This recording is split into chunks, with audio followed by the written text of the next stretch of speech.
내가 승리했다는 친구들. 안녕 언니. 브리기트? 와, 언제 이렇게 컸어? 모두들 여긴 메이예요. 안녕하세요. 매력적이시오. 아저씨. 합류한 걸 환영하오. 고마워요. 무시유. 그럼 이제 오버워치가 돌아온 건가요?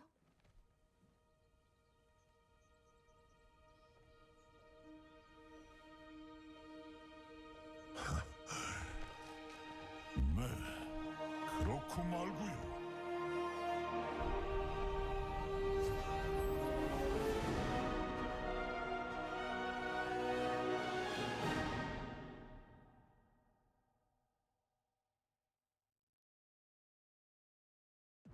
안녕하세요.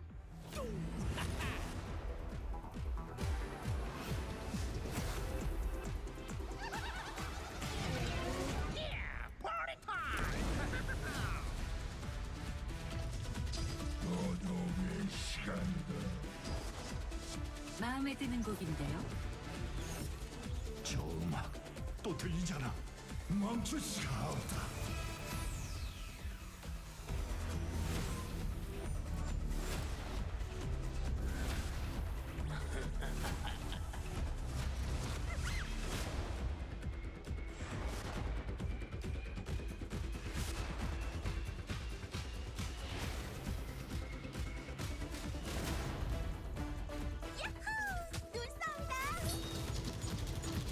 깃발은 나의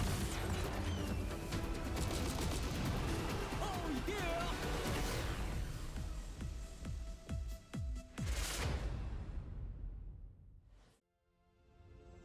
신경망 활성화. 시스템 재시작 완료. 임무 개시. 전투 기능의 우선순위를 높입니다. 좋았어. 하늘에서 정의가 빗발친다. 비행 모드 실행. 목표물 파괴. 위험 상황 안정화. 광선 가동. 다음 대상으로. 적응성 회로 가동. 둠피스트. 겐지 국제 개시. 아나. 솜브라. 오리사. 모이라. 솔저. 셀시. 아티스. 카라. 인격 원상 복귀. 에코 온라인.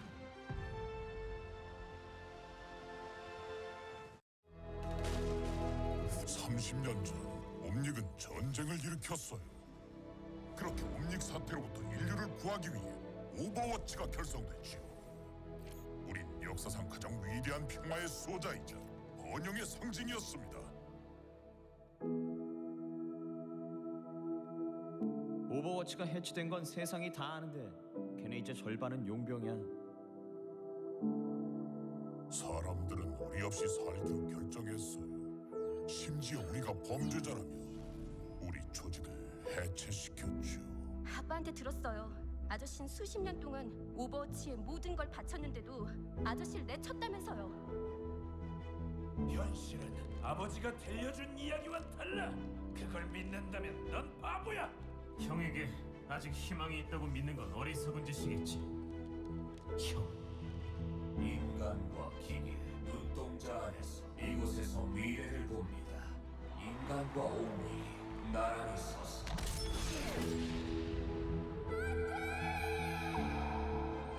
제2차 옴닉 사태가 아직도 러시아를 괴롭히고 있습니다. 옴닉과 인간의 갈등으로 15,000이 넘는 인명이 희생됐습니다. 하지만 보세요. 누군가 나서야 해요. 우리가 나서야 한다고요. 잊지 말거라. 세상을 보이는 그대로 받아들이지 말고 가능성을 봐야 한다는 걸. 윈스턴? 너무 오랜만이다. 이건 뭐지? 이 영상은 오버워치 비상 주파수로 방송되고 있어. 연락이 왔어요. 요원들을 다시 모으나 봅니다. 생각해봤는데 그들에겐 저보다 당신이 필요할 겁니다. 난 부름을 받았고 너네 야호 언제든 놈들은 점점 더 강해지고 있고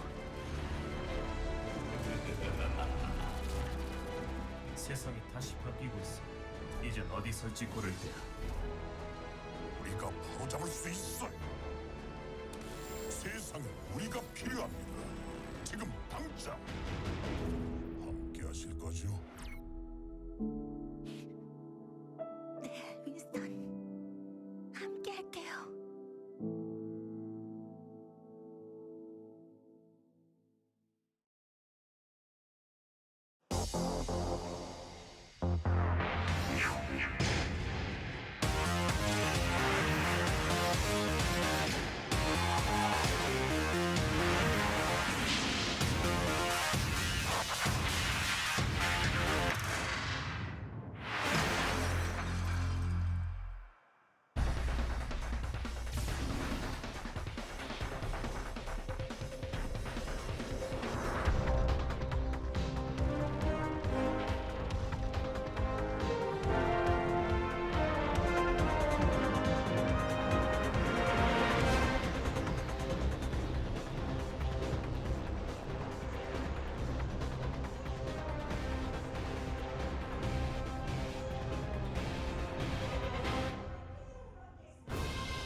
There you go.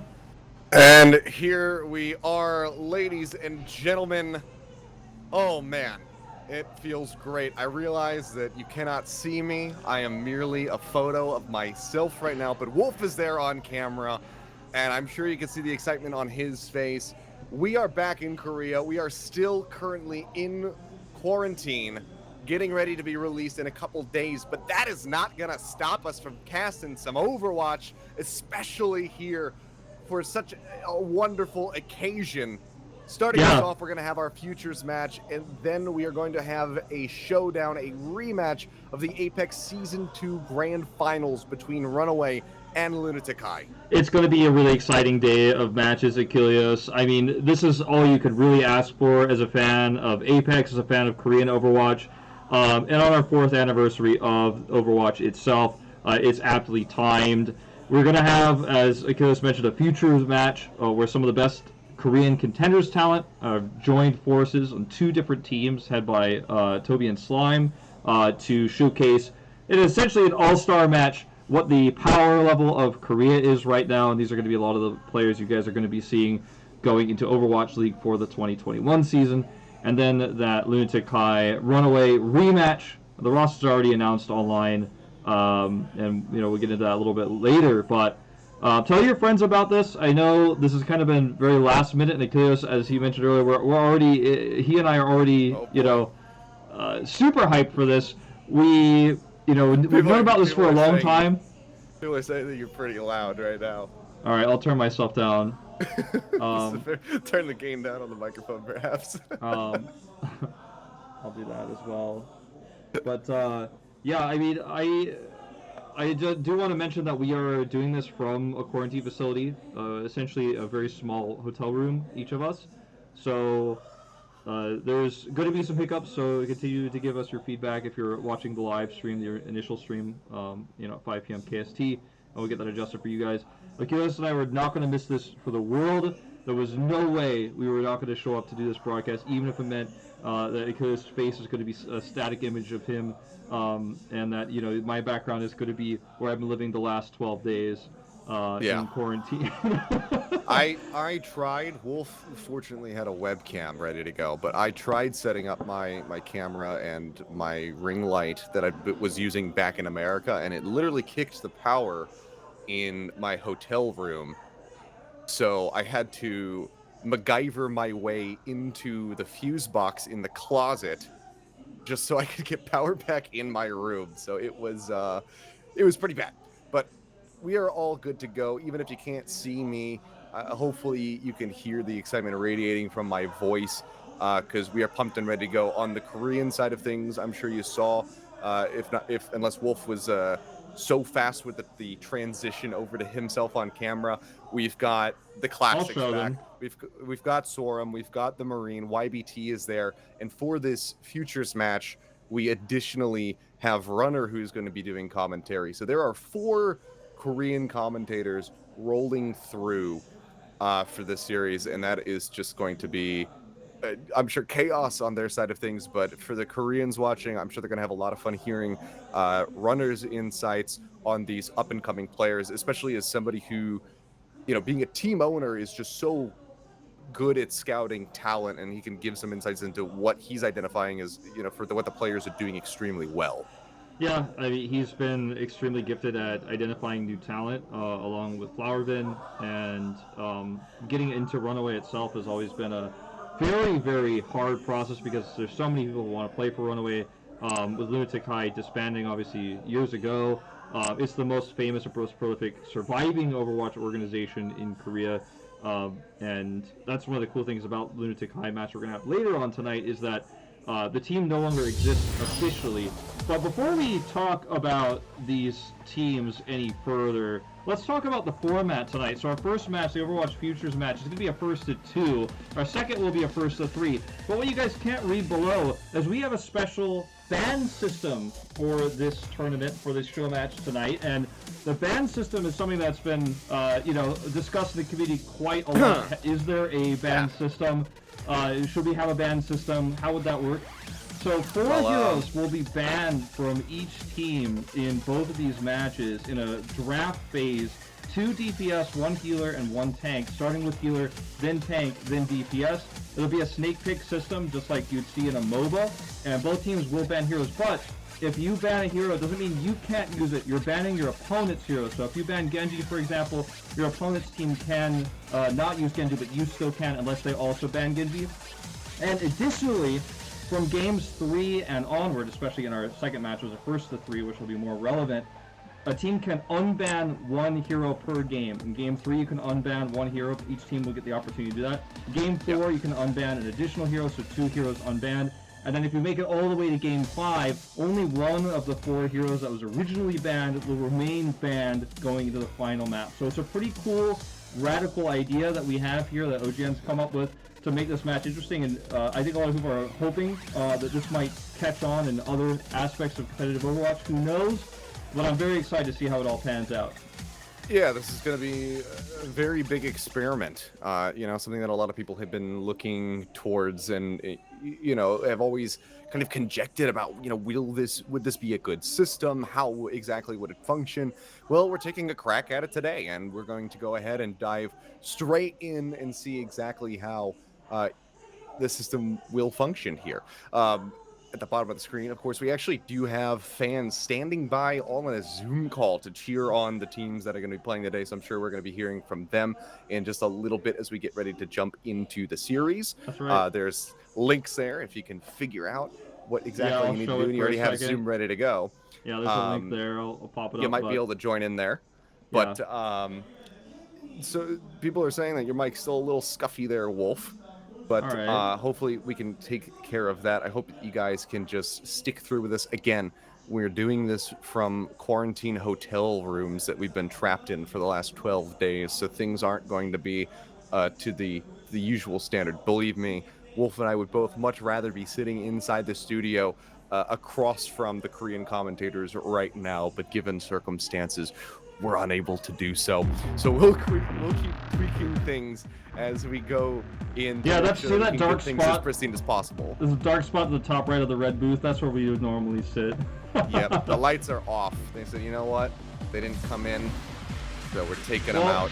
Okay, let's talk about this Team Slime. Team Slime comes in as the big favorite of these 2 teams coming into the Overwatch Futures match, with players that have had more recently a lot of success, and I think what's really exciting about this is we get Mag on this team, obviously a highly prolific player if you follow Korean contenders post the original Runaway roster. You've got AZTAC, who's kind of a cult classic, big fan favorite in the West. He's been on a lot of teams, he's played in a lot of regions. He's one of the favorites, I think, to eventually get onto an Overwatch League team if you're a big fan of Contenders Korea. He has actually played in North America, China, and Vietnam, so 3 major regions. And, you know, it's his 9th pro team, WGS, that he's on. WGS being the defending champions of Contenders Korea's most recent weekly tournament. But look at this team. You've got Slime, you've got Assassin, you know, you've got 2 modern-day Runaway players on the squad. Free is a great flex DPS. And an Ace, someone you and I spent a little bit of time commentating, really good sniper player, Widowmaker player, but also is great on all hit scan heroes, the Tracer and the McCree. So, I think Slime comes in, his team is pretty favored. And on the other side of things, Tobi bringing in this roster here with Teru, Heesang, Someone, toyou, MCD. MCD, one of those players that's very much a, I think a bit of a surprise we haven't seen in Overwatch League just yet. Yeah, he was one of the big ones, especially when a lot of his other teammates were getting picked up that we thought perhaps was going to be joining them over in the Overwatch League, but that has not yet happened, but still a very solid player on Element Mystic and has been so for a while. You can see we got the classic photo of Tobi up there wearing his Lunatic-Hai jersey as well. Yeah, it's an Apex shot. That's that's an old one. And years old.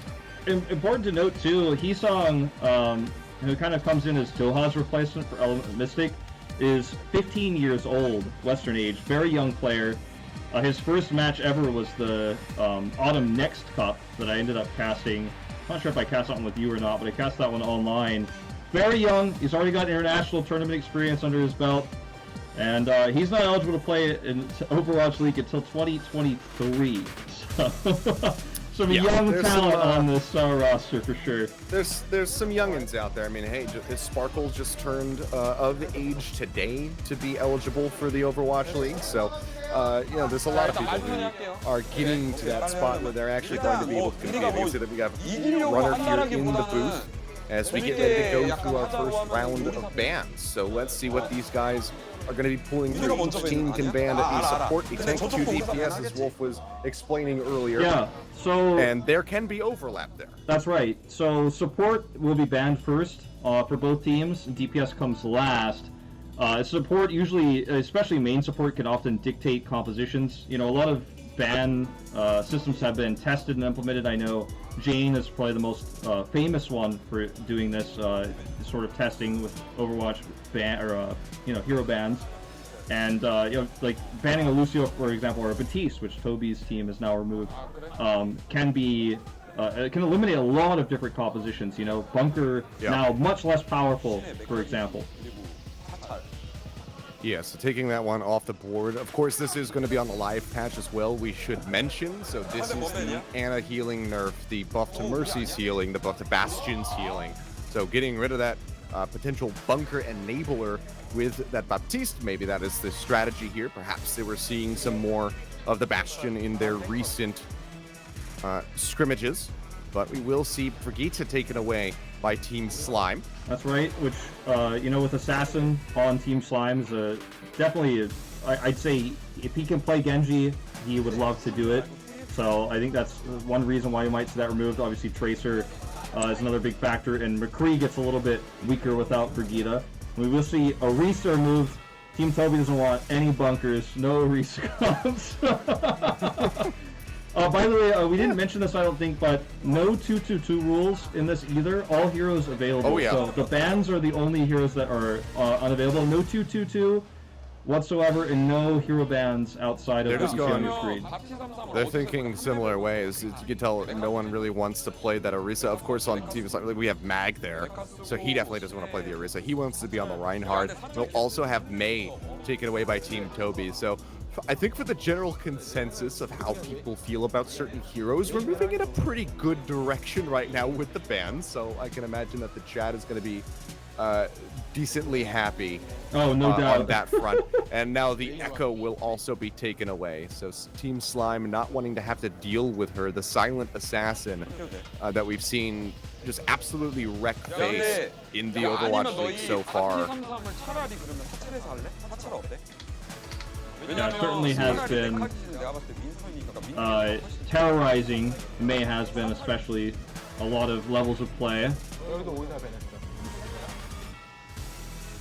And yeah, so we will have some overlap. Okay. I'm sure that we will know very soon whether or not it has fixed things. Just throw a pog in the chat if the mic's sounding good, guys. But if that's the case, then we should be good to go and we can jump into the action. Thankfully, if it is taken care of, it's before we get into into the game and you really start yelling in people's ears. But no goats. That's one of the big things that we can talk about. That Brigida is gone. That's one of the big issues usually the 222 restriction.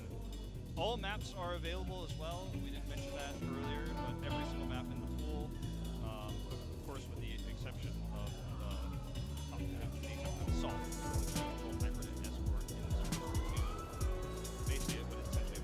Starting on Busan, which was randomly drawn, as was the case in Apex Days, so random here, random this one. And they won't be able to remove bans until map 3. I'm just gonna let you know, Wolf, it's looking like the mic is good. I think we're in the clear. I see the pogs in the chat. I hear that music. And it is time to begin, ladies and gentlemen, the Futures match, our first bout of the day, kicking off Team Slime versus Team Tobi. Teammates, but now squaring off against each other as opponents. Let's see who comes out on top as we jump into our first map. It is Busan.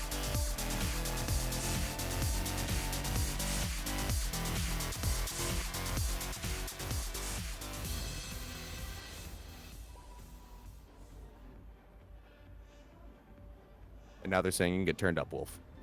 We don't have the fan cheers for this match. That's going to be for the second series of the day.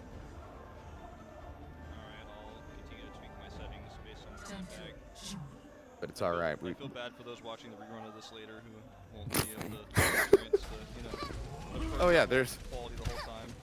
If you have that is a good thing to mention though. If you do have some lame friends who can't stay up late because mommy said no, or they have a job that they have to do and actually have responsibilities, unlike myself and Wolf, then they will be able to watch this. There will be a rerun, so just go ahead and keep your eyes glued to the Overwatch Twitter, and you will be able to see what time that is going to be re-airing. But we'll pour one out for those guys who have to deal with all of this. But here we go. Already fighting going to be breaking out up front, and as you can see, it is looking like some classic dive here. Yeah, we have that Genji Tracer coming through. And he's looking for a target. Just going to be zipping back in with the rest of the squad, trying to play safe, going to play defense here for Slime. But Assassin is going to be the first one to get assassinated as Teru finds first blood. Yep. Going to be a quick cap here. Looks like there's no way to contest this. Tobi on the point on Lucio. Love to see it. I love to see the zoom in on the players' faces after they make a play or get a pick. That's going to be back. Mag going to be taken down. So it loses out, and already it's going to be a very strong start for Team Tobi as they continue to come up with picks, and Teru is an absolute terror right now. 76% surging forward, now up to 83 towards that Dragon Blade, getting a couple of extra tags in the back end here, so we'll have that ult ready to roll pretty quickly, and MCD is already standing by. Yeah, he's got that nano ready to go. He's got the nano ready, so this is going to be pretty tough for Team Slime to break through, especially because Slime himself doesn't have that sound barrier to kind of counteract the nano. Yeah, hear the nano coming out. Teru got the blade. He doesn't really have too many targets. Everybody else is playing over onto the point where Mag was the recipient of a nano boost and managed to take down MCD, so it's an exchange on those Anas, but now the Genji falls. Assassin dashes his way to a kill onto someone. Mag and Free will be demeched here. So frontline going to be broken down a little bit for the side of Team Slime. Self-destruct going to be going off, doesn't manage to find anything. Slime just going to be finishing off that baby diva, and this is looking like a flip. So it's going to be about 57% here for Team Tobi. And Slime finally gets control. Yeah, they get the cap, and Slime does have his sound barrier ready here, so this next upcoming fight, he's going to be able to delay. Tobi's got his own but they don't have a great initiation tool. They could stick to the point with their own sound barrier. They're going to have Primal Rage, but Slime is going to be able to, with the rest of his teammates, actually kind of control this. Here's the Blade first. Yeah, Blade coming out, but Tobi's got that defensive sound barrier in response. Assassin slashing away as best as possible. Someone still going to get cut down. And Teru will fall as well. He's nearly with that pulse bomb online. He's getting hounded down a bit. Slime going to see him, tries to get him in the corner, but he's got nowhere to run. So Slime can't get the kill, but Free can. Yeah, the problem with the sound barrier to counter the Dragon Blade for Tobi is that it basically forces you to sound barrier first, which guarantees Team Slime is going to have the second sound barrier and have that later one, which is always the better one. They're going to play really far forward here with this Primal Rage actually to try to buy time. Yeah. Could be AZTAC taken down. Mag with the Primal Rage does manage to find Tobi, gets him out of the fight. Free trying to retreat to get some healing. Really loses out on that mech. Now Primal Rage going to be coming through from someone. He's trying to get Slime off the map, but he just cannot do so. He's a little bit too elusive. Being beaten and battered. Nearly falls down, but we'll be able to go ahead and amp up his healing. Get himself pushed up now, retreats back over to help out with the rest of the tank line. In the meantime, the point will get flipped over. Team Tobi have control. Heesang throws out that pulse bomb, helps take down Mag. Now looking for a little bit more. It's getting ready to be tied at the moment as they approach 70%. So Team Tobi in pole position to perhaps close out this round. Team Slime going to have to turn something around pretty quickly. Yeah, both of these blades are going to be determining factors. The Sleep Dart could actually win this round. Early self-destruct, gets MCD. Couldn't get out of there in time. He did manage to throw that nano boost in onto Teru, who manages to find 2 kills. Now Assassin falling as well. Team Slime going to need a lot more than that if they want to make their way over onto the point. Try and flip this one back into their favor. Slime does have the sound barrier online here. And Mag will kill off Heesang. So things looking a little bit decent for them to get in a position to take this back over. You see though the majority of Team Tobi going to be occupying the point. They get the poop off the side, so Free unable to try and pistol his way back into a remech. We're into OT and starting to bleed away. The sound barrier shielding now going to be expiring from Team Slime as well. Mag pretty far off from that Primal Rage. They're going to have to really put this all in the back of Assassin's Blade, but he's got a sliver of HP. He tries to draw out the Blade, gets killed off before the animation can even go through. Now sound barrier dropped in by Tobi, and that will be the end of the round. 100 to 71%. Team Tobi able to take the first round of Busan, and Wolf apparently audio is only coming through on their left ear. All right, well, that's something I will look into as well when I get a chance to.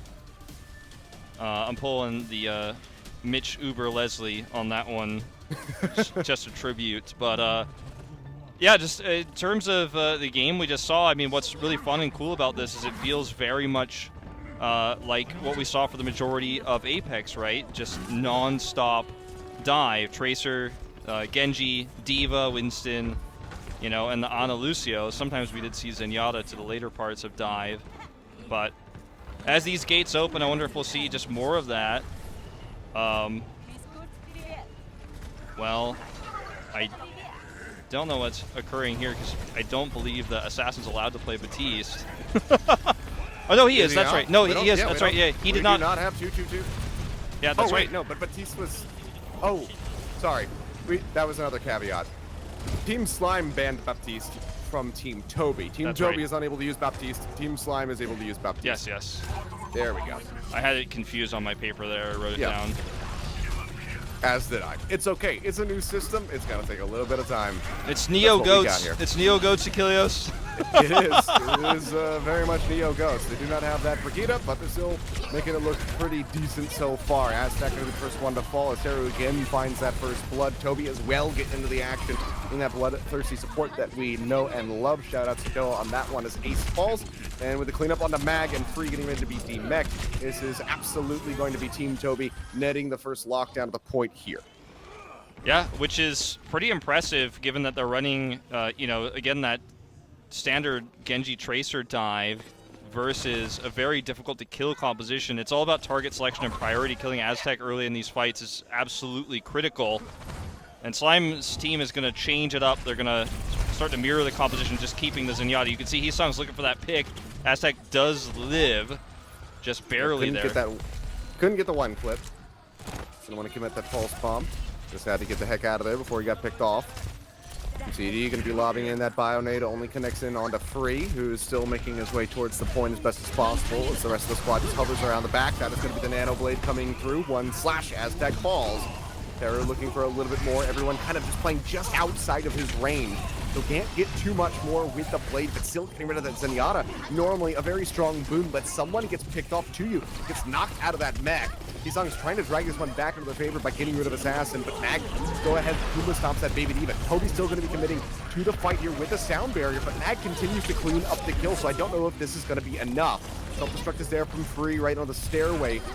Doesn't manage to find anything, and Tobi does get finished off by AZTAC in the end, so that will be the conclusion of the fight. Just a little bit of cleanup having to come through, getting rid of the dregs of Team Tobi, but the flip will be there as they hit 70%. That's still a really big window, though, that Team Tobi has to work with. Tobi's team, though, they don't have a sound barrier. Their Nano Boost is only halfway ready. That's going to kind of line up with Teru's Blade as well, so they will have a Nano Blade, but the Transcendence can help them outlast that, and by the time the Transcendence wears away, Slime may very well have another sound barrier, so you know, Slime's team, it's so weird to say this while he's also playing in it, can actually hold this to 100% if they win the next 2 team fights using the ult advantage they have. Yep. They have to transfer early, though. Through. Someone getting chunked out early in the fight, but actually managing to stay sustained for a lot longer than you would have anticipated, given that he had the Discord Orb on him the entire time. AZTAC and Slime both have fallen. Assassin with a blade is looking for a target, only manages to find one. And this is looking like it's going to be a very decently fast flip back in favor of Team Tobi. That is going to be the lockdown of the point right there. 73% already. And Team Slime's got to do something, but they expended every single ultimate. Look at what Team Tobi has. Tobi has Nano Blade coming up here for the defense. They had to use their Transcendence early in the fight because the backline threat was there from someone in the rest of the dive, and so they obviously have swapped AZTAC over now to the Ana, but there's just no tools to hold this point, or rather to assault this point, as Tobi has all the tools on his squad right now. The Nano Blade, the most important. Yep, already dashes through, gets a goal on the AZTAC just with that alone, swiping away, trying to break down the front line. One more would have done it for Mag, but instead it will just be the melee hit there from Teru to help finish him off. And with OT bleeding away, that is going to be Team Tobi taking map 1 and being just one away from closing this out. Reminder that this is just going to be effectively a best of 3. It's a first to 2. So one more pickup, and Tobi will have asserted his dominance as the veteran Lucio player on Seoul Dynasty over Slime. Yeah, Tobi sticking with dive, sticking with what he found the most success with when he was sitting in, this very studio, in this very booth in the past on Lunatic-Hai, sticking to composition that works based on the bands that they selected. And, we saw Slime's team try to experiment a little bit, try to run some Goats-esque Zarya composition, but it didn't work out very well. They were forced to mirror the composition and found themselves non-stop behind in ultimates. They had to trance early, too, in that second to last fight, and I think that was really the big turning point heading into that. That last fight, they didn't have the trance, they had just no way. Looks like you might actually have implemented a ban removal in the second map because this is a first to 2. They're showing the bans now, so we'll see if I end up being right about that or not. A lot of these rules have kind of been finalized very recently, so. Yeah, we're a little bit in the Wild West right now when it comes down to this system, so we have to see exactly what is going to happen. Yeah, they're going to do the ban removals. Batiste is no longer banned here, and I wonder if they'll do May, Team Slime.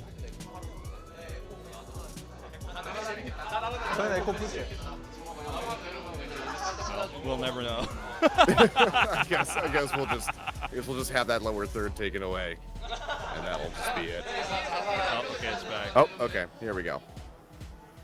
So normally in a not best of 5, but first to 3 series, it would be only on map 3 where you could remove bans with the rule set that we were describing earlier. But because it's a best of 2, I think they are adjusting that to the second map, which makes sense.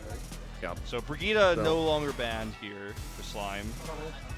You'll see what they want to slot in and what the final roster of bands is going to be. Also, for what it's worth, I sent you another text. You should check it out. Yeah, I am looking into it as we speak. We're working on the left here, guys, so stay with us. All right, hopefully that fixed it. All right. If you continue to complain about things that we're working on, my dad works for Blizzard, and I'm going to tell him, and he's going to ban you. So calm it down, chat. All right. So I think we're good to go into this next map now. It is cool to see the skill level of Tobi's team overall built this way. But we'll talk about it more as we go into our second map here, Kilios, which Let's we'll see find out where what they we picked. are going for our hybrid pick. See exactly what it's going to be. Kings and Row. It will has to be be Kings Row. It A has classic. to be. The classic. All right. Everyone is saying that it is fixed, that their ears are saved, and now we are ready to jump into map number 2 of Kings Row. You guys are welcome. Glad that we could get that taken care of, and glad that we can jump in to the action, keep things rolling here. The map number 2, let's see if Team Tobi can close this out with a 2-0, or if Team Slime can clap back and take us to a third and final map here in this series. We're going to find out in just a little bit. Wasn't nearly as close as we might have anticipated given the rosters there on Busan. So a lot of making up to do here for Team Slime. Let's see if they got it in them, or if Team Tobi can just go ahead and take the set.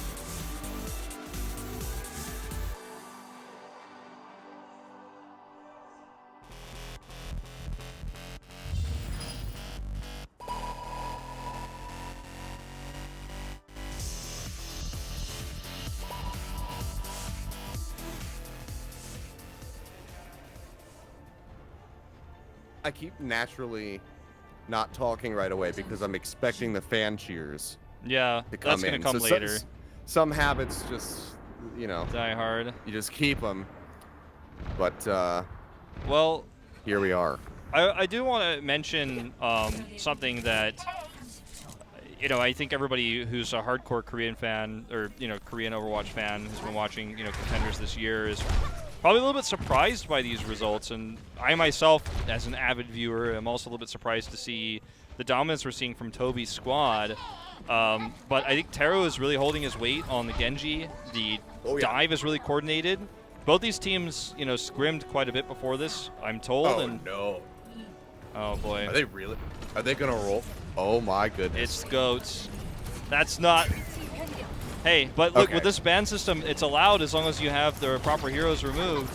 Oh, I wasn't even talking about that. I was thinking that we were going to have quad DPS coming in from Team Tobi, but they have swapped over. It's Tobi kind of goes to goats. the Mercy.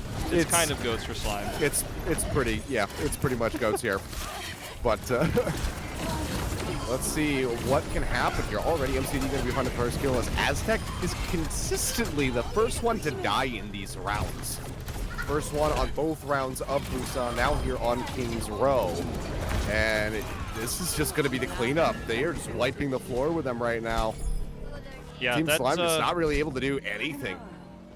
Yeah, I think that a composition like what Team Slime was running is very difficult to execute when you are working with a team that you don't have that much chemistry with just yet, even though some of these players obviously are teammates, but in groups of twos, basically. Kind of some pairs, some duos scattered around through there. Whereas the chaos that Team Tobi is running is just difficult to deal with in general and doesn't necessarily require the same amount of coordination as toyou almost has an EMP ready. I mean, all the DPS right now on Team Tobi are just neck and neck with each other, so multiple high-impact ults getting ready to come online. Free is finally opening up some space here for the rest of the squad. Takes down 2. And this is, at the prime position for them, the prime time, as the cart is just barely through that archway. And if they can just maintain control of this now, it's going to be absolutely huge for them. Hack on in the back here from Ace. And the dive for it comes through. They managed to find the kill on the Heesang. Looking for a bit more. They almost finish off toyou, who is now just 12% away from that EMP. Teru trying to get that cheeky back cap coming through, trying to get that cart rolled out away from the archway, but won't be able to get it too far. Yeah, Free's going to have to pull his umbrella out for this one. The barrage is ready. This is going to be a really tough fight in the choke.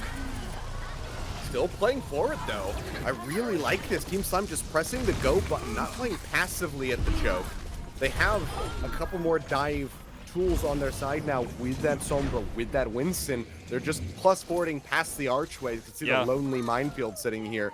And they're coming up with these kills. Team Tobi now going to have to utilize these ults if they want to break through. The minefield being placed like that meant that they just really, they needed to go further than they could have because Slime's team dictated the fight elsewise. Ooh, that's not the translocator you want. It's definitely not, but it's still going to be Tobi managing to find one as Free's going to be finished off. Ace takes Teru out of the sky. We'll see Slime fall, however, going to be further delaying that sound barrier to come through. Coalescence now burned out. AZTAC trying to stay alive, has to fade his way back over towards the cart. Ace playing in the back sneakily as best as possible, trying not to get spy checked on, but they lose out on AZTAC all the same. Okay, they don't have a great way to deal with Slimes, Team Slimes. Sounds so hard to cast. Team Slimes following EMP, though. They don't really have a great way at all, so they're going to have to be the ones who are proactive this time, probably with that barrage. And I think Teru's probably going to want to swap off of this hero as soon as he drops that. Just not a lot of synergy here. He doesn't have a Mercy with him, and here we go. EMP out first, though. Yeah, manages to find 3, someone, MCD, and Tobi all going to be hacked, but we're looking for the follow-up, but it's going to be Teru who strikes first. The rug comes down, manages to get rid of Mag, softening up that front line here for the rest of Team Tobi. Teru does fall, so alleviates a little bit of that sky pressure, but Heesang is still here, albeit operating mostly on the ground here for the moment. Teru's going to be swapping over onto the Genji, now the Doomfist, so wants to go for a little bit of extra dive. As Heesang finds an additional pick with Assassin falling. Sound barrier just a little bit too late to try to keep him in the fight. Rotating around the backside, the cart going to be immobile here for the moment as someone is in the back lines with that primal range. Exits. Cart advancing, now getting closer and closer to point B. Coalescence going to be coming through as you see Heesang with yet another replicate coming through. Cart's just going to roll. Even with the Coalescence, they just don't have the point presence to really push them off of the cart. Duplicates causing a lot of havoc as well. And this is just Team Tobi shoving them away, and yeah, it's tough. It's a new hero, it's a new ultimate.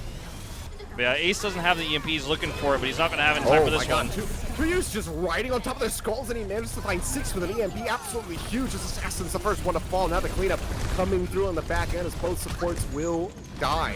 Free's going to be knocked into the mech. Does not have that self-destruct ready to go. This is looking really bad for Team Slime. I mean, Ace, he's building quick EMPs, but not even half as quick as toyou right now. And you know, sure, Tobi's team doesn't have a counter to this, but he's been failing to find the same value with these that toyou has. Look at the spread here. It's so hard to catch people. Yeah, EMP will come through, however, and that is going to be crucially denying someone from using the primal rage, so he cannot survive after all that pressure is applied. But Teru is still just wreaking havoc. That is going to be the meteor strike into the back line as he looks to take down Teru AZTAC. 1v6. He'll be able to do so with the uppercut. It looked like maybe he was going to get finished off the Bionade in with the hack there, but the support comes through from Heesang. They take him down. Assasin in desperation swaps over onto the Tracer, has to recall out, gets pushed back by the whip shot. Cannot make it to the cart, and they will be able to glide into the end of King's Row with 2 minutes and 37 seconds remaining. The Doomfist there was absolutely insane from Teru. He comes in, is able to shove everyone back with multiple kills there, and that was in a fight that looked almost unwinnable for Tobi's squad. When the EMP did deny someone the Primal Rage, the Focus Fire was actually really good there onto the Winston. That was clearly the target they called out. They were even, I think, happy to take a solo EMP on him. They didn't. They ended up getting 3, but the Focus Fire was so quick that they knew he had Primal. They knew they could shut that down. But I think they almost used too many cooldowns on someone there and committed so aggressively and lost their mobility, and that's what allowed, at the same time, Teru to get into the back line and kill up those supports who didn't have any peel anymore because everyone else was so collapsed in onto someone. So interesting to see how that all panned out, and you know, interesting to see this composition coming through right now from Team Tobi. It's going to be the Roadhog now from Teru. So massive shift in play style for him, going from the Pharah then to the Doomfist now to the Roadhog, and Heesang is going to be on the Soldier 76. Obviously, we've been seeing more of Mr. Legs in the Overwatch League lately, so that's not such an odd pick. It's actually the Roadhog that is so staggeringly different at the moment. Yeah, the Roadhog's quite good against dive, though, and that's what Slime is going to be running with his squad here as they jump out. If he can get a single hook, that's pretty amazing. It's also a composition that's triple tank, very difficult to kill, and something we did see in the early days of Overwatch back in 2016, compositions like this. And yeah, it's going to be the Goats. The Goats actually out-heal this in a lot of ways, so it's really about that opening pick. Yeah, they don't have the massive healing output of, you know, the Moira, the original Goats pick, so we'll be operating with slightly less healing with the Ana and the Lucio, but still going to be pretty decent. The Bionade's going to be paramount in shutting down Teru. You can see him right there taking a breather, healing himself up. Ace manages to find one already as Tobi falls. Then MCD, he's got such little HP with no way to passively heal himself outside of burning a Bionade. He just falls over flat on the ground. So this will be Team Slime similarly punching their way forward on point A. A little bit faster, actually, I think, than Team Tobi did in the first round. So you will see some changes coming through as Heesang swaps over onto the Brigida. Now thinking better of it, says, you know what, nah, I'm better than that. Yeah. I'm going to play Doomfist. And, you know, Team Tobi here, I think they just kind of got steamrolled because they had a Roadhog. It's not that useful outside of a potential pick at the beginning. Sure, he could heal, but during that time he's not doing damage, and they just got out-sustained. They're going to play aggressively around this choke, though. That's why they swapped over so quickly. They're going to try to play for a grab right now. Yeah. Also worth noting, changes to Doomfist. The Seismic Slam can be activated a lot faster now. Yes. As long as you have a surface to land on, so you can instantly use that after using the punch, after using that uppercut. Graviton Surge now going to be coming through to you, pulling the trigger on that one. Seismic Slam manages to find AZTAC. Ace going to be taken down. We'll see the Shatter getting dropped in there. Deep charge into the back line as Mag, his Primal Rage will expire. He's going to be landing up top. Does not have a Mega Pack to claim as well, so it's just going to be getting chipped away at as Tobi finishes him off. Further asserting that dominance, and Team Tobi will be able to acquire control of the choke. The choke is so difficult to grab into as the attacking team here. You could try to stick them onto the wall, but they could actually just retreat and back up, and you're always at risk with that Graviton Surge of just totally whiffing it. There's no Diva in this case, but normally that's something you're always concerned about. They're going to push forward, grabs out. Grab does come through. That's going to be the self-destruct over the top. There's only one that they snatch up, but he's got the bubble ready to go, so toyou just completely denies that entire self-destruct play that comes through. They managed to find one as Heesang will fall. Barely did not have the Meteor Strike for that self-bailout tool, but now they have staying power. They have the rally rolling from Teru. And Heesang simply coming back in rather quickly. Someone drops the hammer, doesn't manage to find anything. Grab is invested from toyou, and the sound barriers are out from both teams. Assassin's going to be the first one to fall on the side of Team Slime. The Shadow dropped in from Mag. Uncharacteristic of him. Goes straight into the shield of someone. And they get absolutely no value from that. I think they wanted the shield break to be there to line up with a Shatter because the shield was low for someone, but this is what I'm talking about. I mean, it was basically a solo grab from Ace, and Team Tobi could just, you know, slam their way into that choke, get toyou up to a second grab. His grab is much better because the onus on Team Slime to actually push through choke so they can't spread, and you know, it's a big mess. Now, you know, pretty even on the Graviton Surge regard. They have to push through first, and oh, the Shatter. Yep, drop in, the punch through the wall. That's going to be AZTAC saying good night. Final shot on Assasin to finish him off. It's still 3 minutes. That is the big boon here for Team Slime because they got that first point so quickly that they have time to bleed away for the most part, but they want to get moving if they want to come close to matching Team Tobi. Exactly, matching the time is the concern now. AZTAC's got a trance, and they're probably going to have to use that to push through this choke right now, but if they use it early, then they're not going to have it for the grabs. They've got to make a tough choice. Heesang diving into the back of the Seismic Slam, can't quite get the connection, will drop through, and the Meteor Strike will take down Ace, who is bionated. Mag drops the hammer, manages to find Teru, taking him to the ground, but they don't find any kills. It's another grab thrown onto the card here from toyou, who's just building these up so quickly and having so much impact with them. Yeah. They find yet another set of multiple kills coming off the back of that, and they still have control of this choke. Defender's grab's always going to be better, and you know, he had to make a tough choice. AZTAC did with that trance, and someone's hiding bumper-esque here for the flank Shatter, and they're so concerned about the rollout here and the speed boost and how they're going to go through. I don't know if they're going to check this corner, and even if they do, the rest of they can just collapse in. I don't know if they see it. Okay, they do. Oh, well, they have the bubble before the bailout. He will be able to charge his way off the point, and AZTAC is still going to die. Yeah, Teru finds that kill, and the sneaky play doesn't quite work out, but they still profit in the fight in the long term here.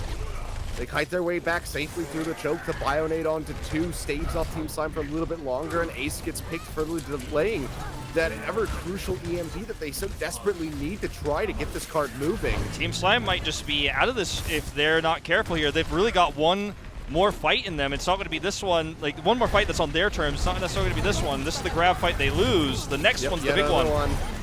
Like this fight, ready to go. You lose this fight no matter what, and you know it. You know they're going to grab. The next fight's the only fight you really have left. You've got Transcendence, and they don't have a grab, so you should be able to out-heal, you know, the sound barrier when that comes down. But you don't have your If EMP Tobi ready, uses it's so it. rough. Yeah, I mean, if he gets forced to use it early, for example, which has happened several times already. Oh no, an ace gets caught on the flank dear. trying to get that last part of the EMP. Heesang has been so impressive. He is just going full aggressive here. So young, this player. 15 years old. I mean, Out of control.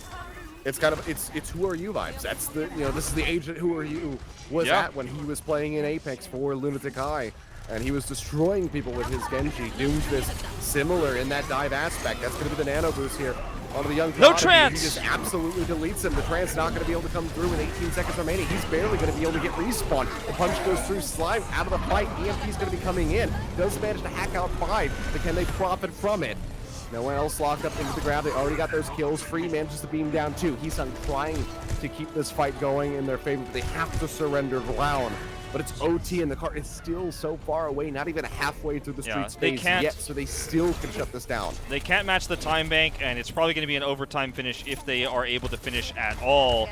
Really nice combo, though, and this time he dodges, the punch. Really nice combo, though, with Ace and Mag. And this is just Ace, harassing them and getting ult charge while the cart rolls. But as soon as Team Tobi hits that cart, they've got to grab, so that's going to be the toughest challenge. AZTAC keeps his trance, so he didn't get to use it in the last fight. That ends up being a boon for him now. Rallies out. Constantly having to jump back with those translocators. They have to stay glued to the cart. That OT bar is going to start plummeting very rapidly. Someone's got the shatter. He goes ahead, drops that one in. Early trance. Pushes forward, but yeah, it's not fast enough to try and save Assassin. Now on the back end, the trance is going to be not even close. Meteor strike. Oh, they get the Space Jam combo. And Heesang deletes Mag and free. That is the cleanup. That is where the card stops. And that is victory achieved in very convincing fashion for Team Tobi. They clean up with a 2-0, not even allowing them to get to point B here on King's Row. Even if they had, it still would have been a minute and 7 seconds advantage to Team Tobi. Extremely one-sided match here, and I think we saw a little bit of a lopsided matchup in a lot of regards. Obviously, this is a show match, and no one looks too upset here on the Slime side of things. But, AZTAC in particular was forced to use his ultimates early in a lot of these fights. The coordination was better on the side of Team Tobi. And, AZTAC's a big fan favorite, I think, for all the Westerners who do watch Korean contenders, just because he's got such a cool story. But, unfortunately, he just doesn't end up hitting the mark here as well as Tobi's dive did. I mean, you're forced to trance early in all these fights because of how the dive comes through, and then you don't have it for the follow-up grab. Ult economy was always better for Team Tobi because they were just crushing so hard. It's hard to criticize someone's ult economy when they're losing every fight, and it's hard to build ult charge. But yeah, Heesang, out of control performance on the Doomfist. A worthy successor to Doha, I think, on Element Mystic in so many ways. And he's got his best years are still ahead of him. I mean, wonderful play from him. Look at him, he's such a child. Just insane to see a performance coming out of him like that. Teru as well, big shout out to Teru, who 17 at the moment. He popped off on the Genji, especially on the first map. So both of the the primary DPS players for Team Tobi just wonderful from them to see. Everybody playing extremely well-rounded on this squad, and Team Slime just couldn't quite get there. The coordination was better for Tobi's team. It felt like perhaps they scrimmed better. I don't know, or they looked fluid. Teru reminds me of a young Ivy, for those who watch Contenders Korea. Very young, very talented projectile player. Plays for O2, Blast as well, so kind of filling in his shoes a little bit, but yeah, I mean, this was, I think, a pretty exciting showcase, and I think more than anything else, of what's possible, how many different comps you can run with this new ban system. We'll see if that ends up being a thing in the future, but we have an interview coming up. We'll have a longer series. Yeah, we'll have a longer series for the second one, but for now, I guess we're going to do a quick break as we get ready for that interview.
안녕하세요.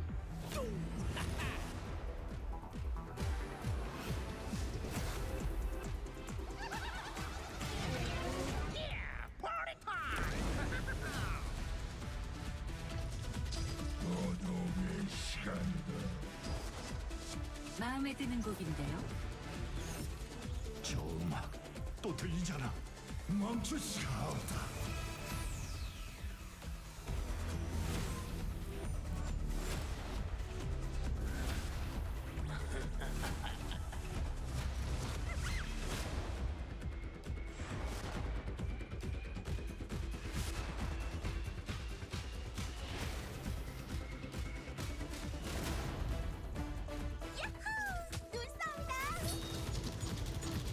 깃발은 나의 문장.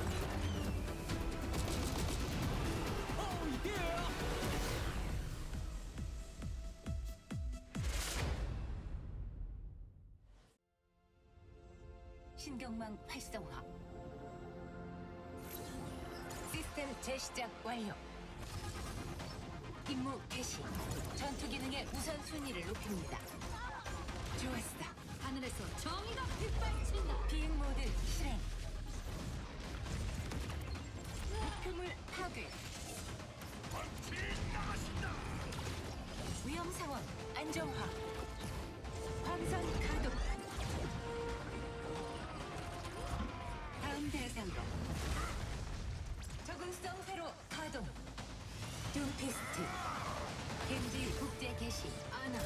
송브라. 오리사. 모이라. 솔저. 아티스트. 한주. 인격 원상 복귀. 에코 온라인.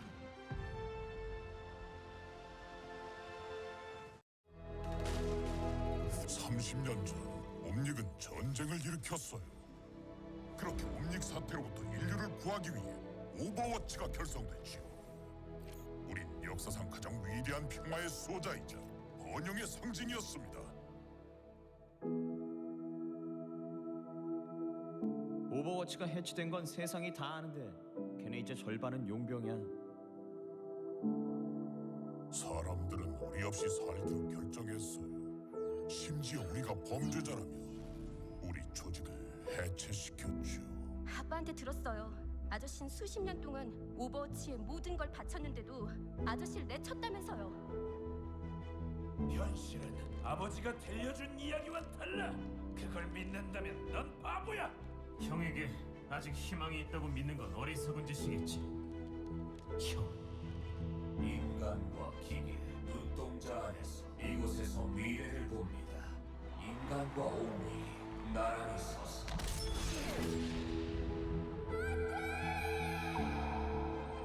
제2차 옴닉 사태가 아직도 러시아를 괴롭히고 있습니다. 옴닉과 인간의 갈등으로 15,000이 넘는 인병이 희생됐습니다. 하지만 보세요. 누군가 나서야 해요. 우리가 나서야 한다고요. 잊지 말거라. 세상을 보이는 그대로 받아들이지 말고 가능성을 봐야 한다는 걸. 윈스턴? 너무 오랜만이다. 이건 뭐지? 이 영상은 오버워치 비상 주파수로 방송되고 있어. 연락이 왔어요. 요원들을 다시 모으나 봅니다. 생각해봤는데 그들에겐 저보다 당신이 필요할 겁니다. 난 부름을 받았고 은혜야 하오. 언제든 놈들은 점점 더 강해지고 있고 세상이 다시 바뀌고 있어. 이젠 어디 설지 고를 때야. 우리가 바로잡을 수 있어요. 세상은 우리가 필요합니다. 지금 당장 함께 하실 거죠?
Alrighty, welcome back, ladies and gentlemen. It is time for an interview. We got a couple players standing by on stage, and we're gonna have to rely on good old Wolf. Yeah, I'm gonna translate as best as I can. I don't know. Actually, I don't know if I'll have the audio for that.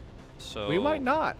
Yeah. That's so a good I don't point. know if we don't, then in that case we might just be out of luck. But I have the Korean bringing back casters the up. podcast. Yeah, I have the Korean casters up for a moment to see what we can learn.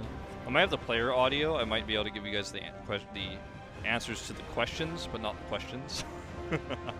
We'll find out. Yeah, I mean, again, guys, Seth and I are broadcasting this from a quarantine facility at the moment, and we're not live on site, even though we really wish we could be. Yeah, it would be great. I mean, it saddens me to see the arena, to see all of the old Apex fixtures on the stage and everything like that, and to have the players in the booths again with the captain's chair, and to not be there. But I at least can take solace and joy in that it does exist and that this is happening about 30 minutes away from where we are currently. So I can at least be happy about that. All right, So let's see we'll if I can hear these we have players. audio. Oh God, I just see our dark desk up there. The dark desk where you and I normally commentate. Bad times. Moment of truth. Nope, we don't got it. We don't have it. All right, we don't got it. It's very, very low, and it's not good enough for me to pull from. That's unfortunate. We don't get it. Home, What we'll do is we will reach out and see if OGN can give us the interview feed for the second series. Yeah. So we can make sure that that happens. Yeah, there will be an interview after the second series, after the Lunatic-Hai Runaway show match series. So hopefully we'll have it ready for that. Yeah, that'll be, I believe, with pretty much the entirety of both teams. So it'll be pretty long form, and we'll get to hear from the majority of the players on either side, and get updates from them and all that kind of stuff. So unfortunately, don't have this for now, but it's okay because we'll get to hear from the rest of the guys. Ideally, if we can just get that interview audio filtered through us. So we're already reaching out at the moment to get that fixed via transmissions, and then yeah, hopefully we'll be good to go. Yeah. So, just a reminder, if you're just tuning in, we've already had our Overwatch Futures match, which... Yeah, it happened pretty quickly. Yeah, it was very quick, very one-sided win for Team Tobi. Tobi and Slime, obviously teammates now, on stage together in the center. It is, I think, important to note that Tobi was actually not supposed to be the team captain. It was originally going to be Leetaejun, but he was unable to attend today, so Tobi stepped in.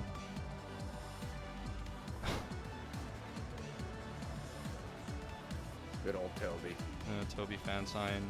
Making sure they had Miro ready to go. Yeah, you see Miro on the left side there. Yeah. Hair hasn't changed much. I'm very excited to see Miro later on this evening. Imagine if Miro came back and then just somehow reinvented Winston all over again in the next series. That would be pretty great. That would be great. He's the last time you and I saw Miro in person was when we were doing the gauntlet on the stage, and he was actually the host and was doing interviews himself on stage. He'll be interviewed later, which is kind of funny. This is MCD, by the way, just to introduce a face that I think a lot of people don't know in the Overwatch League. But you should. He's a very good Zenyatta player. You and I commentated MCD back in 2018. He was a substitute player back then. Wasn't actually a main player. Played on the Foxes, which obviously became White Whale, and now he's on Element Mystic. And I think he's a Zenyatta player who's very overlooked. He's an older player. He's 21 years old, but I think that he's extremely talented.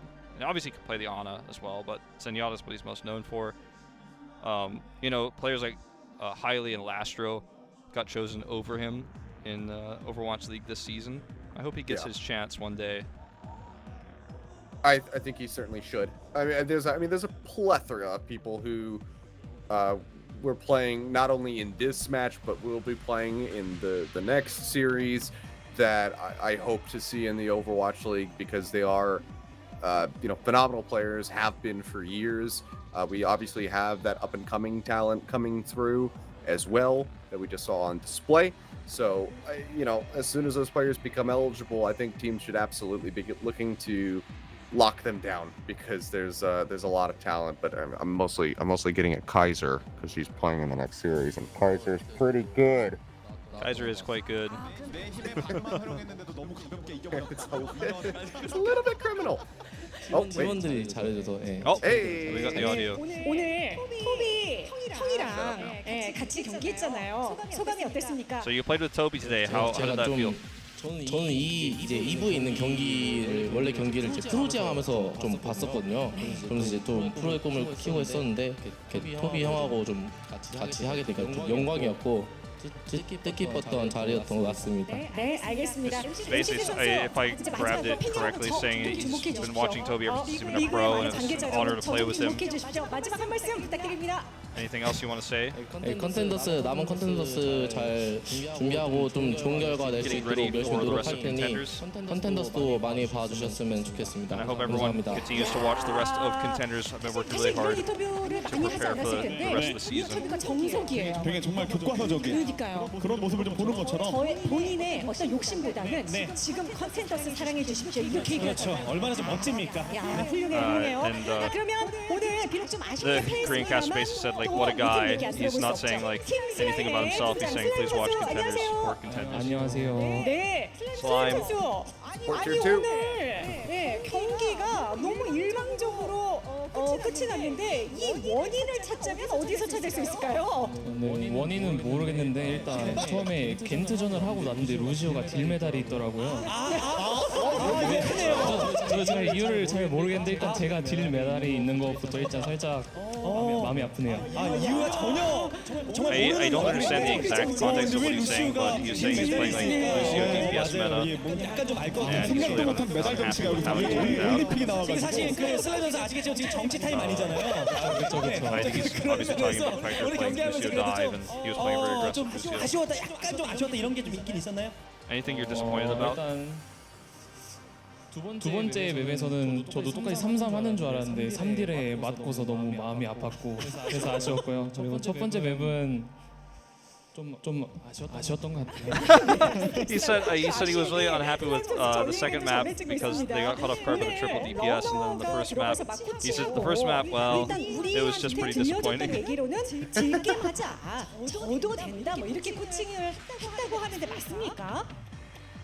이왕 할 거면 일단 이기자고는 하시긴 했는데 그래도 목적은 즐거움이었던 것 같아요. Said it's like the goal was to win, and it's unfortunate he lost. But the real goal was to have fun. I guess is the best way to translate that. The real goal was having fun. 예전 무대에는 굉장히 오랜만에 선 건데 소감 어떠십니까? 항상 관중석에서만 봤던 자리인데 이런 자리에서 게임할 수 있어서 You didn't feel that way about the 특히 또 2019 다음 경기 finals. 되게 기대되고 그래서 정말 재밌는 것 같아요. 알겠습니다. 또 서울 다이너스티 I didn't hear the question, but I think he's just saying he's looking forward to the next match. 많이 기대하실 것 같아요. 팬 여러분들께 한 말씀? 새로운 팀에 오게 됐는데 앞으로도 더 좋은 활약 할 테니까 좋은 모습으로 봐주시면 감사하겠습니다. 네, 알겠습니다. 슬라임 선수였고요. Just saying, like, continue to look forward to my good performances. And now we're going to hear from Ace, the final player on stage from WGS. 소개 한번 부탁드릴까요? 저는 Former teammate of MCD. 김민수 에이스라고 합니다. So he introduced himself as 아이도 Ace. 에이스인데 최근에 그 팀도 성적 좋잖아요. 네, 그렇죠. 아 역시 뭔가 본인의 텐션이 좀 올라가서 좀 그런 것 같은데 자, 오늘 경기 좀 하시면서 좀 어떠셨나요? So how did it feel to play today? 에이펙스 경기장에서 처음 뛰어보는데 It's my first time playing on the Apex stage. 기분은 좋았는데 It felt good, 져가지고 많이 아쉽네요. but I didn't play that well, so 그때 I feel 슬라임 great about it. 선수가 메달 얘기를 한 바람에 네. 지금 그 에이스 선수 입장에서는 미안함이 좀 느껴지지 않았어요? 에이스 선수도 딜메달 있었죠? 저는 매판 딜금이었습니다. 딜금 맞았어요? 매판 D 금이었어요? 네. 그러면 I don't know the exact context of what he's saying. I kind of understand, but I don't want to give you guys a false translation of what the Marine is asking him about. It's like a meme, so it's hard for me to translate 앞으로 it. 뭐 리그에 대한 꿈을 꾸고 이렇게 할 텐데 우리 많은 관계자 여러분들, 또 팬 여러분들께 한 말씀 So 부탁드리겠습니다. anything you want to say to the fans? 지금 저희 팀도 그렇고 저도 그렇고 다 열심히 하고 있으니까 Me and my team, we're all working really hard. 알겠습니다. So, 키도 크고 에이스 Just 잘생겼어요. keep watching our games, keep cheering for us. 이렇게 오늘 네 명의 And I 선수들과 think that 앞서 피처스 매치에 대한 인터뷰 that might be the end. Yeah, that's the end of the 다시 interview. 한번 네 명의 선수들께 So hopefully we'll get that audio cut shortly, so you guys don't hear the Korean commentators over us anymore. Sorry, I'm not like a great live translator. It's one of my goals one day to be able to do that, but to be an interpreter, so they call it officially. But I'm not quite there yet, Achilles. I'm trying for you guys. But it's fine. What's that? What's coming up next, Achilles? Coming up next, ladies and gentlemen, stay tuned because coming at you, it's going to be Runaway versus Lunatic-Hai, the Season 2 Apex Grand Final rematch.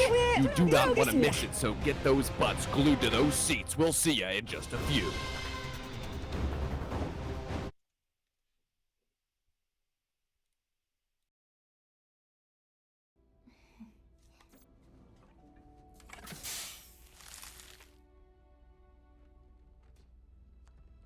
다들 분명 오고 계시겠죠? 띵동 안내 말씀드립니다. 곧 목적지인 파리에 도착합니다. 이 차례군요. 이제 전자제품을 사용하실 수 있습니다. 날씨는 전체적으로 흐리고 매우 높은 확률로 널 섹터 침공이 있겠습니다.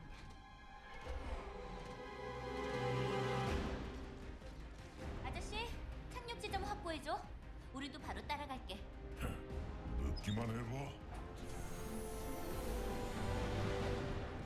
왜 하필 지금 공격하는 걸까요? 모르겠어요, 레이. 어쨌든 저들을 도와야 해요. 우리들만이 도와줄 수 있어요.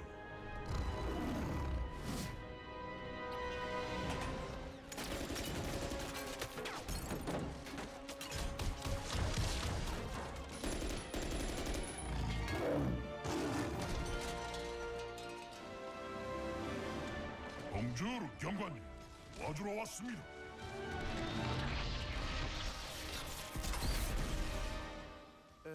C'était un singe?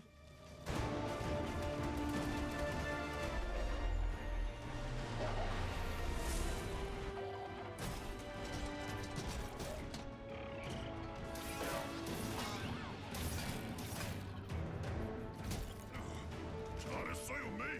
고마워요. 조심해. 시민들을 대피시켜요. 알았어요. 뭐지?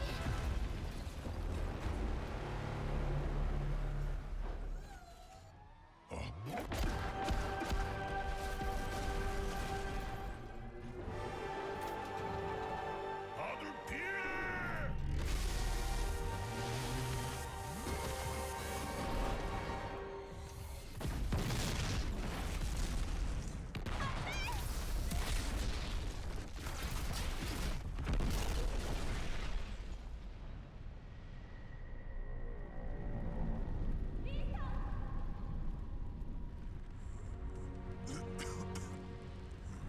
메이, 정신 차려. 윈스턴! 메이. 부상이 심해. 일단 빠져야겠어.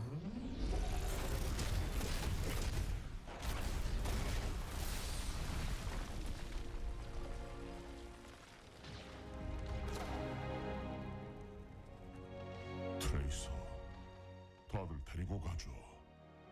내가 버텨볼게. 하지만 떨어지지 말랬잖아요. 걱정 마요. 바로 따라갈게요. 늦기만 해봐.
제가 돌봐드릴게요.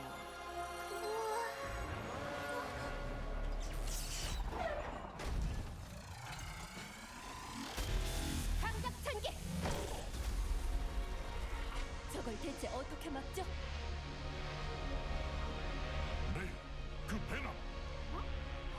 바로 그거예요. 일성님 펄스 폭탄 여기 있어. 슬슬 위험하.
우리가 승리했다네 친구들. 안녕 언니. 브리기트? 와 언제 이렇게 컸어? 모두들 여긴 메이예요. 안녕하세요. 매력적이시오. 아저씨. 합류한 걸 환영하오. 고마워요. 무시유. 그럼 이제 오버워치가 돌아온 건가요?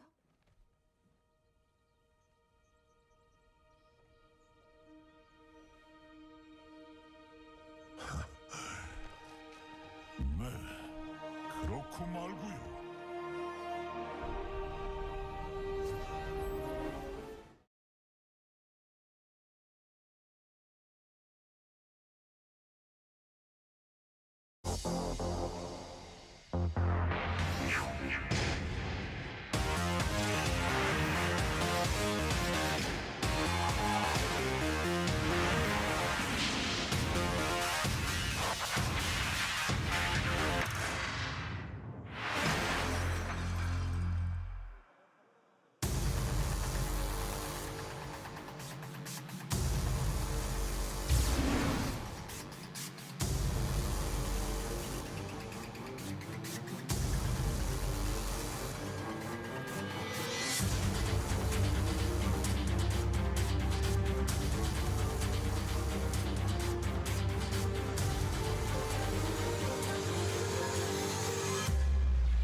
Today's matchup, Runaway, Lunatic-Hai.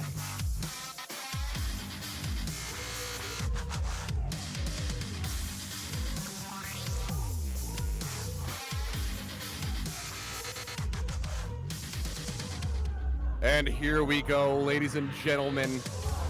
The music is rolling, the players are on stage, jerseys ready to roll. The dance, it's back! Runner No leading the way! charge. It's on the opposite side of the stage, but I don't give a damn. The Runaway players giving their cheer. Looks What like a some perhaps night getting we are in emotional for. about it. Lunatic-Hai on the other side of things. First time anyone's seen Leetaejun in a while in Overwatch. He'll be here with the squad. Miro on stage here as well. Always fun to see. Still partnered with Genji, so we're in that Genji jersey. Bumper as well. Alive and well. Hang on, Still Wolf. playing competitive Overwatch. Oh, God. Oh my, stand up! Stand up on my room. Just had to give it that moment. All right, Let well. that come through. It has been so long since I have heard that music. And it's been, you mentioned him, it's been so long now since we've seen Bumper. You know, obviously not since the grand finals, where the Vancouver Titans were defeated by the San Francisco Shock in Philadelphia. And here we have him on stage yet again, where it all began for the Madman main tank. Obviously, a lot of people might not know. You and I have discussed it on the Overwatch League broadcasts, as well as through Contenders when we were commentating that in Korea in 2018. But Bumper did not start off as a main tank player. That's right. He was actually originally a DPS player, like on the ladder, but then became most known for his support and flex tank play. His Diva and Zarya, in particular, kind of being what led him to the most success he had. He was also a pretty well-known Mercy player. Would be the pocket player on the squad for a lot of the Pharah compositions they were running. Cox played it sometimes as well, but he will probably be playing off-tank in this match as well, given that Kaiser is going to be alongside him. We'll talk about a lot of the history of these players as we get into roster announcements and things like that, but it is crazy that Bumper hasn't played a professional match this year. We're about 6 months of the way through this year. We will be tomorrow, at least in Korea, June 1st tomorrow. So insane that Bumper has just been absent throughout the entirety of 2020. And first time we see him is in a Runaway versus Lunatic-Hai show match series. Still got his hair dyed, bleached, and he looks well. He looks well. Yeah. And, the blonde look was doing it. It was working out, so no need to change it. But I'm sure we'll have the lineups of the teams here in just a little bit, as well as perhaps the rules for this matchup, because this is not like the Futures match. This is not going to be a first to two. But just to take a moment and kind of look at who is not here, that was here during that era, of that Season 2 Apex Grand Final. Obviously, on the side of Lunatic-Hai, biggest person that we're missing from that roster was Eska. You can put your lols in the chat if you would like, but he was such a pillar of that team that fully enabled them to win that Grand Final. Yeah, and I mean, I've got into a heated argument with Monty in a bar about Eska. I think that I think Eska is extremely underrated in his career, especially the latter parts. I think he was is where he really started to fall off, and Lunatic-Hai as well did fall off big time in Apex Season 4, for example. But Eska, a huge part of their success in earlier seasons, especially in Season 2, where they were able to take the season. And I feel like him not being here is certainly something that every Lunatic-Hai fan is going to feel, especially the Korean fans who. Eska lol did become a meme in Korea as well, but it wasn't used as much of a jab as more of a as much as it was more of a like fun, playful meme in Korea. So just to mention this again, because I know we probably have a lot of people tuning in recently, and also my mic was completely borked earlier. We do have a ban system for this best of 5 that we're about to go into. I say best of 5, it's first to 3. So Apex style. Also, the map order is Apex as well. Control, Hybrid, Assault, Escort, Control. And 4 heroes will be banned. 2 DPS, 1 healer, 1 tank, in healer, tank, DPS order. If your team bans a hero, opponent's team cannot use it, but you can use it if your opponent's team doesn't ban it. Both teams can ban 1 hero, but it's not banned globally. It's only banned for the opposing teams. And for maps 3 and onward, each map, both teams will be able to unban 1 hero. So game 3, both teams will be able to remove a ban. Game 4, 2 bans will be removed, and in game 5, 3 bans are removed, so only 1 of the 4 heroes that was initially banned will still be removed from play. It's a new format we're messing around with here at this Overwatch anniversary show match. So, there were some questions about it. It's banning the other team from being able to pick that character. If you ban it, if the other team doesn't also ban it, because there can be overlapping ones, these are blind bans, then you yourself can play that pick. We saw some people confused. Us ourselves were confused when we saw the Baptiste come out on Busan. But say Runaway bans Baptiste, they can still pick it. That's Lunatic-Hai cannot. Yeah, I'm going to make sure I write these down correctly this time, because I think I wrote it down wrong last time and confused myself. But it's all right. Oh, that's a lovely fan sign. So, I should pan to that really quick. I actually didn't have the rules up earlier when I was talking about them, so sorry if you saw me like looking down. I couldn't quite see the rest of it. So just said Runaway Lunatic at the top and has Runner and Ryujehong hugging. Yeah, very different from the opening I tweeted earlier, where they're staring each other down with the death stare.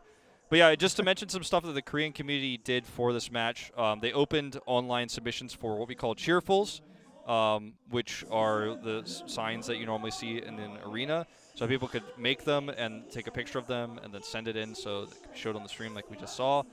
And also, as Achilles mentioned earlier, for those who weren't here, the fan cheers will be done. The 1, 2, 3, and then cheering for the teams will be done actually online as well. But take a look at this video, guys. This throwback.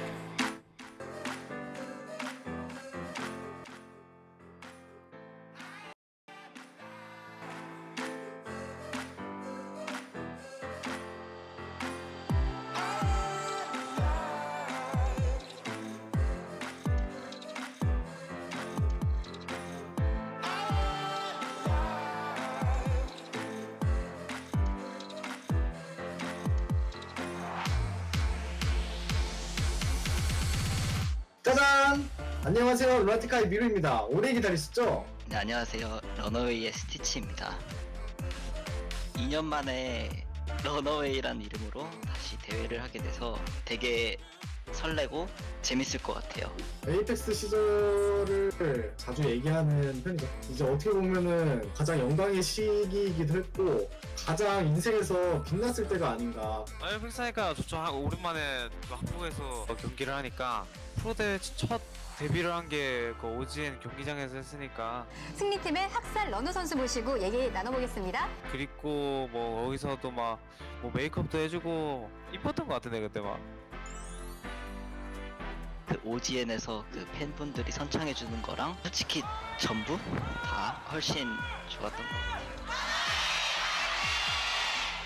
인기는 솔직히 루나틱-하이가 많이 많았던 것 같아요. 수는 조금 적어도 선창에서는 저희가 이겼다고 생각합니다. 다들 보고 계시죠? 러너웨이를 여러분 마음속에 저장. 러너웨이가 저희를 이제 천적이라고 여기는 것 같은데 글쎄요. 저희 입장에서는 그냥 약간 걸리적거렸던 느낌? 사실 저희가 다 이겼잖아요. 지는 건 어떤 기분이죠? 그거 너무 추한 거 아니에요? 한 판 지셨는데 그런 말 하시는 건 조금. 저희도 다 현역 5명 있기 때문에 해봐야지 알지 않을까요? 예전 에이펙스 때 충이 형이 좀 상대하기 까다롭진 않았거든요. 그래서 뭐 조금만 하면 될 것 같아요. 실력이고 뭐고 떠나서 그냥 저희를 이기는 방법을 잘 모를 거예요. 이벤트 매치는 어차피 이길 건데 왜 하는지 모르겠어요. 차라리 루나틱-하이 팬미팅 같은 거나 해주세요. 사실 이번 이벤트도 저희가 메인이고 그쪽은 이제 저희의 이제 상대팀으로 책정된 그런 느낌? 왜 인터뷰만 하면 그렇게 입을 늘려? 왜? 이렇게 나이를 먹어놓고도 고발이 멈춰지지가 않아요. 어떡하죠? 자, 아무래도 이제 밴 시스템이 있다 보니까 저희에게 조금 더 어드밴티지가 그쪽 부분에서 있지 않을까.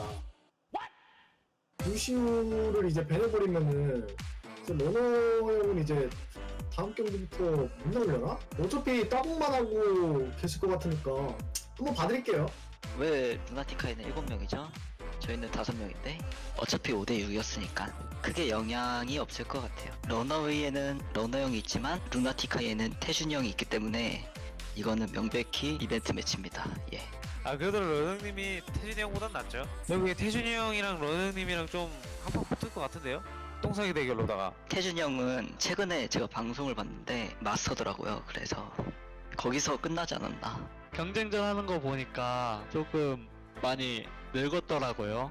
아니 그 느린 게 있어요. 화면 전환이. 근데 좀 이상한데 지금. 사실 저희는 이제 재홍이 형이 출전함으로써 거의 승리는 확정되지 않았을까. 이제 그때 당시에 수면총의 악몽을 다시 한번 보여드리겠습니다. 루나틱 너무 옛날 얘기 아닙니까? 이기는 것도 중요하지만 다시 모여서 경기하는 걸 기대하셨던 팬분들 정말 많으실 텐데 약간 보답이라고 해야 되나? 그런 느낌도 있고 이제 다시 프로를 준비하고 있기 때문에 열심히 한번 해보려고 하고 있어요. 이번 경기 보시고 미로 형한테 연락 좀 주세요, 구단주님한테. 아 그런데 잘 될까? 공심하지 마 방진혁. 공심하지 마 방진혁! 거의 3년 만인데 우리 다시 모인 만큼 잘 해보자 형들. 그리고 어차피 우승은 루나틱이야. 루나틱 화이팅! 이번에 무관중이어서 되게 아쉬운데 오랜만에 러너웨이 팀으로 경기하니까 재밌게 즐겨주셨으면 좋겠습니다. 러너웨이 파이팅! 신나게 놀아보자.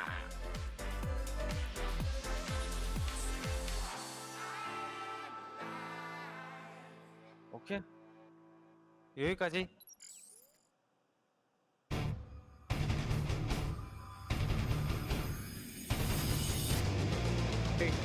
That video not translated to English, but some trash talk coming out from both sides, as well as reminiscing about the past, as we are all doing right now. Any big takeaways from the trash talk that Wolf would like to share? I think that there's a lot of talk about you know, Lunatic-Hai being an old team, an old name. But also a lot of talk of Runaway having no success, no victories, no wins. During Lunatic-Hai's era, it was only in Contender Season 2 of 2018 that Runaway was able to lift a trophy. First generation Runaway that became the Vancouver Titans and now is split across many Overwatch League teams. Take a look at this lineup. Oh man, these Twilight's con box picture. It's old Apex profile shots, and that's why Twilight is wearing the con box jersey. He was not on Runaway in Season 2, so it was not part of the roster that failed to defeat Lunatic-Hai in that iconic finals. He was actually playing with Gamsu at the time, and they did not have the deepest or greatest run, but Twilight was quite famous around that time for playing a lot of Sombra in support meta, really hitting in Season 3 shortly after that famed finals. On the side of Lunatic-Hai, the first one to really bring that Sombra out. Yeah. You know, with Haskal and some others, but one of the ones the first five was. On this side of things, I think the weirdest and strangest thing, as you mentioned earlier already, is no Eska. But also, we have Who Are You and Gido playing together, which, for those who remember, Who Are You was the Season 2 MVP for Apex in the Grand Finals, and it was Gido who's Season 3. Gido essentially replaced Who Are You, and there were a lot of rumors back then, for those of you guys who remember, about what happened to Who Are You. He didn't really play in Apex Season 3. Gido replaced him. So two different generations of Genji DPS here for Lunatic-Hai playing together alongside one another. And we do have a 7-man roster here for the squad. Zunba is back in, someone we haven't seen in a really long time. Miro as well. What a great show we are about to watch. I'm still kind of pinching myself constantly to wake myself up, because this is just a bit of a dream at the moment. Obviously, table's turning a little bit. Back in Season 2, it was Lunatic-Hai who had that solid 6-man roster. Runaway was the ones who had, I almost said deeper pockets, but that certainly wasn't the case actually at the time. They had the more elongated roster, though. They had multiple players, you know, people that we're missing right now from this show match. You know, Koma, Cox, Shine, were all on the squad, but are not present here today. But enough about that. It's time for bans, I think, here, Kilios. Let's see. Yeah, let's see what is going to happen here.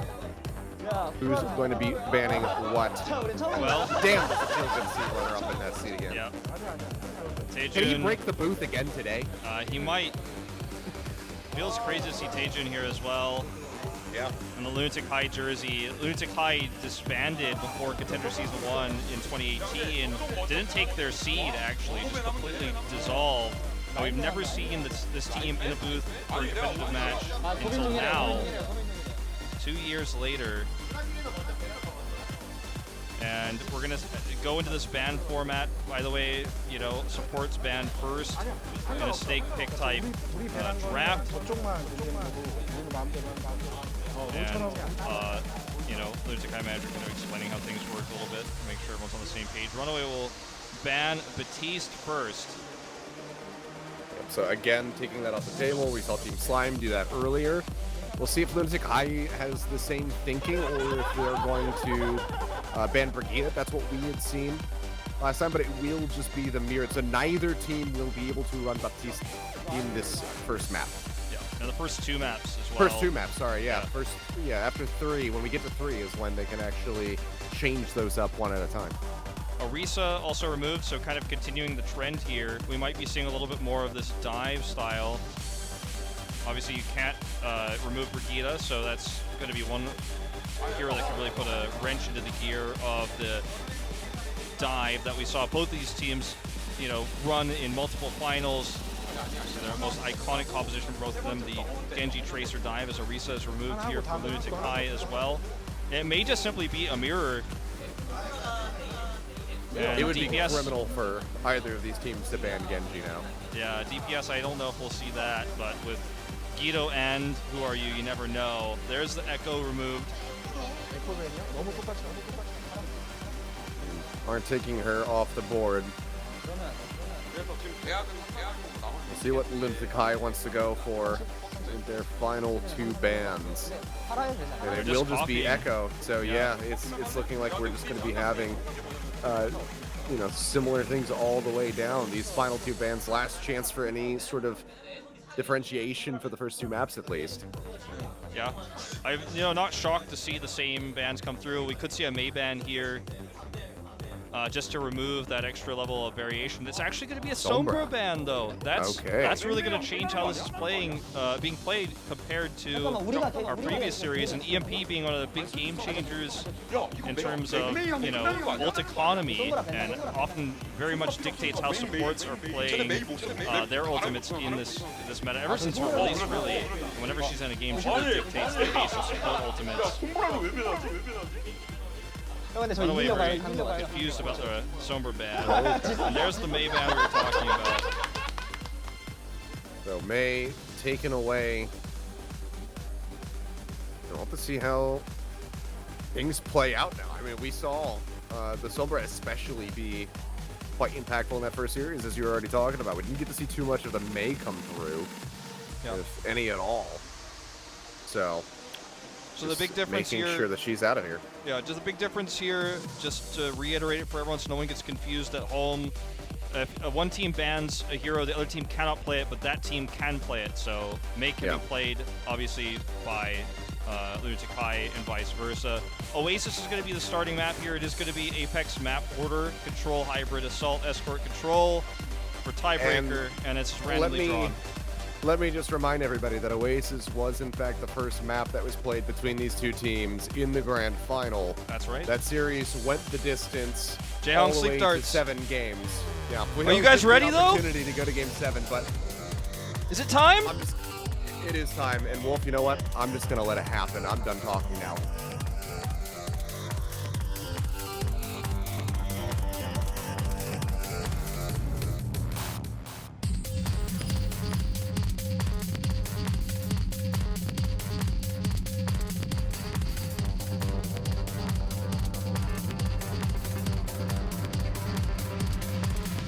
I get it.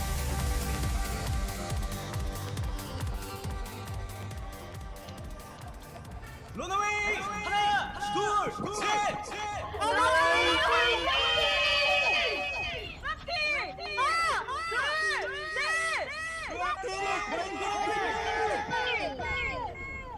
I can't believe this is real, Achilles. I am on the verge of tears. I won't lie. Oh boy. Fans can't be at the studio because of COVID-19, but they're able to, link in and do their chants together. And look at this. We're looking at a lot of the same heroes we saw on that Oasis map back in the Apex Season 2 Grand Finals. Bumper on Zarya, Kaiser on this Reinhardt. Miro sticking with the Winston, though. And no Eska for the McCree for Lunatic-Hai. They're going to have to run Tracer with this. High ground's gonna be occupied right now. Sorry, I genuinely just teared up. Jump onto the high ground here from Miro. Looking to disrupt them, try to knock them down. Won't be able to do so, but Kaiser's gonna be taking the fight to them.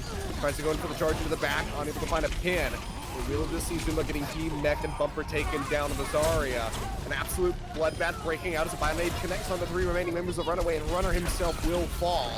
Guys are trying to stay in the fight. Twilight doing his damnedest to keep him alive, but it is a struggle, and it is one that's not going to work out for them. Lunatic-Hai will be able to claim the first point. Yep, Twilight gets the sleep onto Zunba, but unfortunately not onto Tobi. Gido looking for the pulse here for an exit kill, but not going to happen. To prevent their, not an exit kill, but a stagger kill. This is going to be tough for Runaway to approach, with the Blizzard being their best angle to try to take a initiation with, and it's not even ready yet. Nano boost going to be used as Miro jumps into the back line, gets bionated, but has that mitigation coming through. Now has a Primal Rage online, and he is going to pop it. Looking to get a couple members into the corner. A little bit of damage, though, has to play this one a bit more conservatively, but Lunatic-Hai, in the meantime, still managing to find Kaiser. Bionade going to be connecting on to 3. Gido reverses that one with the recall and manages to push forward, and Twilight will fall. Zunba going to be team-necked, but Lunatic-Hai still holding Runaway back towards the spawn. They are accruing a plethora of ultimates, and one's going to be used right now. The grab is going to be coming through. Haskal uses the Blizzard, freezing them up. Kaiser spin! And Very Tobi, impressive. Just going to get swung on. Fire Strike takes him down. Critically knocking Zunba out of his mech before utilizing the Graviton Surge's bumper at about 90% energy there. So able to do massive damage in the fight. Really slow-paced aggression coming out of Runaway, but ends up working very well.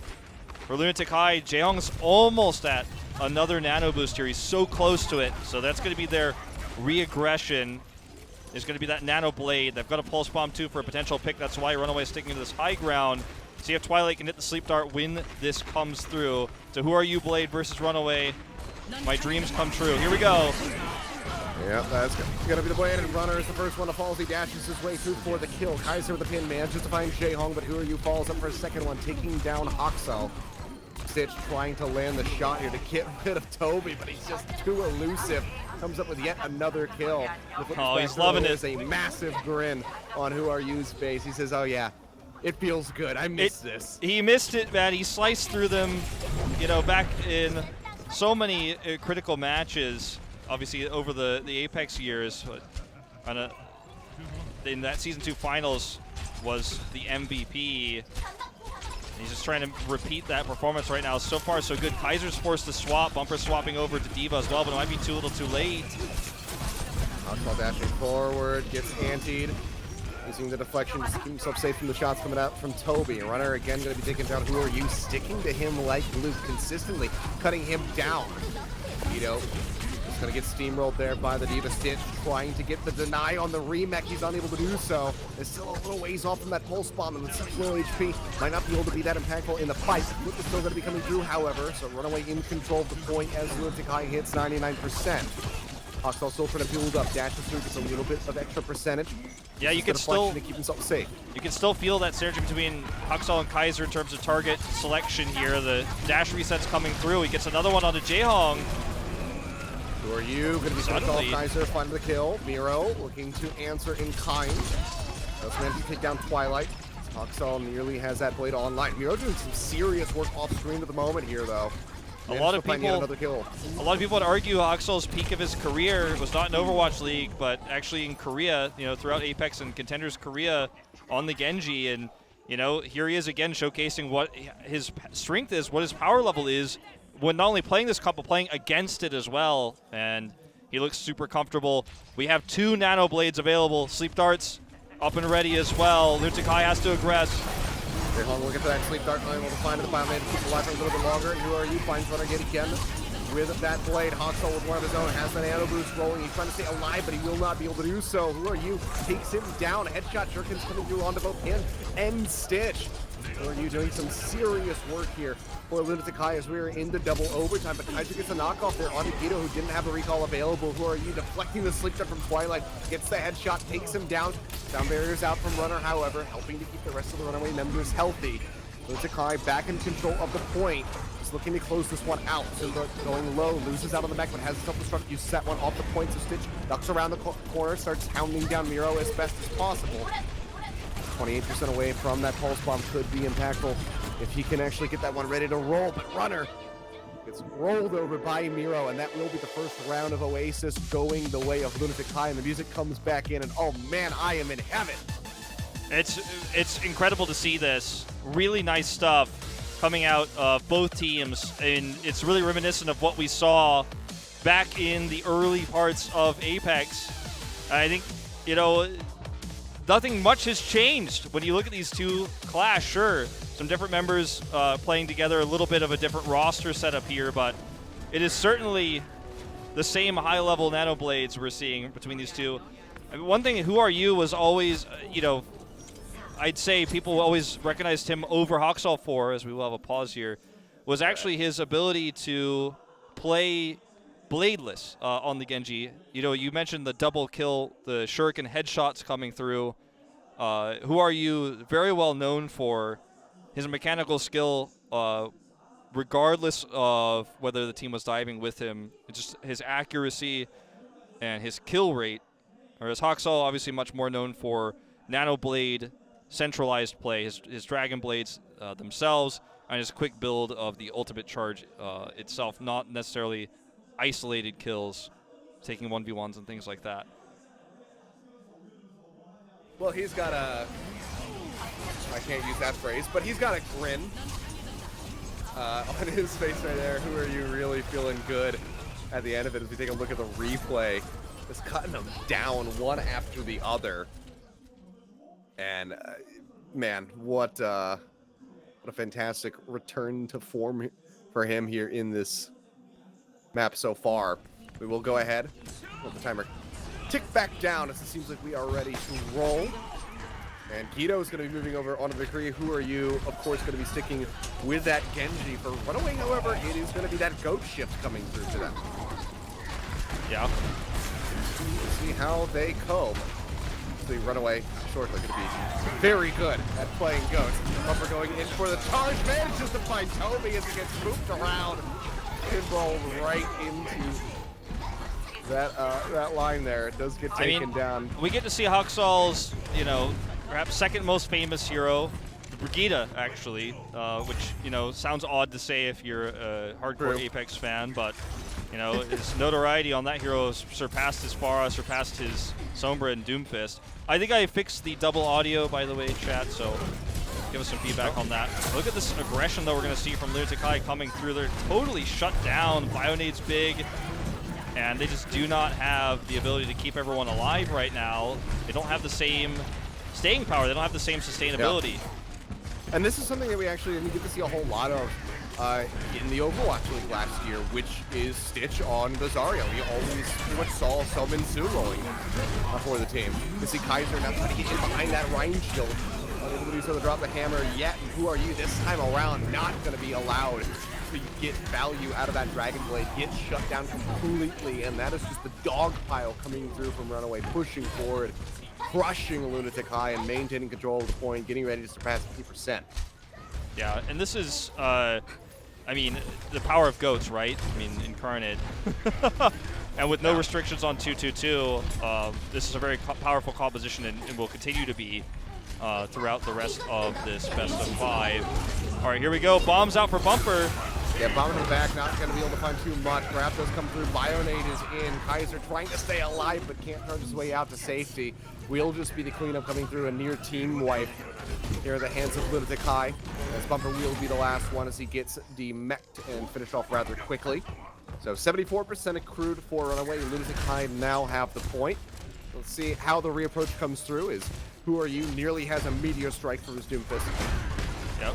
Kaiser's also got a shadow ready. Gonna hope for that one to be a big one. Ooh.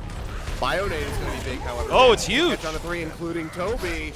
Doomfist coming in. Who Are You building up that shielding? Nearly has a meteor strike. Shadow going to get dropped in, but doesn't find much. Kaiser not quite coming online yet.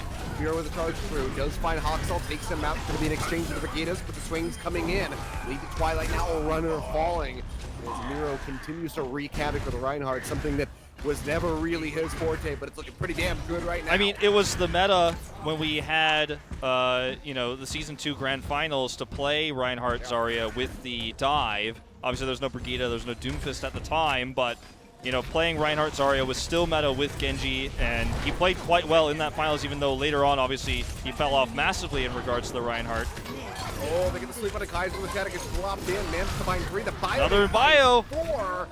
And who are you? That is the go button for him. Seismic slams his way to success. Comes up with multiple kills, and now things start looking a little bit dire as they try to take this to a 3rd round through Runaway, but can't even really make their way to the point, completely get shut down in transit. It's crazy how much bio grenades actually matter in a meta like this versus, you know, double shield or what we have currently. Look at Zunba. Bumper takes that one out. He knows the sneaky plays. He checks his angles, guys. You can't pull a bumper on bumper even when he's not playing the Reinhardt. Shuts down the entire play, and suddenly Runaway's back over onto the point. The cleanup is there as Tobi falls. Ryujehong going down last. The flip will come in. Lunatic-Hai only get 91%. Yeah, very much a, you know, a clutch play there. I mean, it's very obvious, it's very known that the major play is going to be the grab. So if you set up for a moment like that, as Bumper did on D.Va, you can deny it. Lunatic-Hai have this sound barrier they're going to have to push onto the point with. Bionade's already out. Again, getting aggressive. The shadow goes into the shield. That's going to be the sound barrier out from Tobi as he tries to make his way into the back. The Bionade connects on the Kaiser. He will fall, as does Haskal. Maybe not. He's alive for a little bit longer here, it would seem. Stitch manages to find 1. We'll see a couple knocked to the ground. Sleep dart there on a Who Are You, but he gets out. Meteor Strike now coming through, looking for an additional pick. Lunatic-Hai half flipped the point back into the favor. Gido going to be swapping over on a Soldier 76 just to try to get back in time. Seems like it will work a treat. Kaiser getting pooped and popped around. Will fall as the OT starts to bleed away. Bumper makes his way in to tag in for a little bit longer. Doesn't have a self-destruct to try and remech though. They need to get Stitch there with that Graviton surge. One after the other. Entering onto the point, but one after the other, they do fall. Grab now comes out. They manage to find 2. Can they turn it? Stitch, he gets a 3rd.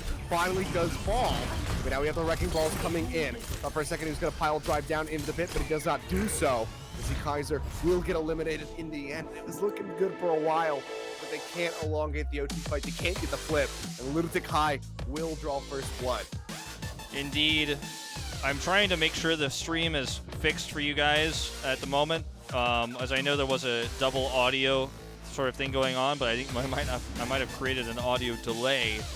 So continue to give your feedback in the chat, and Achilles will read that because I can't read that at the moment, but yeah, if everything's good, give us a Monka S. No, don't do that. If everything's good, say everything's good. I need something uniform that they'll all type. It's easy to identify. Well, I have to say that this is a pretty good start for Lunatic-Hai. I mean, they obviously ended up playing to how Runaway started things, obviously having to match them in composition in a lot of ways and having to change things up, but looks like we have a sub. Gido's out. Leetaejun is in. And remember, Leetaejun actually didn't play for Lunatic-Hai in that Season 2 finals either. It was Eska, and ended up playing for them later the following season as a mainstay in Apex Season 3, and obviously later on, you know, retired from competitive Overwatch. But see how he does here. Lunatic-Hai's got a lot of options with the 3 DPS they have on their team. Stitch playing the Zarya, a little bit of an uncomfortable role for him, I'd say. He's played it in the past. He has played some Hog, but, you know, definitely a little bit out of his comfort zone in terms of recent times and what heroes he's been playing. Well, I'm happy to report that everyone is saying that everything is good. Wolf. Cool, that's good to know. So I think I fixed it. We should be solid to plow on with the rest of the series with no issues, which is fantastic. Excellent. But yeah, so swap coming through for Lunatic-Hai. We'll have to see. I mean, it's been a while, man, since we've seen Leetaejun. So it certainly has. This will be a very interesting change-up. But so here we go. Heading into this next map, it is going to be a choice of Runaway. King's Row again. Well, a lot can happen here. Script. Then a lot can happen here. Runaway won the first one Oasis, so the script has already been broken. It also went to 3 rounds when they played in season 2, so we're going off book. It's a great map for goats. It's a great map for playing that Reinhardt Zarya style that both these teams are obviously still very good at. And I do think that we will have that style of play as we do head into that second map. Normally, if you guys want some Apex history, normally when a substitution occurred, it could only occur once in a series in the Apex rule set. And normally we had a break after that, so I'm not entirely sure if we will go to one here or not, but that's how things were back then. I used to also have tactical pauses, which were actually introduced, I believe, either in that same Season 2 finals or were introduced in Season 3, but I don't think we're going to have that here either. But I think Teju is just getting his settings set up. I think we had tactical pauses in Season 2. I think maybe in playoffs and finals only, though, right? Whereas later in Season 3, it was added to every series, I believe. You're talking to Mr. Apex here. I think I know, Achilles.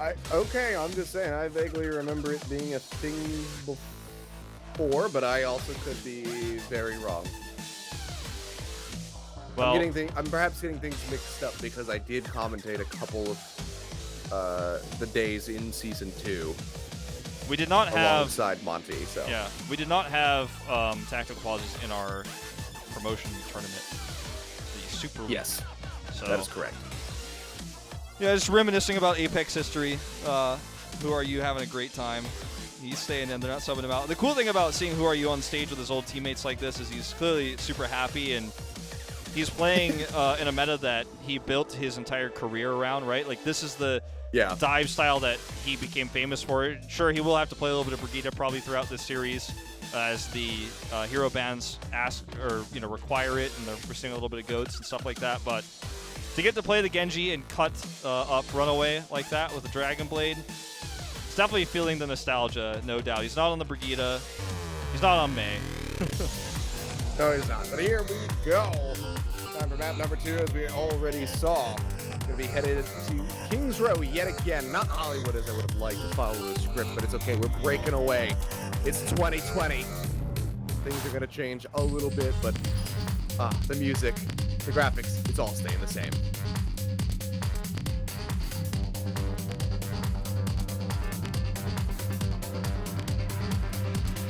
I get it.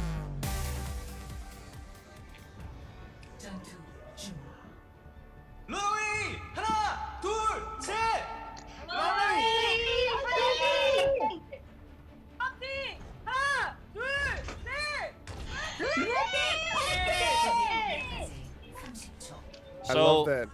I love that they have the echo going on with the Runaway fan cheer, so it sounds like he's like out in the audience. Yeah.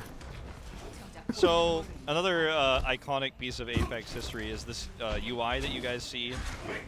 The Runaway and Lunatic-Hai on the top bars there, and also where it says special match. The exact same assets used for Apex when Apex was in play. The same A was circled to designate the attacking team. There was never a defense icon. It was always just an A circle to indicate which team was on attack. A lot of iterations of Overwatch, and a lot of what you see in Overwatch League today was heavily inspired by Apex. It paved the way for quite a bit. Legendary tournament series. You can see, though, we will have the mirrored compositions coming through the McCree Genji, and Kaiser is the first one to fall as Who Are You draws first blood. Stitch, however, going to be striking back. This one of Jayhong, but Who Are You dashing through, finds Runner, but Stitch cuts him down, flashbang in, gets the shots. Leetaejun falling as well, and we are just all over the place as we take a look at Zunba. Taking a couple, he's working on his legs, leg strength, getting some squats in. Some squats. Then gets woken back up and is reminded that he's in fact playing a game right now. Zarya has that right Olympic skin, bumper. Yep. Gotta stay fit. I don't think they can take this back. Runaway. Well, Runner's got a good bio, a but nap. Gets woken up now. Where you playing up to the front, it's going to be the Graviton Surge coming through. Bumper, pulling the trigger on that as Haskal manages to find 2. Stiff will take down Leetaejun. Nano Blade, though? It's another one. The Nano Blade on the back end just barely builds it up in time. The 6 are not going to connect from Twilight. He will get cut down, as does Bumper. Insane! The stun's out, deflection going to be used. He's got to resheath the blade. Who are you? The sliver of Tobi! HP will be saved by Tobi in the end, Stitch. And like, yeah, I didn't kill him. That was greedy by Runaway. Over to Lunatic-Hai. You never get an ideal grab that way. It was a pretty good grab. The Bionade follow-up was solid, but Ryujehong made the call. He committed the nano boost there onto Who Are You, and Who Are You is able to get dash resets and clean up. Very effective to see, Genji in this meta, is not a Brigitte on either side to shut him down, even though she is available for play. It's just insane to see the value you can get out of that Dragon Blade. We'll see. Deadeye drawn out from Leetaejun, gets around the corner, manages to find Bumper. Not sure if he didn't have the bubble or just thought that he was protected. Either way, he falls, as does Haskal. And this is just going to be such a fast pace for the streets phase on Kingsor from Lunatic-Hai. It really is. Haskal has a Dragon Blade ready. They have Nano Blade, but it's a bit late. And they're probably going to attempt to contest. They have a sound barrier. Runner's got that ready. They have the Shatter as well. Yeah, I think they have to commit here. They can't give this time up. Not when they have this blade advantage. Have to try and drain this one down. Stitch going to be pushing forward. Deadeye of his own is out. Deflection going to be wearing off, but a perfectly timed dash will take Who Are You around the corner to safety. Guys are getting top back up as he tries to keep that shield intact. Bionade connects, manages to find two. That's the go button. Haskal jumping forward. Sound barrier comes through from Tobi to keep the team topped up and safe. Doesn't get too much done with the Nano Blade. Bumper being melted down. Zunba absolutely. Oh, Kaiser! Kaiser! He comes through! Knocks them all on their asses! And the kills come through in the cleanup. Runner and Twilight will both fall, but the HP bars for Lunatic-Hai are absolutely in shambles. Haskal keeps himself safe, moving away from Zunba, but Kaiser unbelievable. Watch this again. Watch this again. Shield's down. He knows it's broken. It's under the cart shatter, just like the old days. 5 members. 5 down. And he saves the cart here for just a little bit longer. They're about to have another Dragon Blade. They've got sound barrier advantage here. Runner got to keep that. Grab's gonna be locked in from Zunba. That's from the sound barrier. Now out from Runner joining them here. But Who Are You? He's got the Nano Blade ready to go. Slices and dices his way to 2 kills. Stitch on the flank. He'll manage to find the headshots and cuts him down to size. He himself has to retreat. You can see here a very angry and charged up Zunba is just beating people down. He'll manage to find Stitch here on the back end as the cart did get pushed through. With no Brig being played on either team, the power of a Dragon Blade is so... you can't underestimate it. Even with the sound barrier there, the grab means everybody's lined up. Dash resets give you so much more extra damage, even in that small and enclosed space on top of the grab. And this card's rolling. Bumper's got his next Graviton ready. They don't have a Diva, so this is going to hit no matter what. He's got decent energy. Bumper waiting for his moment. Haskal with the blade, managing to find one. Gets rid of the charge, though! Oh no, he dashes into the charge, Miro! He takes him out. He can't believe it, but he did enough. He staved them off. He held back Lunatic-Hai with that ult. They still have the Graviton Surge ready to go, so he bought crucial time and is now back in the fray here with his squad. There's the grab. Lob in coming through. Instantly going to get deleted. Stitch pushing forward, manages to find Ryujehong on the back end of the Deadeye. And now is just looking to get rid of Who Are You. Will finish him off with a flashbang. And this is a good spot now for Runaway. Still just shy of 3 minutes of the clock for Lunatic-Hai. They have a couple ultimates ready to roll, but they're draining time. My biggest fear is the follow-up grab blade for Lunatic-Hai. And I think that Runaway's best chance is to really play aggressive, play forward here. Not necessarily on the cart, but on this corner, right in front of the cart. Gotta try to force some ultimates. Kaiser's trying to do just that, but instead she's going to be forcing a shatter straight into a shield. Stitch managing to find one, but then he and Haskal both going to be taken down. Now the grab comes through. They don't even need the blade. Who Are You doesn't have it yet anyway. They're just going to go ahead and wreck face. It's going to have to be one final fight realistically here from Runaway to hold him off. And Stitch, he's going over onto the Widowmaker. They heard the swap. They heard him grapple to the side, so they start lobbing in those right clicks from Zunba to try and zone him back. Deadeye coming through from Leetaejun to stay in behind the pallets. Bumper and Stitch both eliminated here for the moment. And now Who Are You comes forward with the blade. Gets rid of Kaiser as it's swapped over onto the Winston. And the cart will be able to glide through. 1:59 on the clock at the finish as Tobi celebrates with the sound barrier. Eye of the Kaiser, one eye open, one eye closed. The first one is a massive 5-man. The second one is a risky shatter. They look to take the fight to Lunatic-Hai early to make sure that massive grab blade didn't decimate them on the point. They were desperate. They had to make a call like that, but the second shatter doesn't hit. It goes, as you say, straight into his shield, and that means they're completely out of position, way too far forward, allows the follow-up grab to come through from Zunba, and the rest is history. Pretty great time here, though, for Lunatic-Hai. Just under 2 minutes as Runaway. Well, we'll swap sides and Runaway will have their attack. If they can get a good start on A, they can certainly match this. Things are a lot different than they were in the old days. These are not the same stat lines on these heroes, obviously, as they were before, even though they're the same top positions. And it feels like Achilleos, these two teams have made a gentleman's agreement to play 2017 Reinhardt, Zarya, Genji, McCree, and not play Brigitte. So we're seeing...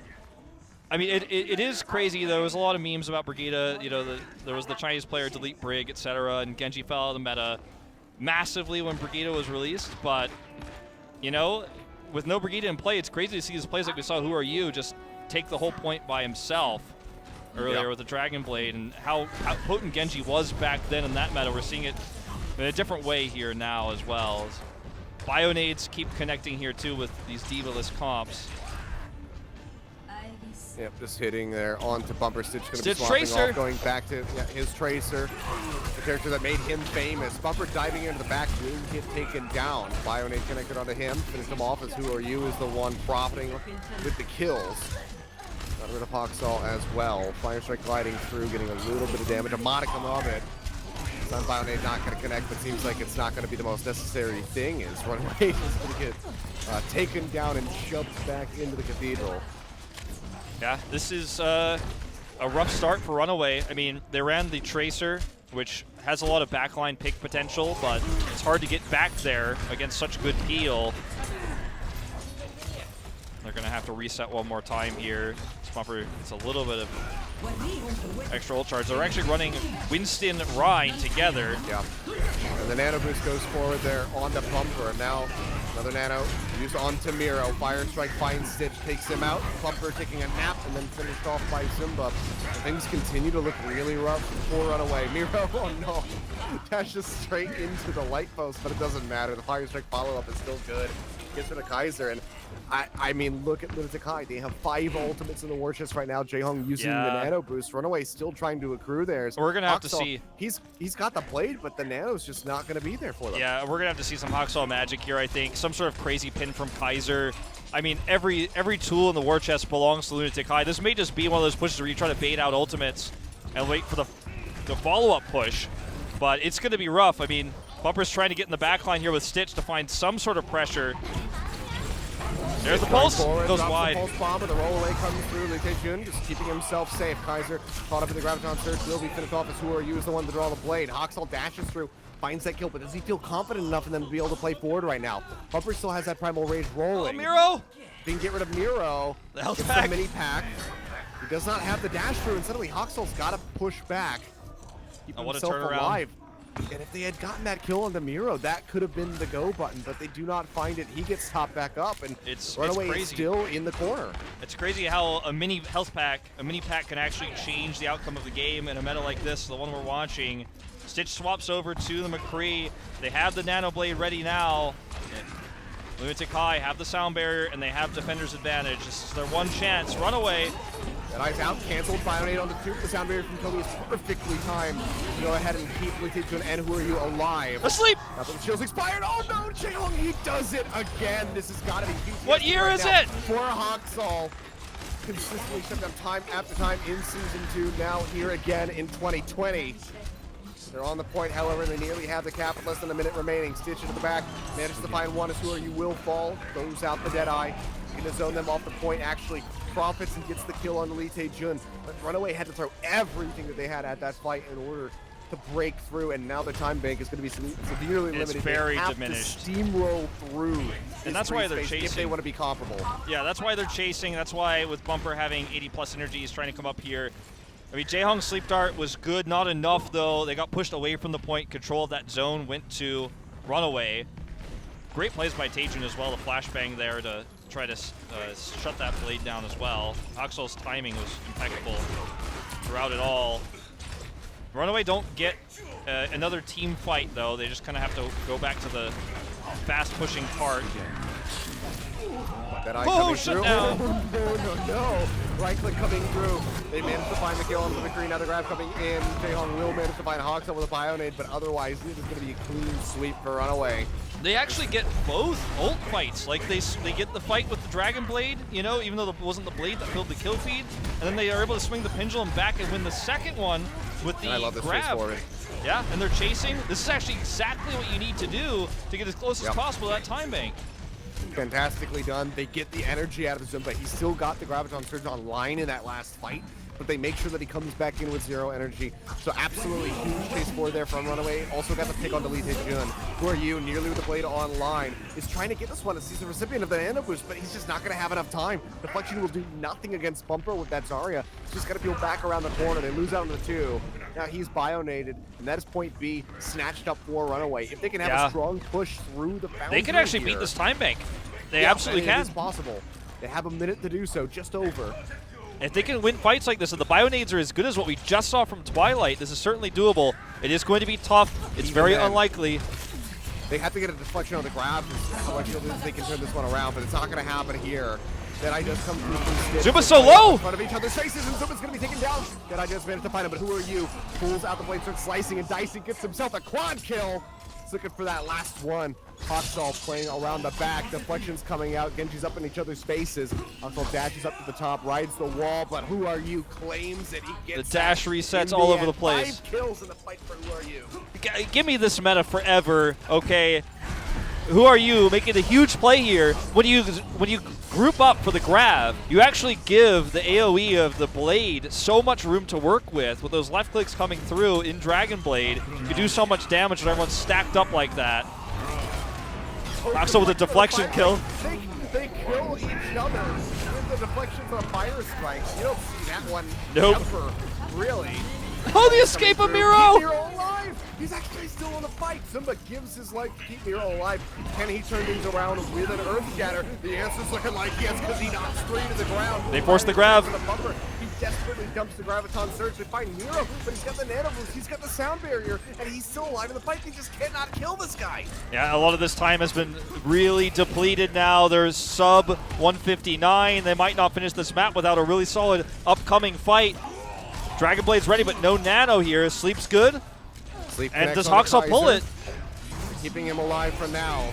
Zunba the corner, that is going to be the blade coming through. Haskal manages to find Zunba. He's looking for another target, dashes through, but Jehong cheekily dips back into the spawn room, but Bumper has the range to finish him off. They get rid of Leetaejun, and now it's just Miro and Tobi against the world, but one of them is already gone. Now they're both out of the fight. They will roll through with over a minute remaining. 1:08 on the clock for Runaway. 1:08, 51 seconds, the lower time bank, but things look dire there for Runaway from, a rough start to, that really awkward team fight they took there. I'd say, I guess, like, there's a lot of team fights in this type of meta, like 2 team fights ago, if you will, where the bio grenade was good from Jehong. You've got to really, in this meta, be careful about these Dragon Blades because there's no brigade to shut it down. If you group up too much, someone like Who Are You will come up with a 4 or 5K suddenly, and sometimes you feel like you're safe, especially if some of these players have been playing in Overwatch League for years now, and or at least the contenders into Overwatch League. Things have changed a lot. The meta's changed a lot since that Apex Season 2 finals, and sometimes you feel like, oh, I've got a kill, I've got 2 kills, this fight is over, because Overwatch is kind of played that way a lot of the time nowadays, with these slow-moving comps we have in modern meta. But back then, one blade could turn a 2v6, and suddenly, what looked like a one-team fight is over. Just gotta stay hydrated. Yeah. I'm drinking water too right now. Everybody stay hydrated. Yep. Oh, man. Well, here we go. Extra innings. There's Runaway on the attack first. Twilight gonna get clipped by that Bionade, but he'll be alright. Haskal working his way over towards the hotel, sitting out on top, just trying to poke in over top of Miro's shield, rather. Get some damage in. Keeping pace with Who Are You. Flashbang connects onto him, but Stitch has to retreat. under some fire, falls low, but manages to stay safe. Gets a couple taps in on the Leetaejun, forces him back inside. One tick already gonna be snatched up. The flashbang up over the top of Miro's shield. He'll be alive for the moment as the Bionade helps keep him through. And Leetaejun just doing his damnedest to try and be a nuisance. He's doing a good job of that one so far. Nano boost is in onto Miro. He's going in for the pin. The bubble going to be expiring from Bumper. They knock him in. He finds the pin on that statue there. Now Runaway piling indoors, trying to stay safe. Flashbang not going to connect. 8 seconds remaining. Bionade hits 2. Haskal has they gotta get on the point. The Nano boost going to be ready. They need to tag in. Nanoblade coming out so far, no one's there, but Haskal, he's going to be the one to force his way through. Miro going to be taken down. He gets rid of Ryujehong, finding some vengeance in the exact spot that he was slept in the first round. Incredible to see Haskal too. He actually simultaneously opens things up for his team, draws the attention to the point, while also being the overtime tagger there. With that Swift Strike onto the point, he's able to touch and then convert that into a one-team fight. Dragon Blade's so potent with the comps these two teams are running. I mean, I can't overstate it. Whoru's about to have his own, though, and this cart may stop short if we can't see a really nice counter grab play. Teijun looking to get a support frag here if he can from behind. Dealing with the grab, they need that right now to shut down this push from Runaway. Bumper has his first, and he's going to go ahead and strike. Tosses it out. Miro caught up. He tries to get in behind. The Bionade is absolutely massive, though. Catches on the 3. Tries to drop the hammer. Manages to find 2. Ryujehong and Zunba both going to be knocked to the ground. Zunba uses his own ult. Whoru, however, with the blade, takes out 2. Manages to find Stitch on the back end there as he uses the Deadeye, and it looks like that is where the cart is going to stop. The team kill comes through. They made it on a point A to get the cap. They make it just barely through the arch, and now Runaway has to defend there. Conceptually, this what I'm about to say sounds absolutely absurd, but it feels like the counter to Bumper's Graviton Surge is the counter to Grav. Lunatic-Hai says is the Dragon Blade. Every single Grav fight where it looks like the ult economy is in favor of Runaway. They won the last fight with Hakskal's Blade. They're still holding on to a Graviton Surge. They're looking for this really clean fight to counter the upcoming big Dragon Blade that's going to come through. And then Whoru just gets behind the grab and cleans everybody up. And these multi-kill fights with these Dragon Blades during Bumper's grabs, it's happened multiple times here on King's Row. And, you know, it's not like the fault of Bumper. It's not the fault of Runaway. It's just, again, showcasing Whoru's mechanical skill, his decision-making on how he blades. And I mean, I think the only question left is how does Runaway deal with these moments where we're seeing these grabs get countered by Blade and getting cut up, and it's tough because if you try to spread while you're grabbing, you're not going to get as much damage done. No, he's not going to be killed by his hubris here, I don't think. Tobi's actually going to take a shot as Widowmaker. You can do that with no 2-2-2 lock. Yeah. They can indeed. And it's going to be him. Okay. I thought perhaps we were going to go for the Genji pocket to try to feed the Blade Whoru a little bit faster, but he must have misclicked. Yeah. They sway away from that one. Okay, Miro's sleep here is a good start. Yeah, they do get the sleep, and Stitch finds a headshot of the Whoru. Fan the hammer into the back of Miro, cutting him low, and Haskal will be able to dash through to get the kill. Yeah, you kill Miro. Really try to track Leetaejun. Yeah, you kill Miro, or you sleep Miro there. You kill him last. You actually ignore him. Otherwise, take that advantage you've got into the next fight. This is actually a really bad spot for Ryujehong to be right now on the attack. He's completely isolated, and they can actually kind of keep him alive and stagger him. They're going to kill him regardless, but that's going to buy a lot of time. It's going to chew through the clock. Yep. They just didn't commit on killing Twilight. him. Tobi, he was doing some work though. He managed to find 2. Haskal finally gets rid of him, because he was being a complete nuisance. Soon looking to move up onto the high ground. Whoru returning into the fight, takes down Kaiser.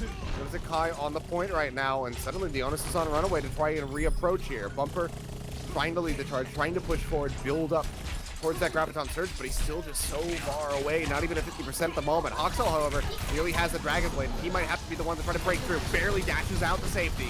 Bionade will keep him alive for a little bit longer. They don't quite have a nano boost, but he might just have to go without it. Pulse Bomb goes forward, takes down Kaiser. It's now or never. He tags onto the point, further delaying as best as possible. Twilight, and the Bionade up onto the ceiling, keeping himself alive for a little bit longer, but they do lose out in the end. Yeah, this might just be the map. I mean, Runaway have almost the big 6 online. I mean, they have the 4 critical ones that they're really gonna need. But who are you who's gonna blade? I mean, look, do we see another bumper grav just get shut down by who are you in the kill feed? They've got this the sound absolutely barrier, could happen. They've got the grav. They just Like the need to grav, make sure that Zunba can't eat this. And they also need to make sure who are you doesn't slice them apart. I think the sound barrier for Runner needs to be very late, as late as possible. And they can't let that get deflected too. That's also a risk. Here we go.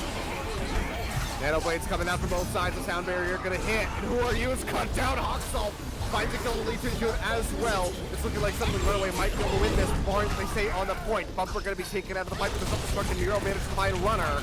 Kaiser has the shatter online, drops the hammer, knocks Zunba to the ground, and they have done it. They have zoned them off the cart, and Runaway will be able to tie up this set 1-1.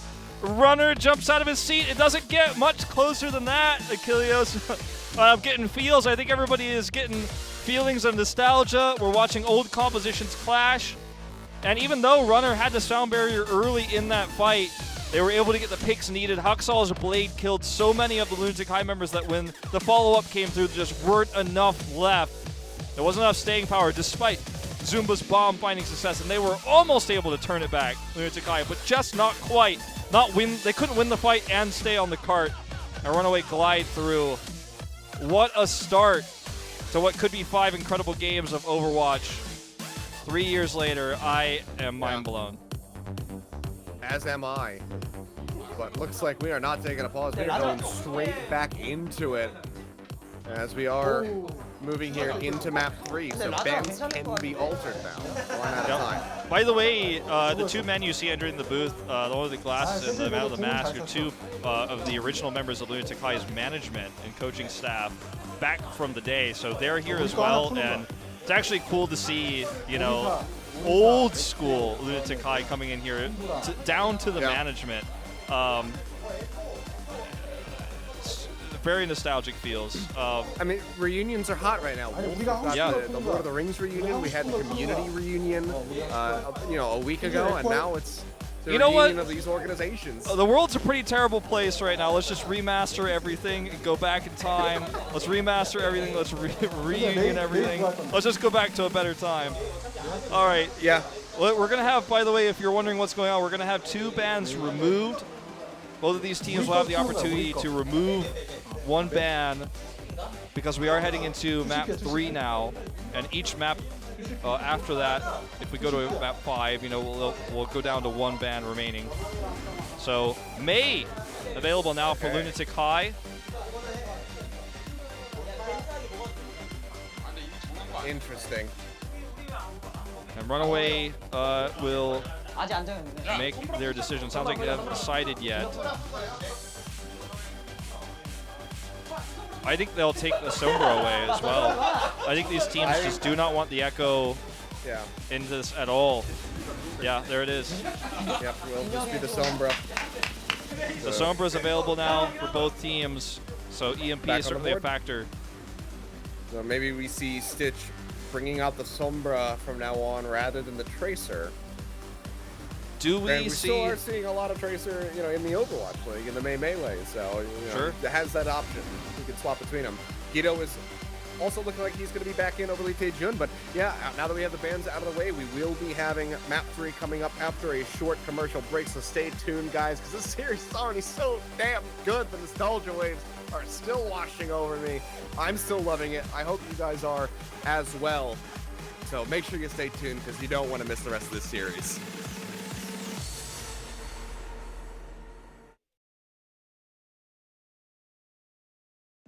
안녕하세요.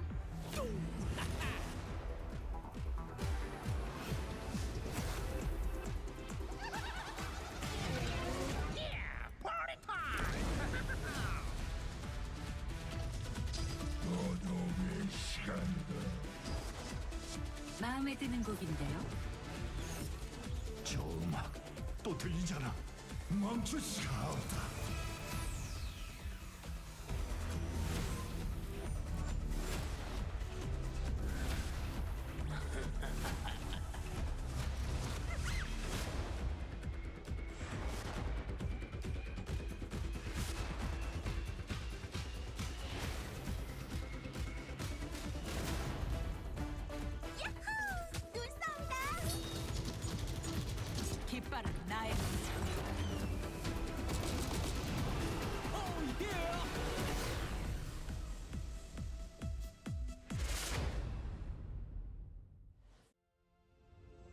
신경망 활성화.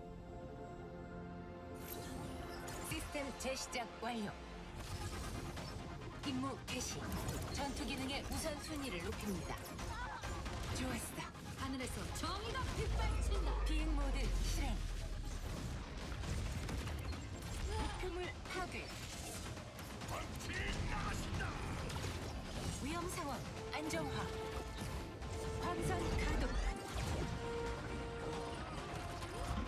다음 대상으로. 적응성 회로 가동. 둠피스트. 겐지 국제 개시. 아나. 송브라. 오리사. 모이라. 솔저. 아티스트. 인격 원상 복귀. 에코 온라인.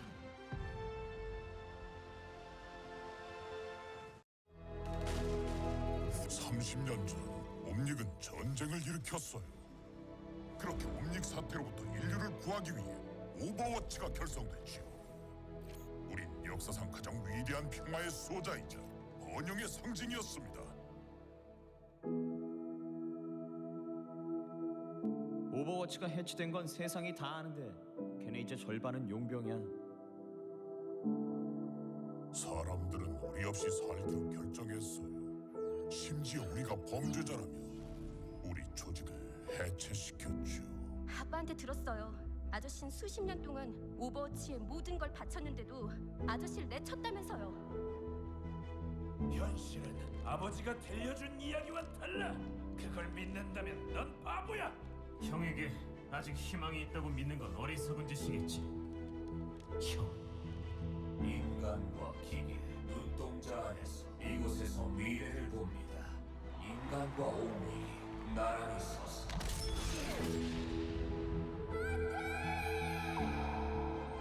제2차 옴닉 사태가 아직도 러시아를 괴롭히고 있습니다. 옴닉과 인간의 갈등으로 15,000이 넘는 인명이 희생됐습니다. 하지만 보세요. 누군가 나서야 해요. 우리가 나서야 한다고요. 잊지 말거라. 세상을 보이는 그대로 받아들이지 말고 가능성을 봐야 한다는 걸. 윈스턴? 너무 오랜만이다. 이건 뭐지?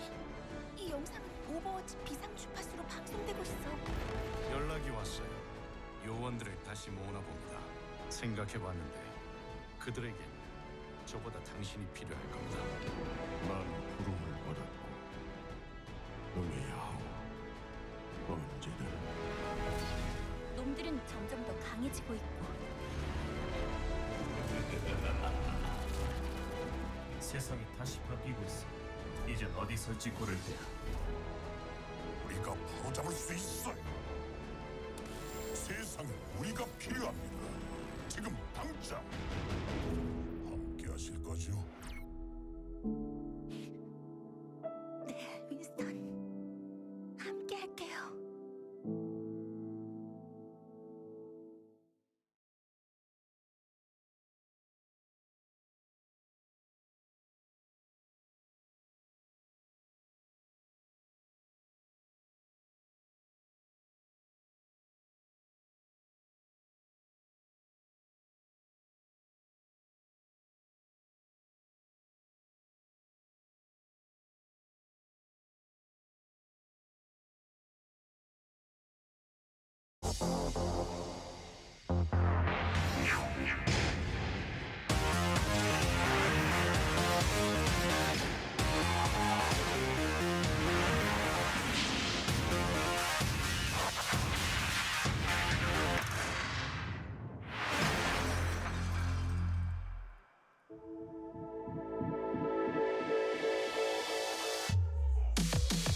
Alrighty, and welcome back, ladies and gentlemen. It is time for map number 3. We are tied up 1-1 in this first 3 series, which means that we get at least 2 more maps between these two teams. And already 1 and 2 have just been phenomenal. Yeah, they certainly have been. We had Sombra and Mei both unbanned as Kaiser gets the fan sign here. And Kaiser, obviously someone who still hasn't been given an opportunity in Overwatch League. And someone who actually, even after the Apex Season 2 finals, fell off, went to Cloud9 very briefly, and then returned to, this man on your screen has obviously been around the world and back, but returned to Runaway, but never really saw much play time. And he actually rose to quite strong prominence last year on O2. But for some reason, I feel like everyone forgot about him, and he's still obviously quite a strong Reinhardt player. You know, if you ask him his favorite DPS to play, he'll tell you Reinhardt. He's a huge... He plays it like one, yeah. He's just obviously a massive Reinhardt main tank.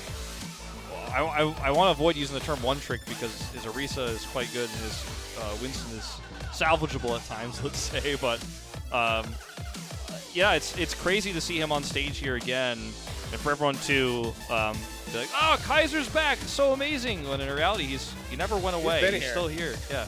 Yeah. I mean, the most that he's been here more now so than after Runaway. Like when he went to Cloud9, he kind of disappeared, and a lot of people were asking, you know, what's going on with Kaiser? Where's Kaiser at? Is he still on the team?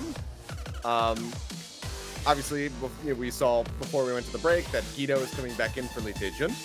Leetaejun having a, moderately successful game. It was a little rough around the edges from time to time, but for the most part, the McCree was still looking pretty solid for him. For someone who's been retired and inactive for so long, he looked really good against, a lot of these top tier Overwatch players. Yeah. Is it Volskaya or is it Anubis? Oh, it's Volskaya. Oh, it's Volskaya. Oh, okay, we're going back in time. This map was played so much back in the day. We're also back on script. Volskaya Industries was the third map in the Season 2 Grand Finals. And a lot of people thought that was going to be Runaway getting match point, because historically Volskaya has been a very strong map for them, but it was actually them getting held on point B and Lunatic-Hai taking the map. So let's see if history will repeat itself here today, or if Runaway are going to be the ones able to move up, or if we have a draw. This is the first of three, so we can go even deeper into the series, and I'm more than happy to do so, Wolf. Let's go ahead and get loaded up for Volskaya Industries.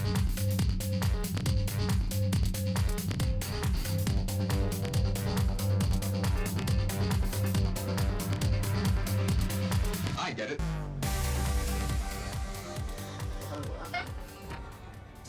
러너웨이! 하나, 둘, 셋! 러너웨이! 파이팅! 하나, 둘, 셋! 파이팅! 파이팅! 적의 공격까지. So here's the thing. For those Tell of you me the guys thing. who don't know, is when you do Korean production as an English commentator, you get no information from production like while you're actually doing the show. Like they don't tell you when they're cutting to different graphics or when you're going into the game. You learn the flow based on the music and the camera shots because they're always the same. And I gotta say, even after years, I still know exactly when we're going into game here with this because of OGN. I was impressed, I'll be honest. I mean, I never hosted Apex, so I never had the experience of trying to throw in the game, but I've been impressed at your timings. I mean, it feels natural to me too, because I know. I remember it. All right, we're going to see Ash, by the way, so we're breaking the script. We're tearing up Apex Season 2 Finals right now in terms of compositions. Well, got one of my favorite DPS players playing on maybe my favorite character in the game. So Stitch already finding that opening kill in Twilight. Got rid of Who Are You? So successful first defense here from Runaway. They stave off Lunatic-Hai. Yep, Tobi's... And Gido's swapping to the Ashe as well. I thought about the Widow for a second there. Tobi's on the Brigida here too, and that's going to help, would have helped a Tracer kind of break through, but it's really tough, and going to try to match this, but obviously line of sight advantage goes to Stitch here. Ryujehong's work's cut out for him. He has to Nano. Get Nano in on to Miro. Just going to be zapping away, trying to knock Bumper out of this mech.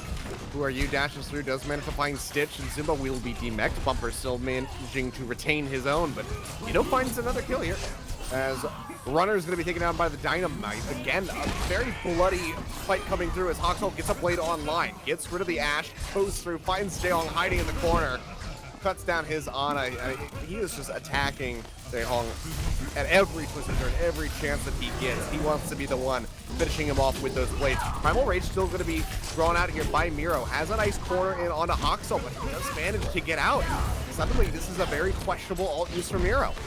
Yeah, I mean, I think the idea here is to try to bait out some ultimates, but I don't know. I mean, sure, he survived, but if he was the defending lone Winston, I would have been pretty happy with that. But as the attacking team, it certainly feels a bit wasteful. They're not going to have it for staying power when they do start to collapse through and start to take some control of this point.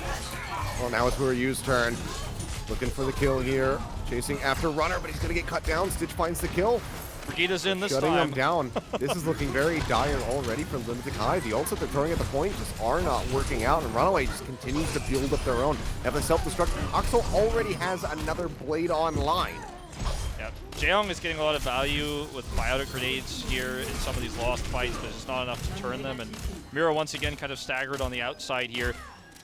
You know, to bring up some sad memories, you know, a lot of people pointed fingers at Miro, you know, going into Apex Season 3 finals is like his peak, and after that falling off in Season 4 when Jisoo Busan was able to 6-0 with 2 3-0s against Lunatic-Hai, and Lunatic-Hai didn't make the Apex Season 4 finals, didn't even make top 4.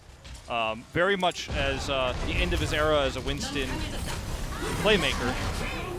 Here comes an Nano Blade. Haskal taking his time, dropping in behind him. He's looking for the rallying Brigida. Changing target now, finds Jaehong, and that's going to be the only one, but I'm sure he is still happy with that. Kaiser will fall, however, to Whoru. He's getting closer to his own next blade. Jaehong, however, doesn't have the nano, obviously, to try and empower that Dragon Blade. We'll see what happens as the Bobs go ahead and duke it out against one another. 40 seconds now remaining for Lunatic-Hai as they make their way over onto the point and start building up. The file in onto Stitch does lead to his death. Zunba claiming that one. And Lunatic-Hai finally find a little bit of staying power. The self-destruct out onto the point, not going to be able to find anything, and Bumper will not be allowed to remech. Kaiser playing forward, zapping away, is trying to get that Primal Rage online, but still got 22% left to go. As Jaehong, of all people, is now on Soldier 76 to come back into the point. This is reminiscent of the Volskaya in the final series. We saw a lot of Jaehong on Soldier in that series because he was running back to the point quickly. Yep. You can't do that anymore with 2-2-2. You see he swaps back to Ana as soon as the point is captured, but before 2-2-2 lock, you would see that a lot with Soldier players, or support players rather, swapping over to Soldier to get back to the point. You have that extra healing, survivability, and extra damage. Just kind of like a wrecking ball coming out of the point to defend. Same sort of thing. Yeah, nowadays it would have to be, you know, swap over to the Moira, get that extra little bit of move speed with the fade, and make your way over onto the point. Haskal is getting ready to lap Whoru yet again, who now has 9 HP remaining.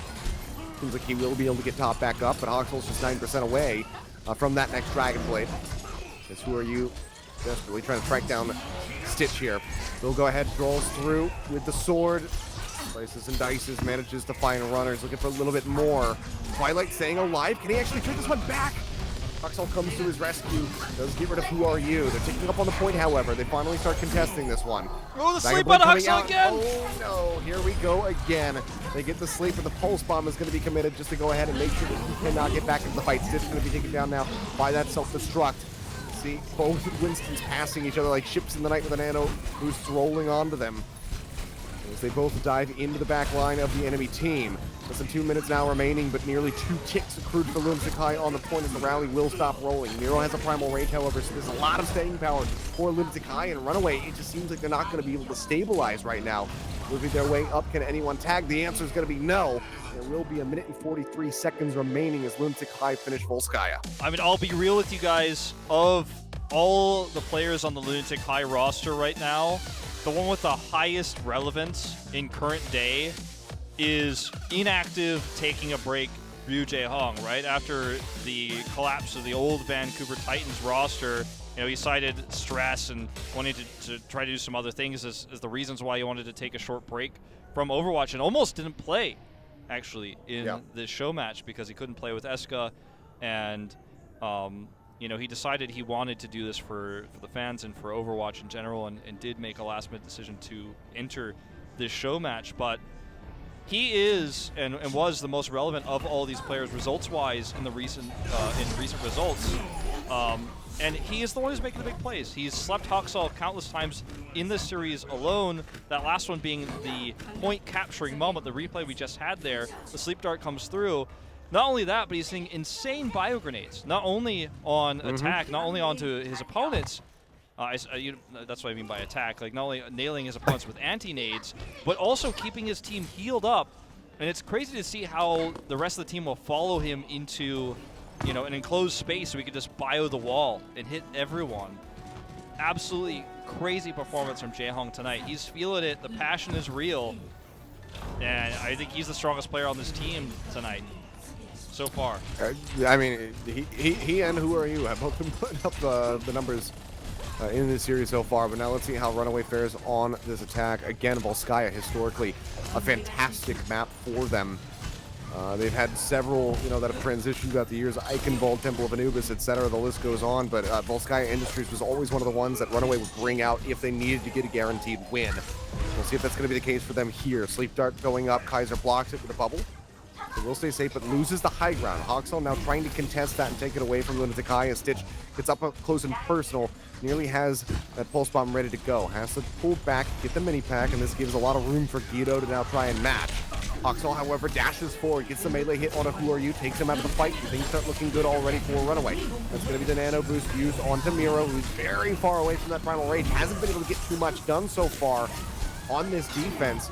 Now zapping, but the rest of the team just crumbles around him, and Runaway, they look for an explosive take on point A with a massive time bank. Yeah, Lunatic-Hai were so close to getting so many kills. Miro actually got a little bit disjointed from the team trying to get that kill into Twilight. Haskal was low, obviously after getting that dash reset kill into Whoru with the melee combo, and they just couldn't finish anybody off. And that can sometimes happen in dive, where the rest your opponent has a bunch of low health members, but your composition is so split up that it's hard to collapse on anyone or make those fast calls to target those kills down. Haskal with another blade ready. Yeah, goes ahead, draws this one out, jumps onto the high ground, finds the Brigida.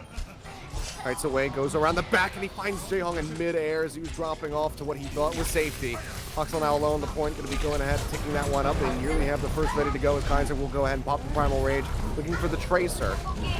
Instead, we'll just zone over, and he is gating Miro away from the point where the cap is still coming through. Self-destruct up onto the high ground, not going to do the final thing, but Gido gets the pulse bomb on the bumper, getting rid of the enemy Zarya. Second tick on the way, but zoned back for the moment now are Runaway as Gido tries to duke it out in a 1v1 versus Stitch. Falls low, force used to recall, gets that armor pack, now has a little bit more staying power as he tries to get the next pulse bomb online. Dashes forward as Runner has a sliver of HP remaining, but wants to hold on to that rally and is able to do so. Bumper moving forward, So Grab's low energy. ready to go. He's trying to get it up, but, you know, sitting at 40, it's hard to actually hard engage here. Nano boost is out. Yeah, protected bubble coming through, and Haskal, he's got another blade already? Wasn't even paying attention to that one. He dashes forward, looks for the additional kills, gets bioed, so we'll go ahead and back up. Now you can see the rally Grab's rolling. out. Grab's going to be coming through. Ryujehong antied. He'll get finished off, as does Tobi, and this is looking fantastic for Runaway. They will be able to close it out. 4 minutes and 11 seconds, a massive advantage for them. Yeah, they certainly have the big advantage here, Achilleos, and that's going to carry into these next few moments for Lunatic-Hai, knowing that they have so little time to work with, and how far they go could just easily be cleaned up by Runaway on their follow-up. So that can get into your head a little bit, and it kind of forces you to choose one composition only. And I gotta say, you know, despite the heroics of Ryujehong throughout both attack and defense there, Runaway looked a lot more cohesive overall. They made the big plays with Haskal despite Bumper being low energy there when he threw the grab down.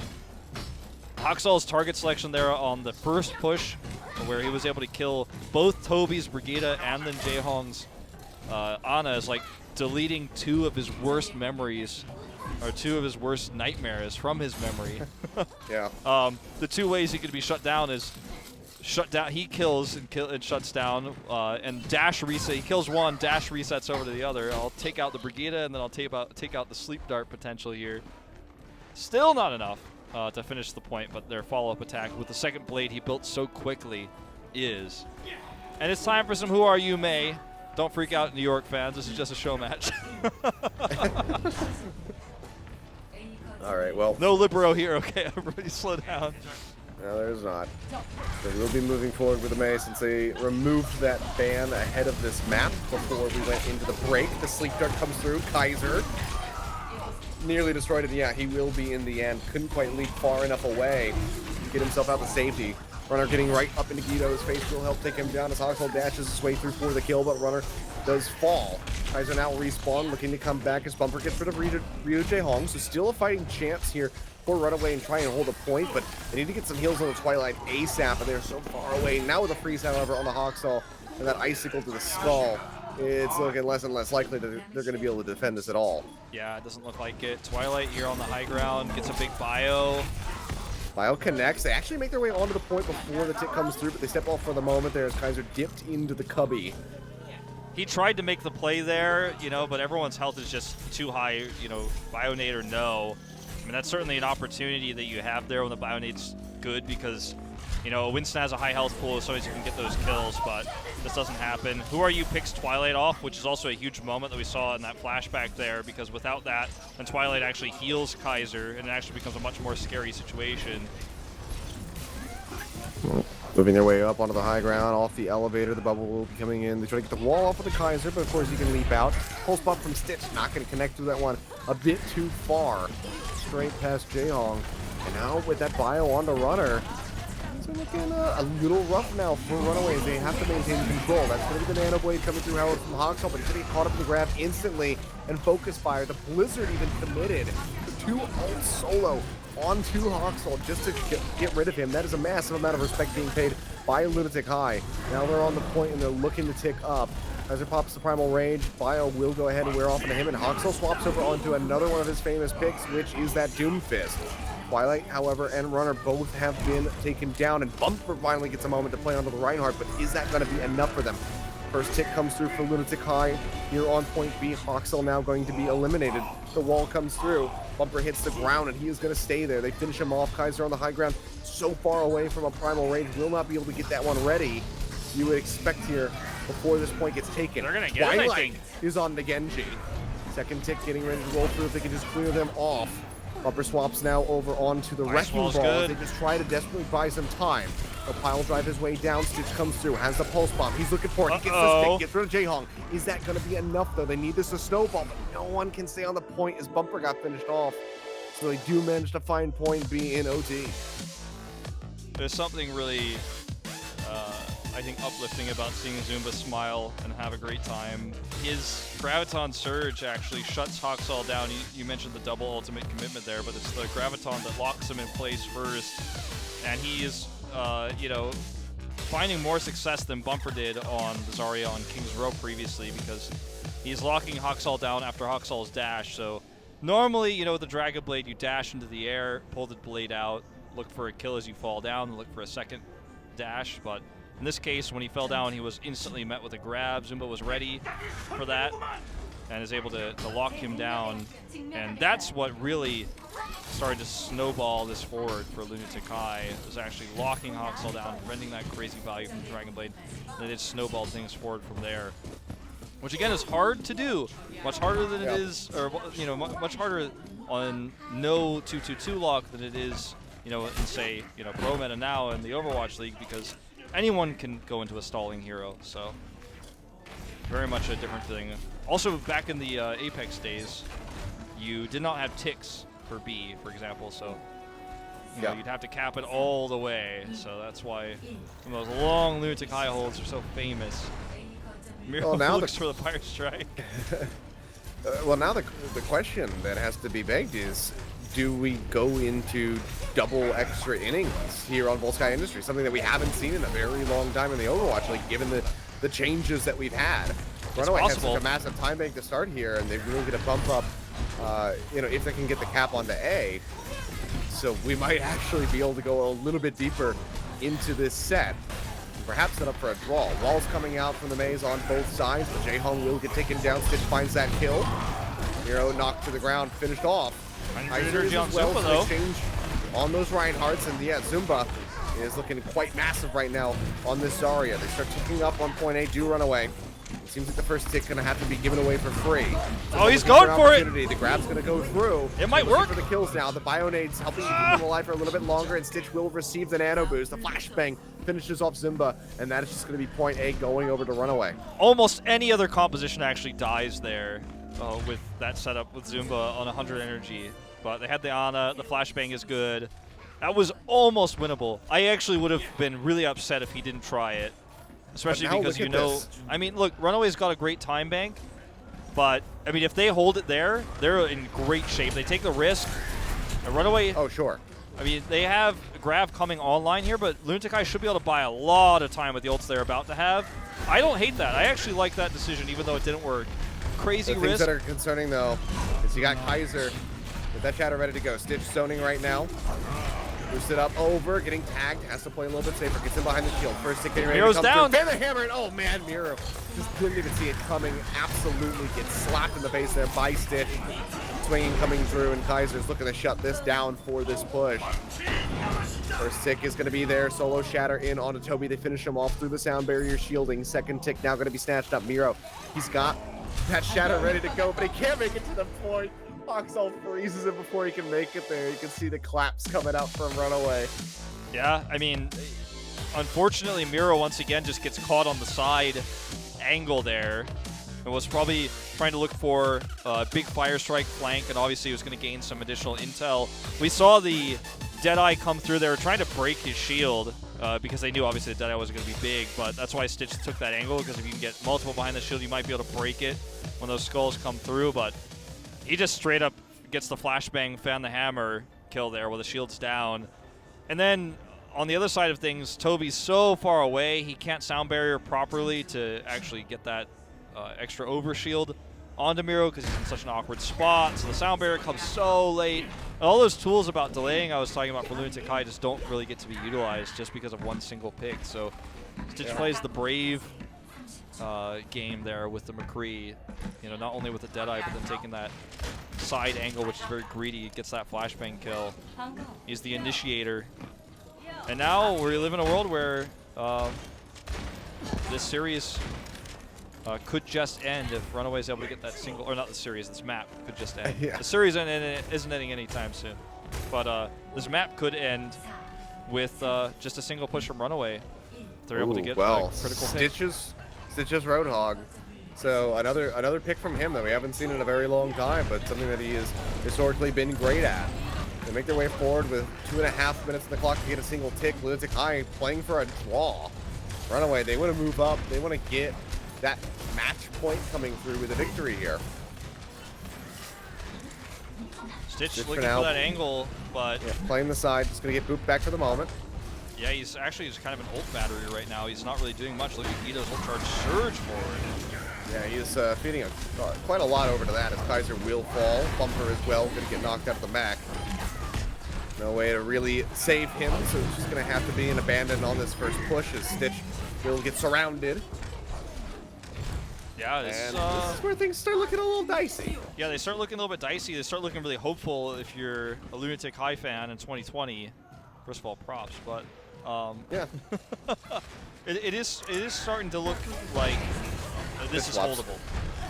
Twilight's got Coalescence, but Hakskal's so far away from a grab, and yeah, the swap comes through for Stitch, but he has to get the right angle to get value out of this. This Coalescence, I think, is how it all has to start. They have to somehow burn somebody down. They have to get a single pick and then steamroll this point. I don't even know if he wants to commit it. I mean, this is, you know, uncharted territory here for Runaway for the most part. Like, Haskal is not usually going to be the Zarya player for them. It's always going to be Stitch, but they wanted him on the Roadhog, so Haskal has to pick that one up. Miro goes into the charge. Gets the hit there onto Kaiser, trying to finish him off. Sleep Dart connects. Bob finds two. And this is going to have to be one more volley. Runaway, the members that are still alive right now, they got to get the hell out of there. I mean, realistically, I mean, if I were a betting man, which I'm not, if anyone was a betting man, if anyone was going to make a call right now, you don't bet on Runaway finishing this map. You bet on we draw and we go to game 3 1-1, or game 4, excuse me, 1-1. Haskal doesn't have grab. Building energy, you know, he was successful at doing that for this push. You could see the delays. Attempt, but like he's dead now. You know, he's delayed. Oh, Stitch Zunba has got the massive energy. Stitch is gonna hope for this, but yeah, I mean, Runner's sound barrier is counteracted by a rally.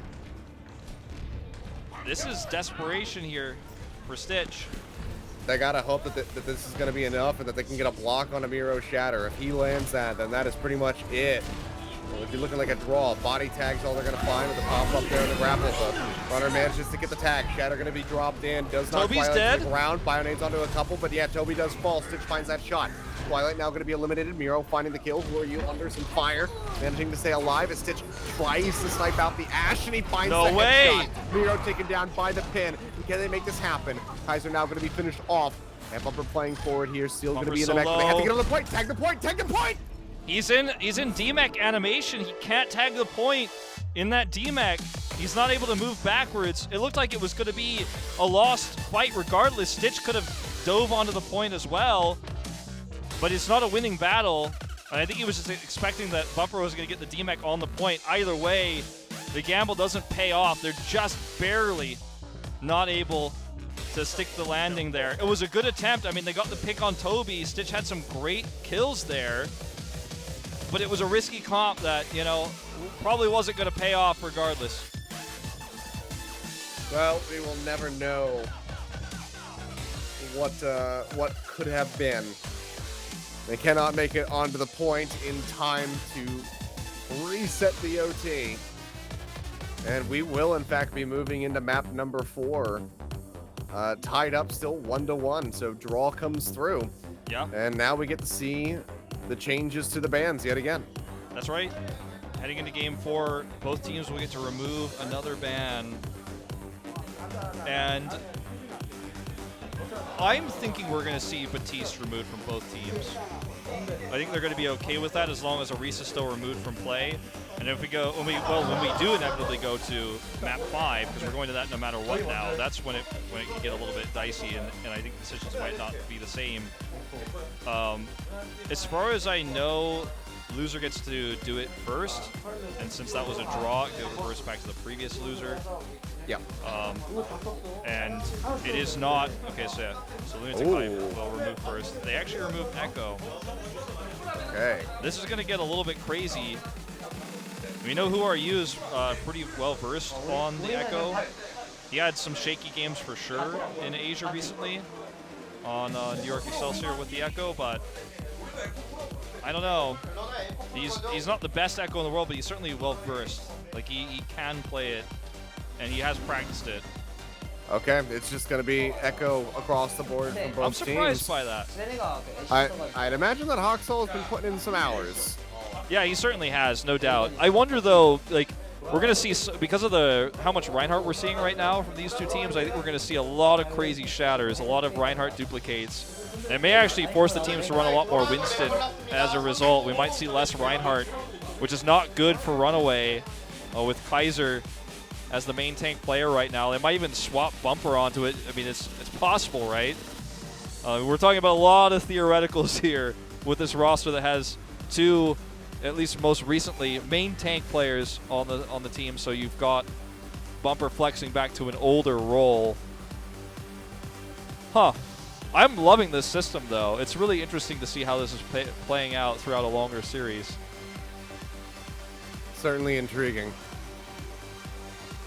But now the question becomes, what is going to be the map pick? Well, Skya not enough to get the victory there for Runaway. So where do we head? Well, historically speaking, it would be Route 66 for Escort. I mean, Sombra's available, and I mean, it's a good map for Sombra if you want to go down that route, no pun intended. Dorado is a map that I think would really change how these two teams are playing. It goes, or rather wouldn't change how these two teams are playing, and we'll see more Reinhardt Zarya. It is Dorado. The Dorado pick is like, it's shoutouts to Hoon from Meta Athena, right? It's like, okay, we're going to play some Zarya, we're going to play some Reinhardt. We might not see this cart go past A. I mean, generally just shoutouts to Meta Athena with most things correlating to Dorado. Yeah, just recently disbanded their Overwatch team as well. Very sad news. One of the most iconic teams. And the last one from Apex outside of Runaway that still exists today. Sad times. Sad times. But it's okay. We're living in the past right now. This is Apex Season 5, baby. The music's kicking in. We got map 4 coming up. We're still tied up 1-1 in this first of 3 series. We'll see who can take a lead now. No draws happening on my escort maps. Dorado is the battleground now. We'll see who can go ahead and draw first blood, who can get that cart the furthest, and whether or not we're going to go to extra innings yet again. I get it.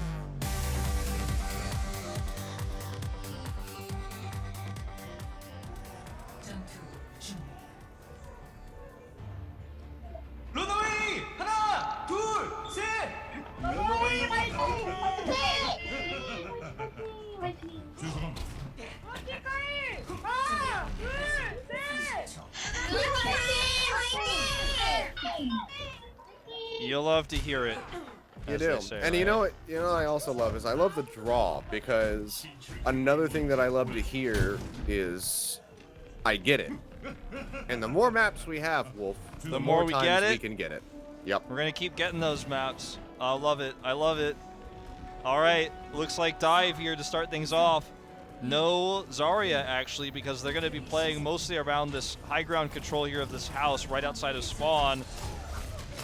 And they want to play a more aggressive counter dive style for defense rather than, you know, the slower Zarya style, the slower paced archway control. Kaiser getting tagged up decently, but they answer in kind onto Miro, who will just be eliminated. Kaiser able to leap out to safety as Bumper plays up towards their spawn.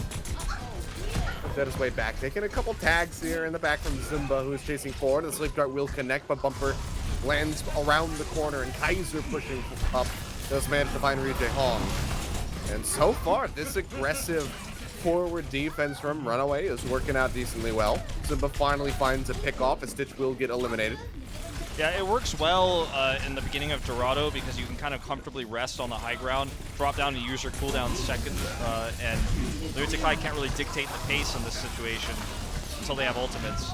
Yep, all nano boost here. Use onto Kaiser, try to get that primal rage online, and yeah, Tobi can't get his way back into spawn, so we'll just be eliminated. Kaiser falling low, drops the bubble to stay alive for a little bit longer. He'll start bursting through on the backside of a Bionade, and he will be safe, and now has primal as well. I have to say, our observing is top-notch this evening, like absolutely out of control good. I don't know who's doing it. I can't be like, oh, it's the OG on observers. I actually don't know, but it is really good. Look at the pulse attempt, brave. Not going to be able to find anything on that one, though. Who are you, however? Drawing out the blade as the 7 health. They're looking for some targets. He's got 3 HP, and oh man, they push forward. And Kaiser kills him off with a stomp. That will be, yeah, sleep dart in onto the primal rage Winston, but he gets woken up quickly thereafter. Doesn't lead to much consequence, however, for Lunatic-Hai, who now have several ultimates at their ready here to try and start moving this card forward. It's going to be beat for beat, but the self-destruct from Zunba manages to find Runner. Self-destruct out. Oh, Miro barely gets the bubble placed down in time to keep himself safe. Absolutely clutch play. And with that, Miro's Runaway has bubbles to have been pull all the way insane. back. I mean, he's blocking sleep darts. He's, you know, keeping himself alive in so many crazy situations. I think Runaway have overstayed their welcome here a little bit, and that's going to give Lunatic-Hai some stagger kills here. Just one, but it's going to give him a free cart push and a lot of extra ult charge. They can just back up, take the triple. And, you know, Dragon Blade's going to be ready here for Runaway for one last contest. Twilight. They have the nano as well. Yep.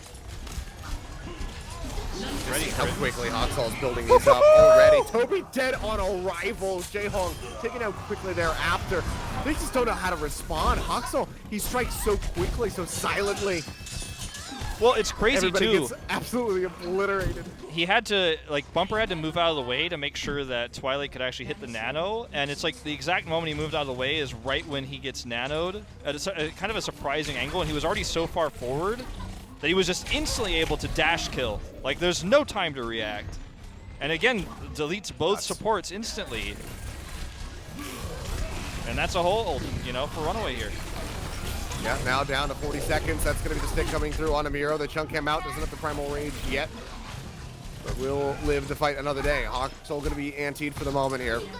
Kaiser has his ult ready to go. Self-destruct goes up over the top. Who are you? Draws out the blade, dodges it, finds the slice on the bumper, denies the remech, kills off both supports. Who are you?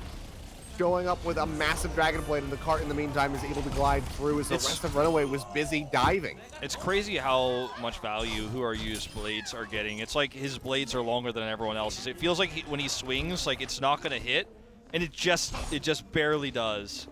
Like he's maximizing, you know, how safe he can be while also being deadly. He's a Marth player, you know. He's going for the tippers. He's going for the tippers, indeed. I mean, that's impressive Dragon Blade play again in 2020. It's crazy stuff. Pulse bomb coming through. Stitch finds Jaehong. Very nice pick off for them as Miro currently leaping around with a primal rage.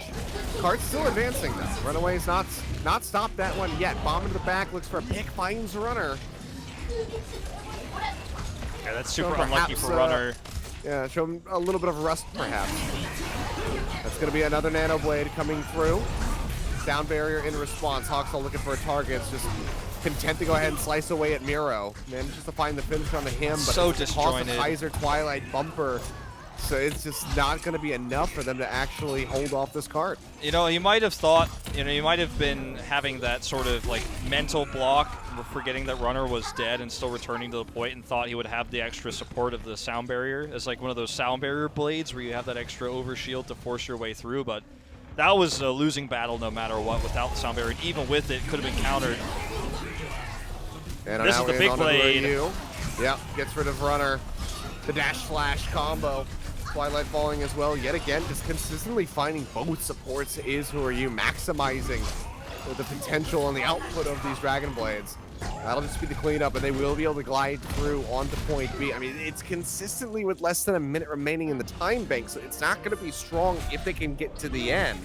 So certainly an opportunity now that we make it, you know, here at the final stretch for Runaway to hold them off, but they still just keep barely inching their way through.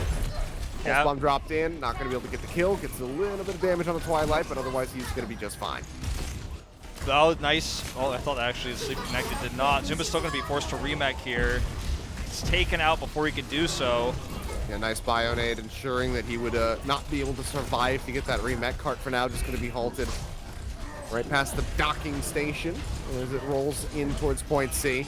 Bionade on the Miro means that he leaves back over towards the rest of his supports to stay safe, then rejoins onto the high ground as it expires. Who Are You just going to be hounding down. Bumper manages to find that kill. And now Who Are You lies in wait with his blade. Nano Blades available on both sides. He finds Stitch. Comes down to about half HP, but that is going to be the Nano Blade coming through. Pushes forward, looks for the kill, finds it on Twilight. Oh no. Gets a tag on a Kaiser, nearly finishing off the enemy Winston. And rejoins with the rest of the squad. Stick comes in and Haskal gets set flying. Ragdoll coming through. Really nice push here for Lunatic-Hai. Runaway going to have the spawn advantage. They're going to try to delay. This is holdable for sure if they can get just another kill. Huge sleep on the bumper though. Yeah, they get the sleep on the bumper. He was still contesting the cart, however, so they had to wake him up and just go ahead and demech him, which they do successfully. Haven't finished off that Baby Diva quite yet, though, and Haskal does get rid of Who Are You, alleviating a ton of pressure for the rest of Runaway. 1.95 meters is what they're looking to finish off, but Haskal is looking for that next Dragon Blade. Falling low, and you can see him just weaving in and out of the fight every time he falls down below half HP. He's dashing backward to get those heals. As soon as he gets topped up, he's straight back into the mix of things, trying to get that ult ready. It's crazy how much you could build as Genji, you know, versus Dive when the Diva and Winston have to retreat. They're completely exposed. You can just left-click them repeatedly on their way out. They can't threaten you, and you're just going to build up, you know, 15-20% more of a Dragon Blade. He's at 93 now. And Haskal may have single-handedly kind of brought this one back. Ult advantage is very much in the hands of Runaway. They have that Nano Boost ready to go. They also nearly have the self-destruct a little bit further away here for Lunatic-Hai. Twilight under a little bit of fire will be saved by that sound barrier. And Who Are You, though? Be hounded down and finished off. Who Are You does manage to find one. Finds two. Again, both supports taken down. Looks for a little bit more, but now Tobi going to be eliminated as well. Gido was taken down just moments before that. Zunba looking for the remake, will be allowed to do so. Stitch couldn't quite get that one clip off onto him, but Kaiser crucially gets rid of Whoru as there's an exchange on the Genjis, both Winstons finding those kills. Twilight coming back in with the Doom Fist, gets the punch on Miro to finish him off, and the cart will be halted. 1.95 meters was the closest that they got to finishing the map, so Runaway, they still effectively have to finish Dorado, but if they can, they're moving up 2-1 and being at match point. And the question now becomes what, when you know that you have to finish the map you know that your win condition is finishing the map. There's no overtime rounds here. You win or you lose, right? And that's how Escort goes, right? But you know exactly how far you have to push it. I wonder what Lunatic-Hai's defensive option is going to be. Do they want to try to keep the time bank low and go for something like a very similar comp to what we've just been seeing, the dive, try to win that one out with counter dive like we saw from Runaway? Or they want to go for the full hold? They want to go for the Zarya we were talking about on Dorado? And it looks like the answer so far is going to be the the Winston Diva counter dive we just saw Runaway run. And I have to say, Zumba's been out of pro play for quite a long time, but his Diva has been very impressive. We saw, even though Whoru got slept temporarily when he had that Dragon Blade there at the end, you could see the Matrix goes with him in so many of these Dragon Blades. Like, Whoru pulls the Dragon Blade out with Nano Boost, and then you see the Matrix is just layered on top of him in a lot of these scenarios to prevent sleeps as best as he can. Zumba trying to, and then obviously to help mitigate damage. It's really cool to see Zumba on the Diva. Once again, with Who Are You in a dive-v-dive scenario. Twilight gonna look for a sneaky flank. Nope. And, well, he got rid of Who Are You, so that's still gonna be absolutely massive. Still gonna be feeling pretty good. Support, by the way, as he takes him down. Zumba trying to escape still. Looks like he will be able to get topped up. But this is already such a strong volley for Runaway, given how long they were able to stave off Lunatic-Hai outside of their own spawn. Now let's take a look at this flashback here. Just nails him, domes him right there from the flank angle. Didn't even catch it live. I didn't see it happen until the kill feed showed it. The push is real here. Yeah, card has still just been steadily advancing. This is where it's going to be, perhaps caught up a little bit as it gets next to the fountain. That's going to be the Nano Boost used on the Miro, who nearly has that Primal Rage online. Kaiser, trying to stay alive with a sliver of HP, will get topped up, but it costs Twilight his life. But it's okay, because it's a trade-off. Both Honest now going to be eliminated by and that the Primal. respective opposing tracers. Yeah, Primal Rage going to be rolling for both of the Winstons here at the moment. The Stitch is desperately looking for that kill on the Tobi, who now has a sound barrier online. Sliver of HP remaining for him, but does he move forward and try to commit this for the defense? I don't know if he should really commit that here. They do have Zumba on the point, though. And now it's starting to look like it might be a reasonable option. There's Who Are You. He's going to have a blade soon. They absolutely will use it. Yep, they were waiting for the Dragon Blade to come through as Haskal gets nanoed. Starts slicing and dicing. Miro will still crumble under the pressure. Who Are You? Nearly with a Dragon Blade of his own. Now has that one ready to go. Gido lobs the pulse bomb, gets the stick, but it's not going to be enough to knock Bumper out of that mech. And then meanwhile, Zumba, he loses his. Who Are You loses his life. The push goes through onto point A, and there's 4.5 minutes plus now on the clock for Runaway. Yeah, and I mean, the scary thing about this for Lunatic-Hai is I feel like you failed your mission of slowing this down with the counter dive. Runaway burned the clock pretty significantly. Lunatic-Hai can't say the same with their counter dive. They have ults to change that now, as Whoru still holds onto his Dragon Blade. Doesn't have Ryujehong's Nano Boost just yet to pair with it, but he could certainly try to play aggressive regarding it. Oh, not right now, not while he's heal banned, but shortly. He still gets that pick on the Twilight, so I mean they can turn this around, but a rough start. It buys him a little bit of time, but the self-destruct comes through, and Tobi's got nowhere to run. Sure, Rudder's going to be feeling a little bit better about himself after that one, so just another Lucio getting caught up in self-destruct, and Zuma will be finished off, unable to use his own or just wanting to hold on to it. You see, Who Are You? Hiding his way back to the rest of the squad, playing up in front of point B, will help get rid of Bumper in the Baby Diva form, and Miro's still going to be using the Primal Rage as the cart continues to roll. He's looking for a kill on the Stitch, though, and this just doesn't really seem to be working out too much. Yeah, these primals are not going to lead to not anything at all. Dragon Blade, however, nanoed up, will lead to a kill on the Twilight so far. Now he's looking for a little bit more. Runner loses out onto his shields. And Who Are You will be able to cut him down. Haskal looking for a little bit as well. 16 HP and will get finished off by Who Are You. So some sloppiness from multiple members on either team. And it will lead to the cart finally being halted here just a little bit in front of point B. His primals are certainly a little bit crazy from Miro, but I mean, he's able to buy time with them, and the team is often capitalizing on that.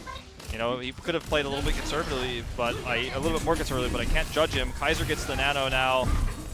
Tobi pushing, barely surviving. Yeah, Bionade really helping out with that one, but Haskal gets the better of Who Are You. The bubble going to be absorbing that self-destruct, keeping the forward-playing members of Runaway safe as they try to get rid of Zumba's mech yet again. Gido taking a tag there from Twilight, has to peel back, and Zumba finally will get knocked out moments before the sound barrier comes through. Self-destruct out from Bumper, zones back to members of Lunatic-Hai a little bit more.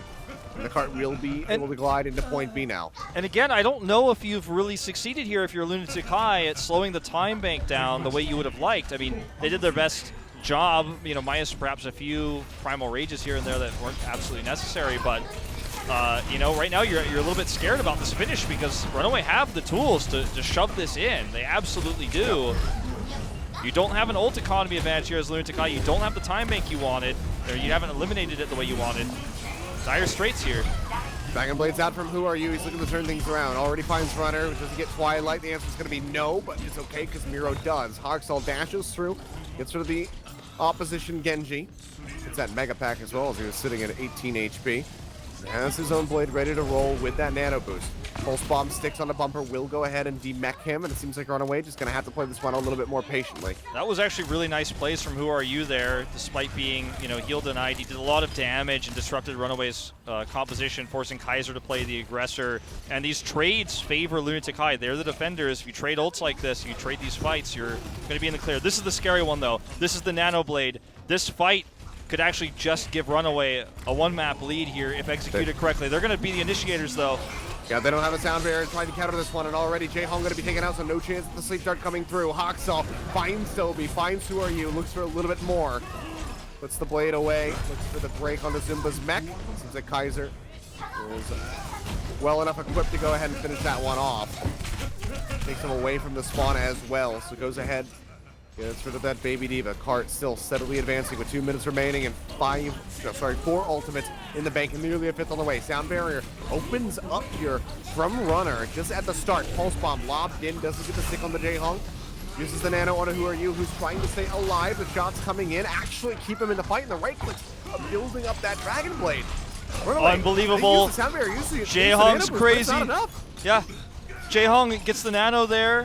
Who Are You lives, and then is healed by Ryujehong repeatedly, buys time, and look at where we're at here. Lunatic-Hai are out on B right now on the C defense. There's no one to backdoor. Cart's rolling back. There's no risk here. You could chase. You can get those chasing kills. And Runaway, I mean, look, they have to use a nano boost, so they don't have a nano blade. They're probably not going to have that at least until the last second. And if you're fighting that last second overtime push, I think you've already lost this map. It was such a great start for Runaway, but it's falling apart. They use the sound barrier. Yeah, and that's another issue. They don't have that to counter Who Are You's blade now. Yeah, nor Tobi's own sound barrier. But here it comes. He already sees Haskal. He manages to tag him up. Now looks for a little bit more deflection coming through, but Twilight will manage to find the sleep and they finish him off. Maybe an overextension. Yeah, so it might be enough for a turnaround here. Stitch, however, going to be taken down. Zumba using the self-destruct just to get himself back into the back. Kaiser pushes forward. Denial. The bubble. They manage to deny it. Now the nano boost coming through. That's going to be on the Miro, who has the primal rage available, and Tobi's still holding on to that sound barrier as Haskal gets closer and closer to that next Dragon Blade. With 38 seconds remaining, Twilight about to be finished off. Miro stomps him into oblivion. Runner nearly with the sound barrier as well, but things are getting very dire suddenly for Runaway. Both DPS ultimates available, but they have to wait for one last reset as Runner goes down, and Kaiser will fall as well. Oh, this is looking pretty rough. I mean, there have been some almost win moments, certainly for Runaway here. Tobi's got a sound barrier, you know. They can shut down this blade if executed correctly. It's this sound barrier versus the Dragon Blade. They've got one shot, one chance at this. If this goes poorly, if this doesn't end up being a 3K right off the bat, Lunatic-Hai is going to take this map. They've got the defender's advantage. Twilight, he dumps the nano boost, but he instantly gets taken down. One. Haskal dashes through, finds Miro before the sound barrier shields can come in. He's looking for a little bit more. Has to resheath the blade. He gets the three. Kill. Dashes forward, gets rid of Ryujehong. And suddenly this is looking a lot more possible. That's what they needed. Still going to be respawns coming through. Twilight swaps over onto Soldier 76, trying to make his way back over onto the point fast enough to rejoin in with the Zunba team knocked and give them away. some support. Zunba knocked out of the mech, taken down to the Baby Diva form. Gido uses the pulse bomb, gets the knockout onto Bumper's mech, but it costs him his life. Runner finishing him off with the boop. Twilight cuts down. Who are you? They start inching their way forward. Boostio! That's gonna be the Boostio coming through on the Tobi. They knock him away from the cart. He makes his way back over, but the Primal Rage finishes him off. And Runaway are able to move their way in to the last spot there on Dorado. They move up 2-1 now in this series. One more map for them to close it out. Haskal makes it happen, gets that opening kill, very carefully times his next 2 dash resets with Kaiser's damage coming through there with a Tesla cannon. It gets the 3K they need. They deny the respawns from coming through. I mean, that was life or death right there. Tobi's sound barrier is good, but not good enough. And Runaway and Runner himself really channeling the spirit of Runaway of old, but also Runaway present. Lunatic-Hai is still an elite force, a force to be reckoned with. The underdogs in this series, arguably, given how many players they have in here that haven't played with each other in so long and how many inactive players they have on the roster as well. But, you know, I gotta say, I feel like the energy is with Runaway right now. Momentum is with Runaway. Kaiser might win versus old rivals on the Apex stage. Finally, years later, we're very close to that potential opportunity here. See the cheerfuls coming through for Haskal. Wonderful. He gives away. If you can see it up on the screen. Yeah. Acknowledging the fans showing their support for him and for the rest of Runaway. But man, this one was on a knife's edge. I mean, quite literally there on a Dragon Blade's edge for either team to be able to take that map. But it is Runaway in the end, so one more to go for them to try and close out this series. Crucially, we have to remember how things went in Season 2. They got to match point and then lost 3 straight. Well, the question becomes now, what's the ban removal here? Obviously, we didn't see Echo come into play at all on Dorado, despite you know, the potential there, the openness of the map. Echo's a hero that takes a lot of coordination. Orisa and Batiste are going to be obviously the remaining heroes for both teams since they had mirror bans up until the final DPS. I think it really. I think they removed Baptiste. I think so too, but I wonder, like, if Lunatic-Hai, because Lunatic-Hai is do it first, they're going to remove Batiste. Does Runaway follow suit, or do they change it up? I mean, we're talking about Kaiser Bumper in there. Historically, not 2 of the best Orisa players ever, so I do wonder. I think you're right, though. I think we're going to see both remove Batiste. We might see a little bit more variation on Goats or potentially a bunker composition heading into Control. Control will be the map, presumably for the rest of the maps here, and it is going to be Batiste. So you were right, and I actually, you know, I'm not surprised by this at all. Miro doesn't want to play Orisa either. Let's be real. Like, we have Bumper, Miro, and Kaiser. Do any of those 3 players really want to play Orisa right now? Not at all. I also think that there is that outstanding gentleman's agreement, perhaps, to just not, you know, to keep running the dive. Yeah, we might get an answer to that in the interview. Different compositions. Yeah, perhaps. Because it does feel that way for all these guys. But you know, this is a really series-defining moment. I think is, despite the struggles there, Lunatic-Hai putting up a much better defense than I thought they would there at the end. They were brought to the brink and they still succeeded, and you can feel that Runner energy. It's crazy to me that Runner, who's gone to the military and back, has been inactive for so long, is still playing with the best of them here. You know, he's playing with Stitch and Twilight, 2 Overwatch League finalists, Bumper as well, you know, who's inactive in Overwatch League at the moment. And you've got Kaiser in this booth as well, who's, you know, I think excited to beat old rivals, excited to play Reinhardt a little bit more again. But, you know, I think a lot of the fans have forgotten about Kaiser, and he gets to remind everyone, not only is he still here, but he's a top-tier player you have to take seriously. And, you know, in a weird way, because you've got Runner and Kaiser in here, it feels like you've got this additional storyline of can Runner for the first time beat Lunatic-Hai? Can Kaiser for the first time beat Lunatic-Hai? After they're older, their mechanics aren't necessarily as good as they used to be. I mean, it certainly makes you wonder, like, what's going through those older players, those OG Runaway Generation 1 players' minds, as they never got to the glory that Jaehong got in Overwatch League. They never, you know, went over with Tobi. Who are you, you know, on NYXL, and you know, it's got to feel good to be one map up and be on match point here. Maybe they can close it out this time. Well, we will have to wait and see. Time will tell as we go ahead and take a look at what our next and potentially final map could be. You're right, it is indeed going to be Control coming up next. And we will be headed to Leetaejun Tower.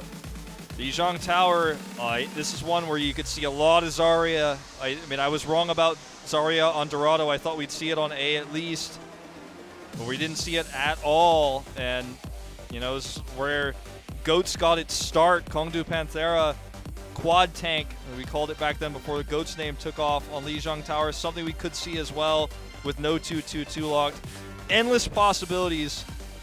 I'm personally hoping Lunatic-Hai brings us to a 6th map, though. I want to see more. I want to get it 6 times tonight. That would be absolutely fantastic, and we'll see if Lunatic-Hai can muster that energy, can get backed enough by the fans cheering from home, as they don't have them there in the audience with them, but they know that they're being supported. Can they pull this off and take this series one step further, really make Runaway work for it?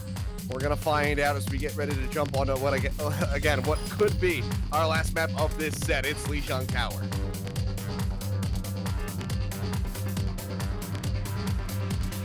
I get it.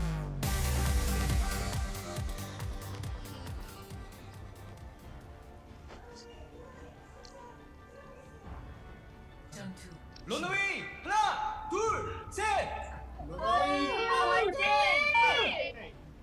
We did, oh, sorry, my bad. Don't you talk over this wolf, it's sacred. Sorry, I thought there was like a, never mind. I did want to add that we got confirmation, you reached out, we got confirmation that it is at least 7 of 12 original OGN Apex observers observing this match. Yep. And, you know, you got to imagine those guys are a little bit out of practice, but it's pretty good. All right, Symmetra. We're going new meta. We got Echo, we got Symmetra. It's Overwatch League. Like I said, feels like Apex Season 4 just ended. Commentated. Busan getting that victory, and now we're here for Season 5. Already, though, who are you with the Echo finding that first kill? Oh, the freeze! Taken down. He needs to fight. He needs to fight. He's got it. Pulls his way back over top. He's playing a very dangerous game there, as is Haskal playing this far forward. Nearly taken down, makes it into the ice block, and who are you finds yet another pick. Runner saying, what the heck? What character is this? Let's finish off, and now Haskal going to fall as well to who are you, who is just being relentless, but so is Stitch. They've got to be so careful. Couldn't finish him off. Lunatic-Hai have to be careful about staying around this long. You know, who are you wants to get a little bit of an extra ult charge, and he's caught an escape. The rest of the members contesting the point here while Runaway is already taking up 25%. Less than ideal. So, map I saw a lot of scrims on from Runaway because they were streaming their scrims yesterday. Played this one a few times and found a lot of success with this composition. Haskal back on the Mei. Nano dive coming through from Miro, gets for the Stitch, didn't stand a chance, and just not enough peel coming through for the victory to try and stay in the fight. Haskal falling low as well, as Bumper's going to be taking a nap for the moment, but can they actually realistically get a kill onto him? The answer is yes. Who are you going to get the headshot? But here comes the hammer drop. Catches multiple people. The fire strike from Kaiser will finish off Tobi. The duplicate there. Runner's boop was huge. He denied him from getting a shatter. He just knocked him away. Couldn't get that pin. Couldn't get the pin, gets knocked out. Miro, however, is here, gets stunned up. In comes through as they try to take the scientist down. Still going to be alive into the fight, however, and they will manage to finish off Kaiser. Haskal goes into the ice block. Graviton Surge going to be rolling off point. Seems like Bumper might have had a little bit of a whiff on that one, or it was a solo. Either way, Lunatic-Hai win the fight, and they're looking for the retake. Twilight gets a couple extra percentage on there, but 77 is where it's going to rest for now. Concerning, though, for Lunatic-Hai is they had to throw everything, the kitchen sink at that last fight they to have an take EMP, it. Though. They do, and that's all they've really got for this. the nano boost will buy them some time, but I am worried if they end up getting picked, if anyone gets picked, it's going to be lights out. This might be the first round going to Runaway. EMP tracking around the outside here, trying to catch Runner. That eye's rolling. EMP comes through. Runner's going to stay safe. The sound barrier comes through. The band has still got it. Does get antied, however, falls a little bit low, dips out around the corner, but Runaway fully in onto the point. The flashbang not going to connect, but the flip is going to be there, and Lunatic-Hai only get 29%. Closing him down right now is Twilight. Gets slept out of the coalescence, but not before he can get rid of Zunba's mech. Bionade connects onto 3, and Whoru is there to scoop and get the profits. Comes up with multiple kills to the backside of that one fight. It seems like this flip going to be relatively short-lived for Runaway. Lunatic-Hai are back in control, but Runaway still managed to advance nearly 20%. Yeah, and now Lunatic-Hai has a much more realistic opportunity of taking this first round because they've got the duplicate. Runaway have no tools. They're swapping up their composition completely here. Haskall's onto the Sombra. You know, mixed results on the career for that one. Looking for the backline hacks here. Deadeye's not going to be that useful. Here comes the Rhine. They're looking for another shatter. Denied. It doesn't last very long. The Hocus Fire comes through. They instantly knock him out of that duplicate. And that is going to be Miro taken down on the sidelines. Hack coming through. Manages to find Gido. And Kaiser just goes ahead, scoops that kill with a swing. Stitch under a little bit of fire, but the cavalry has arrived here to go ahead and keep him protected. Self-destruct going to be tossed up into the air. Fan to the hammer on the back end of the flashbang, trying to get the kill there onto Tobi. He's unable to fight it, and Miro re-arrives to finish him off. We're into OT. Lunatic-Hai looking to turn this one around. It seems like they will be able to do so. Twilight going to be bashed out of that coalescence, fades to the side, but still gets finished off. I'm a little bit disappointed. Starting for Lunatic-Hai. A little bit disappointed Twilight used the coalescence there. I think the idea was to try to prolong the fight, not because they thought they were going to win it 100 to 70 there, but actually they were going to get Haskall's EMP and maybe win that next fight with that. They don't get the EMP. They don't win the fight, and now Stitch is getting staggered here because he was too far forward. I don't know if they're ever going to get that EMP. You know, I mean, Haskall's at 63. This is not going to be great. The EMP is there. Gido going to go ahead and throw that one down. Sound barrier comes out, however, from Runner. Only caught the tanks. Shatter gets dropped in from Miro. Just managed to stun up. Bombs go through. Runner going to get dropped. Kaiser drops the hammer himself. Finds Who Are You. Let's go ahead. Takes him off the map. With the kills coming in, they can't get the point. However, Haskal barely misses out on it. If he had decloaked slightly sooner, perhaps he would have been able to do it. But first round, feels like the rug kind of gets swept out underneath of Runaway there. Yeah. Lunatic-Hai do manage to claim it. I think the ult usage was a little bit questionable there from Twilight, and Haskal never really had any legs to stand on with the Sombra. Looks a little bit out of practice on it, and you know, to be frank, his Sombra is deep in the DPS Sombra meta, like back in you know, season 1 of 2018 for Contenders Korea. Like that's when he was at his best Sombra, I'd say, but that was a long time ago. This is not the kind of Sombra you want to be playing here in 2020. He didn't get the EMP, and yeah, like you said, it just felt like the rug got swept out from under them. Did not use their ult economy correctly. Despite some really good sound barriers from Runner. You know, he's never played in a Sombra meta before as a professional player, so nice to see. Well, now we get Haskal back on the Brigida. That's going to be coming through already. Have a DMAC on the Zunba, so very quickly breaking that one down while keeping Bumper alive and well. Has that Discord orb though, so he's got to be a little bit careful. But Kaiser gets the shatter. Oh, the shatter! Denies the remake, which for the pin is unable to find it. Might actually get punished for that one though, and he does. They chase forward, they manage to find that kill, but the rest of Runaway looking to pick up the pieces. They even still in that positive, yeah. At the same time. It's still good for them. 100 energy on Stitch means that Lunatic-Hai are going to have to back up. Gido's bioed here, so he's not going to be able to get healed. And he's looking for another deny here on the remake, but he doesn't get it. Stitch, you know, in this case. But they can just step back and then, you know, look for a re-engage here. Ult economy pretty even across the board. Jaehong's trance is going to be what shuts down this grab, unless they can force out early rallies to start. A rally from both sides. Zunba going to be taking a nap. Graviton Surge coming through from Gido. Stitch taken down. Jaehong finding the headshot there. Finishes him off. Down barriers come through. Shields now going to be expiring. Kaiser still has the remnants of that nano boost on him, but he just can't get any kills. Jaehong with the Transcendence keeps everybody alive as Gido looks to build up for yet another Graviton Surge. He's high energy and he's just pushing up past Stitch. He was taken out early in the fight. He's currently at 6%. Gido, you know, he's going to exit this one nearly at 80. Yeah, this is looking really good for Lunatic-Hai. Just absolutely out of control, these fights they're taking with ult advantage to the best of their ability. And they actually used Tobi's sound barrier to counter the grab instead of using the trance, which gave them a lot of extra staying power when Ryujehong actually did use his trance later on, whereas Twilight, obviously being the odd man out here on the Ana, doesn't have that same healing ability. Bomb could be big. Really good zoning bomb. Shield comes up from Kaiser, keeps them protected for the moment, but they're still in a really rough position. Discord orbs flying all over the place here from Ryujehong, keeping them on their toes, and the barrier was broken for Kaiser, so they have to peel back and allow for that to regenerate a bit. Gido, you know, never really a Zarya player, but he's playing it well here when it matters most. There's the grab. Yeah, it's looking pretty damn good, and oh my god, Miro with the shatter on the back end of that one knocks them all to the ground, and that is just a clean team kill coming through for Lunatic-Hai. Miro was always holding center where he is now. He was always holding the main part of that hallway, so he knew that Gido was poking from the side, so Gido's flank angle there, it looked suspect. At first I was thinking, are you really going to get a grab? Is that really going to work the way you want it to? But it was actually kind of a sandwich setup, and they were always planning on getting the pin follow-up there. Miro was immediately pouncing on the prey that he set up for him there. Stitch has his own grab, but low energy. It's going to have to be a longer fight if they're going to take it.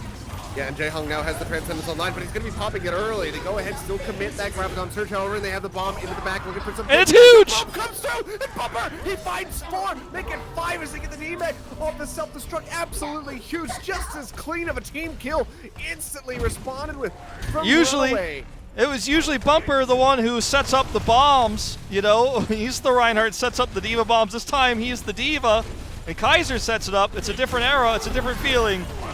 Absolutely massive play there from Runner, getting that boop. Now the shatter coming down from Kaiser, knocks 2 to the ground. They managed to find the kills now onto Miro and Gido. Who are you falling? And Runaway, they have a chokehold on this map at the moment.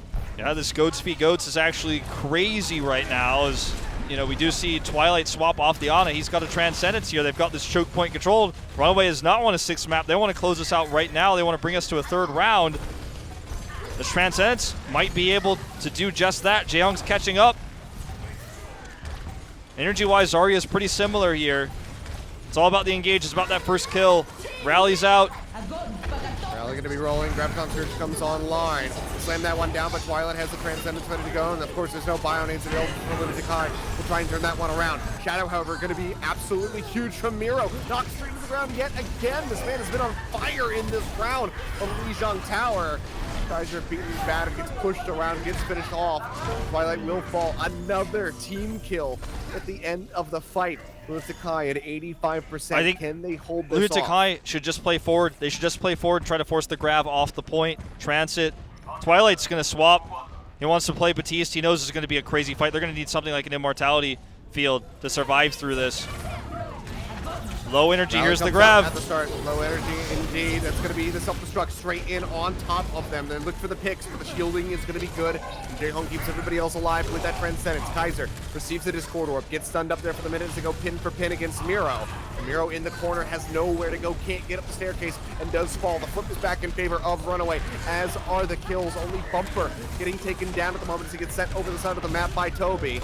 They need a lot more than that, a lot more heroics from the Boot God himself. Self-destruct, the sound barrier rather, getting dropped on the high ground, but to no avail. They have no one on the point, and Runaway, they get that 2nd round.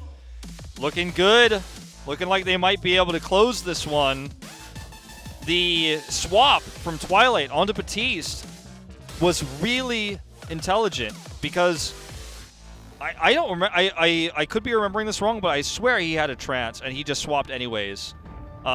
I might be wrong about that, but he either had a trance or I think he was close to one. He swaps to Batiste regardless of the Transcendence, and that's the extra healing and the Immortality field that gives them the staying power over the Zenyatta. Sure, there's Discord Orbs, which are buffed on this patch, and you've got the ability to Transcend, but when there's just extra healing output in a really close fight where neither team has massive ult advantage, I mean, sometimes that's all you need to sway things, and it was a risky choice, and it paid off big time. Clutch move by Twilight. It all could come down to this. One final round of Ryujehong Tower. Runaway looking for the victory to close things out 3-1. Lunatic-Hai trying to take us to another map. Haskal going to be dipping in to that ice block. And who are you? He's back over onto that Echo, and he's already wreaking havoc. Takes down both of the DPS members on the side of Runaway. The beam is there on a Kaiser with the anti. They finish him off. Garden's such a great place for Echo. I mean, you have so much space to work with, especially when you get the first control of the point here. You get to control the bridge, and I mean, you know, Pharah's obviously quite potent for similar reasons, and her concussive blast makes it even easier, but you can cut the team in half with Echo oftentimes with a really good duplicate as they're crossing the bridge, and you can also, you know, get some really serious sticky bomb value. It's very difficult to deal with that while also pushing across the bridge if you're Runaway. I mean, Echo is a stealth bomber, and Pharah at this point is a 747. Like, she is so much louder and less elusive compared to the Echo. There's so much more extra mobility with the same skybox. They will go ahead, push forward, Runaway looking for the flip. Twilight not going to get caught, still has the coalescence rolling for now, but will expire as those sticky bombs come through.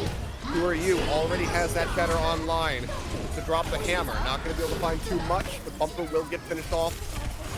But the fight's still very much going the way of Runaway. It's best case scenario. Committed onto the point. It's best case scenario for Runaway here. They absolutely not only get the point flipped at 50%, which is huge and rare with these two types of compositions, especially when you're running the, you know, the Mei here. You're hard pressed to really find that value with the Blizzard on your first attack. But also they baited out so many of Lunatic-Hai's ultimates. Lunatic-Hai losing so many, and they flip the coin or flip the pendulum here. Oh, Kaiser! It's big! Drops the corner, drops the hammer. And Lunatic-Hai got no ults. Devastates them. They've got nothing. Way in the back, just takes down Miro with the Deadeye. Runaway committing pretty much the rest of their ultimates. Still have that sound barrier ready to go, but that's fine. They're in that defensive position, and Lunatic-Hai, they're still operating here on eco pushes. And Haskal is, you know, with these extra right clicks while they retreat, is able to build another Blizzard. I don't think he's going to use it on the bridge, but he can buy so much time on the point. Lunatic-Hai is struggling so much with this Winston composition to even cross this bridge right now. You actually use your mobility, you get cut in half. If you go slow, you're just going to get beaten down. There's the Nano.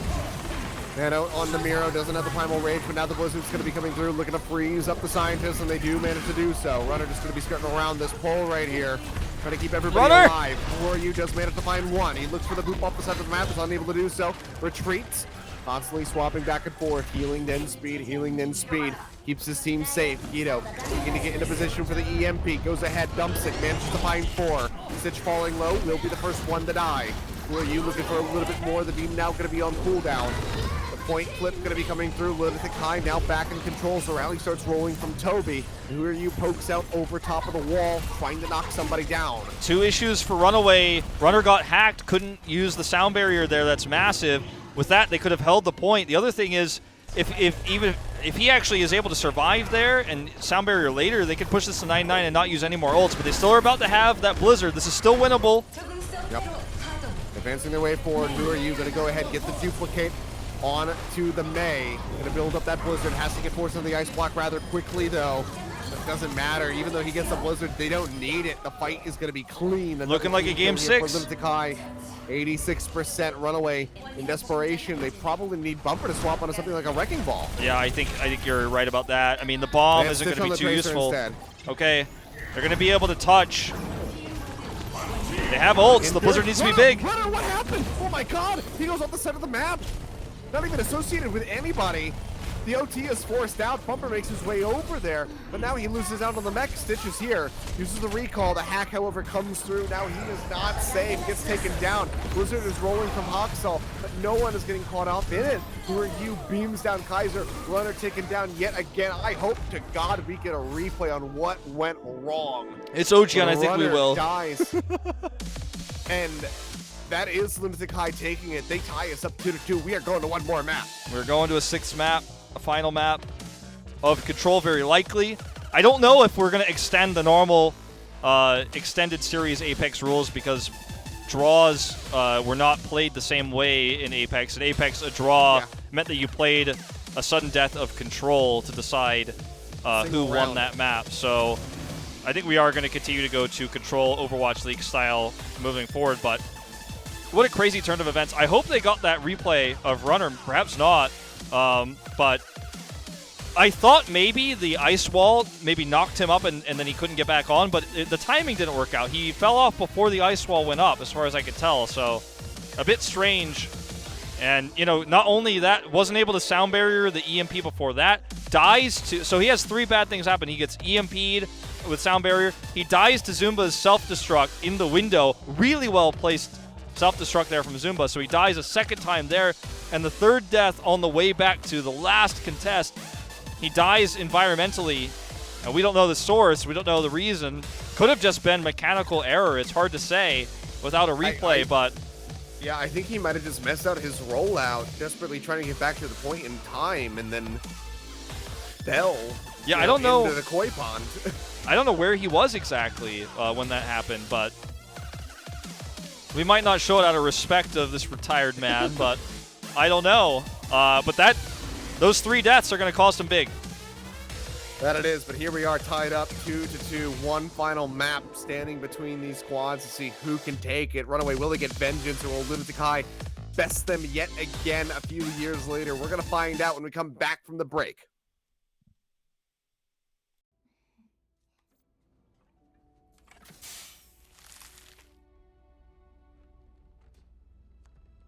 다들 분명 오고 계시겠죠? 띵동, 안내 말씀드립니다. 곧 목적지인 파리에 도착합니다. 이 차례군. 이제 전자제품을 사용하실 수 있습니다. 날씨는 전체적으로 흐리고 매우 높은 확률로 널 섹터 침공이 있겠습니다.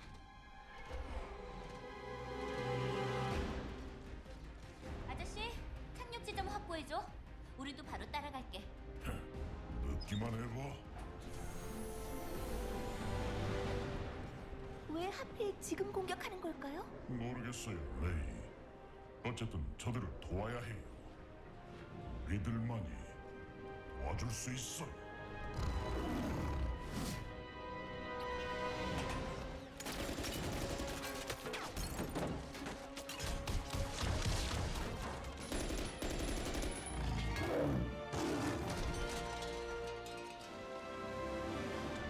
봉주르 경관님, 도와주러 왔습니다.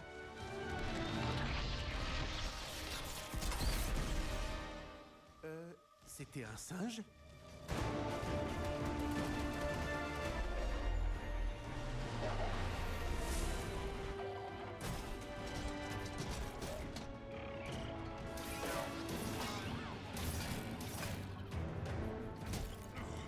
잘했어요, 메이. 고마워요.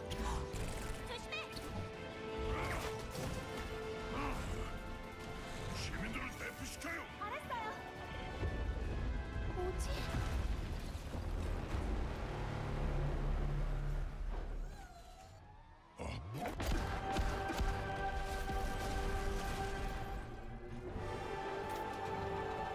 다들 피해!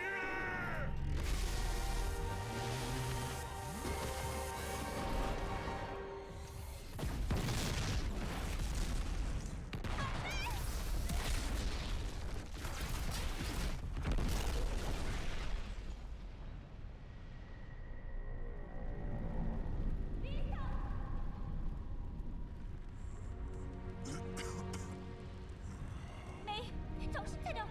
윈스턴! 메이. 부상이 심해. 일단 빠져야겠어.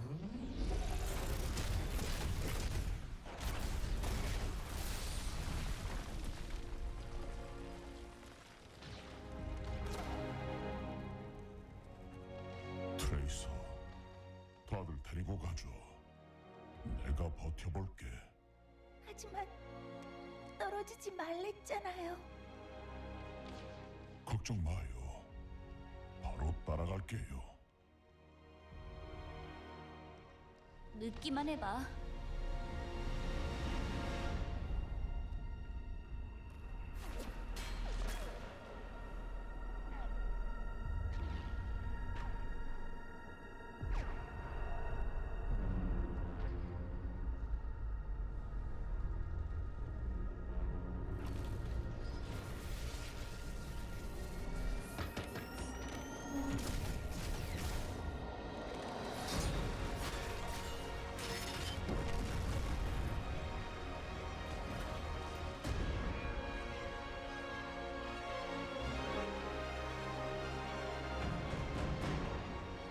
지시.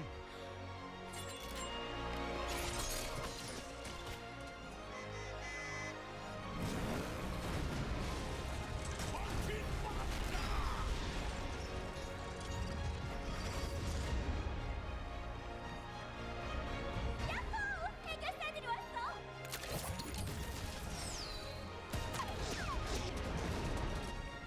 안녕, 윈스턴.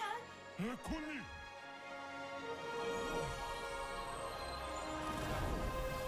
제가 돌봐드릴게요.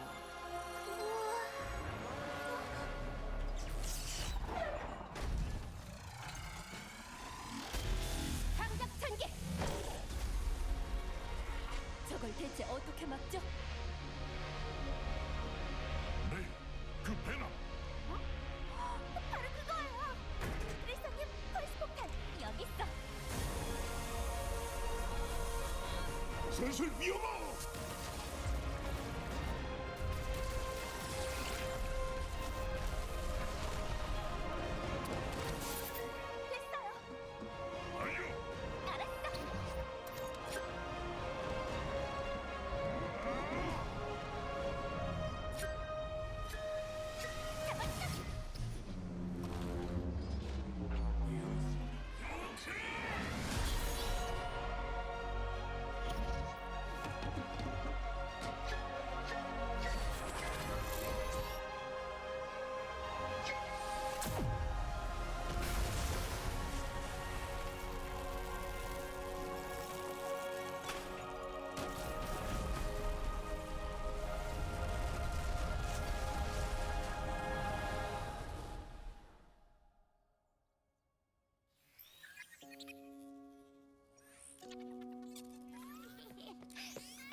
우리가 승리했다네 친구들. 안녕 언니. 브리기트? 와, 언제 이렇게 컸어? 모두들 여긴 메이예요. 안녕하세요. 매력적이시오. 아저씨. 합류한 걸 환영하오. 고마워요. 무시유. 그럼 이제 오버워치가 돌아온 건가요?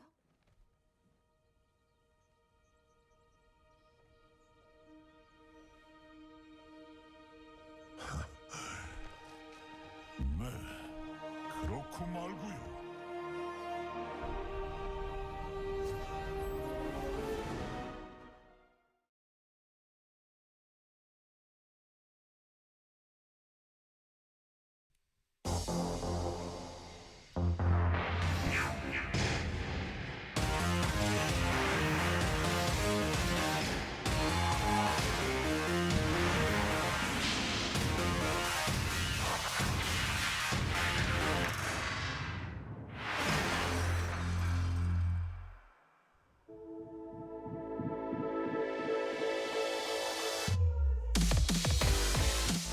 And here we are.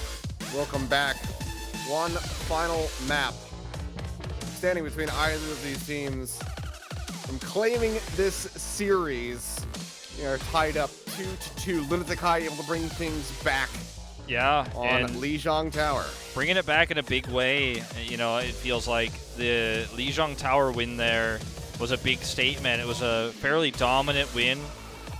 They had things controlled from start to finish. Runner having some hiccups with his Lucio across the board. EMP into self-destruct death into falling off the side. And I know it's not like a broken record with that, but those are three crucial moments that cost them that final round.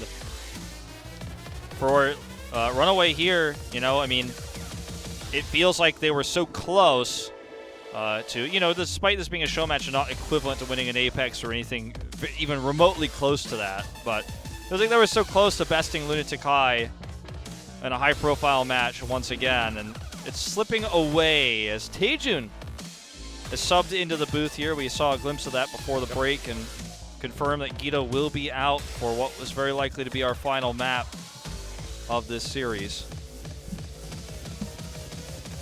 We'll see what Leetaejun can get done for Lunatic-Hai, and if his subbing back in will lead them to victory. He's up in the top seat right now, and we knew that it was going to have to end this way, Wolf. There was no ifs, ands, or buts about it. Eichenwald will be the final map of this series. It was the final map in the Season 2 Grand Finals. And in the Season 4 Grand Finals that Runaway lost to GC Busan.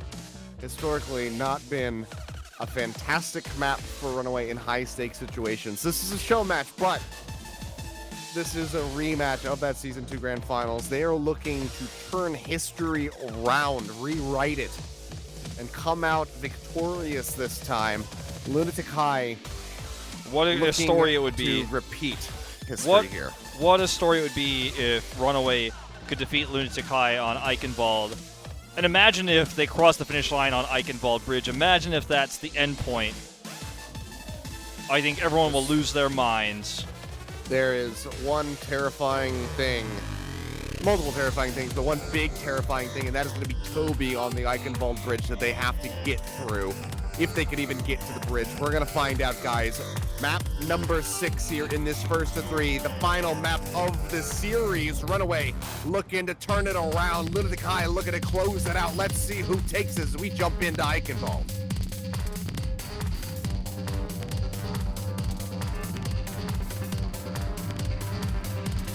I get it.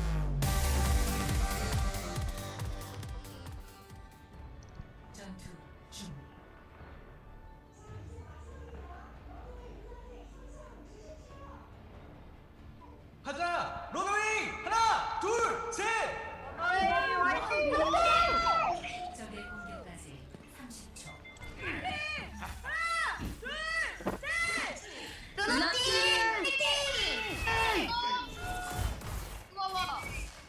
Very right tense. there. Yeah. That man, Kaiser, first one shown on your screen. His infamous moment on this map, Eye of the Kaiser. That's where it was born. That's where it was coined by Monte Cristo and Doa. Well, I'm going to have to... Mr. Apex is going to have to stop you there, Kilios. You failed the test. Did I? Well, it was against a different team. I just wanted to make sure you didn't say the wrong thing. It was yes, you are correct, but it wasn't versus Lunatic. Yeah, it was to get to face Lunatic-Hai in the finals. Yes. Okay. All right. This was the map. All right. No, the Kilios is right. Okay, everybody, don't.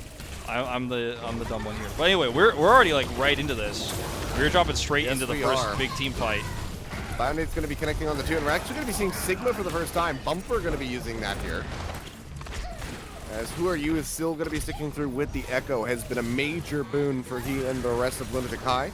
Leetaejun barely survives, slinking his way into the back lines there on this attack. Freeze comes in with Zunba, but the protection is there from the bubble from Miro. Keep him safe. Stitch, not really sure which way to look. He's under pressure from all angles. Manages to retreat back into safety with the rest of the team. The dive coming forward. They manage to find 2. They lose out on Runner. And then the hammer will lead to Zunba getting demech'd, as well as the pin there from Kaiser. It's for extra measure. Ryujehong using the nano boost. They're still committing to the fight. Throw that on the Miro. He's got the primal rage available, so they have a lot of staying power here. But he's not going to get to use it, so in fact, it will just be a waste of the nano boost. Kaiser's got a shatter available. It was against LW Blue, by the way, in the semifinals that led to the finals, just for you curious about the history of that Eye of the Kaiser moment. Not against Lunatic-Hai, obviously, but to lead to it, which is the shatter that let them go to the finals, which was a historic moment for this underdog team. But right now, Bumper's holding Gravitic Flux. They have this choke point controlled. Whoru is going to have to fight for a duplicate here. I don't think this is going to be the push to grab A. Let's see what he goes for this time around. That will be the slam down there on the Miro with the primal raid, but already chunked out significantly. Leetaejun, like he kills himself off with a pulse bomb. That is certainly not ideal, and this is already a really rough attack for Lunatic-Hai. Yeah. You continue to burn ultimates. No real Let's gain. take a look. We'll get Clear the ice block. Sick ice block from Haskal. Unbelievable. Not a misplay. Not a misplay from believe, Teijun. Yeah, I believe this is fully unintentional from Haskal to actually absorb that and intercept it, but still just it's hard to say. done. I mean, it might have been intentional, but Whoru's got duplicate now, and he's going to look for the duplicate onto Kaiser very likely if he can find that angle. Set up for that flanking shatter. They've got a rally for the extra armor. There's the Kaiser duplicate. Yep. He doesn't have a good angle, though. Yeah, Fire Strike doesn't get anything for him. Self-destruction to the back as well from Zunba. Not going to be able to find any picks, but he will make it back into the mech safely. Miro frozen, taken down. They knock Whoru out. He's still going to be hovering above. Has the beam coming through. He's trying to dance around that protected barrier, but the Deadeye from Stitch will just go ahead and take him out. And is this how this ends? With pure vindication from Runaway, pulling off a full hold on Lunatic-Hai. Zumba's just now swapping over to a Sigma. There's no way that he's going to be able to get this that would be insane. Online. We may never see the bridge. It may not happen. Not in this series, not today, not in 2020. If they get caught here, Jaehyung's going to have to bionate himself early to stay alive. Nano boost here, you know, not a great target for Jaehyung, honestly, in this fight. He's going to have to use it on Miro to try to get that Earth Shatter online. See them still playing the core to the Fire Strike through the Amp Matrix, takes out Jaehyung. Uh-oh. Massive bumper. Flames Leetaejun, follows up for a kill from Zunba and helps take down Miro. There are 10 seconds remaining. And Lunatic-Hai, I don't know if anybody can touch. It's going to have to Whoru's dead. He goes up over the top, but the headshot comes through. And that's just going to be it. Yeah, Miro can't touch. There's no D.Va, no Lucio. And that is a full hold on Eichenwald from Runaway. That's the face of Runner saying, not this time, not on this stage, not today. Not going to be the Season 2 tragic end of the finals. Not going to be Teasy calling us. Not going to be Teasy calling us, having us use profane language on the Apex Season 4 finals. Not to be, you know, a potential you know, are you trying to imply you've got the telescope out here at Kilios? I'm just saying. Do you have a telescope right now out? Are you looking through right now? I might be. You looking through the glass? Can you see the draw? There's a world where we go to map 7. There is a world where we go to map 7. And it's not going to be Eichenwald again, I don't think. Just keep playing Eichenwald until it's over. We need the storyline, guys. Just keep it going.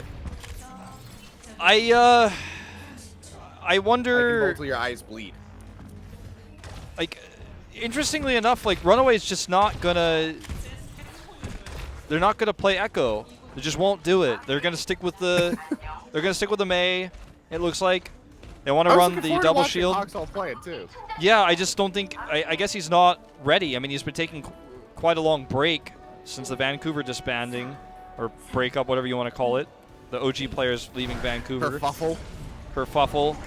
Ooh, good Fire Strike from Miro. Yeah, really nice start for him. Stitch, I think, going to swap after that initial poke. Yeah.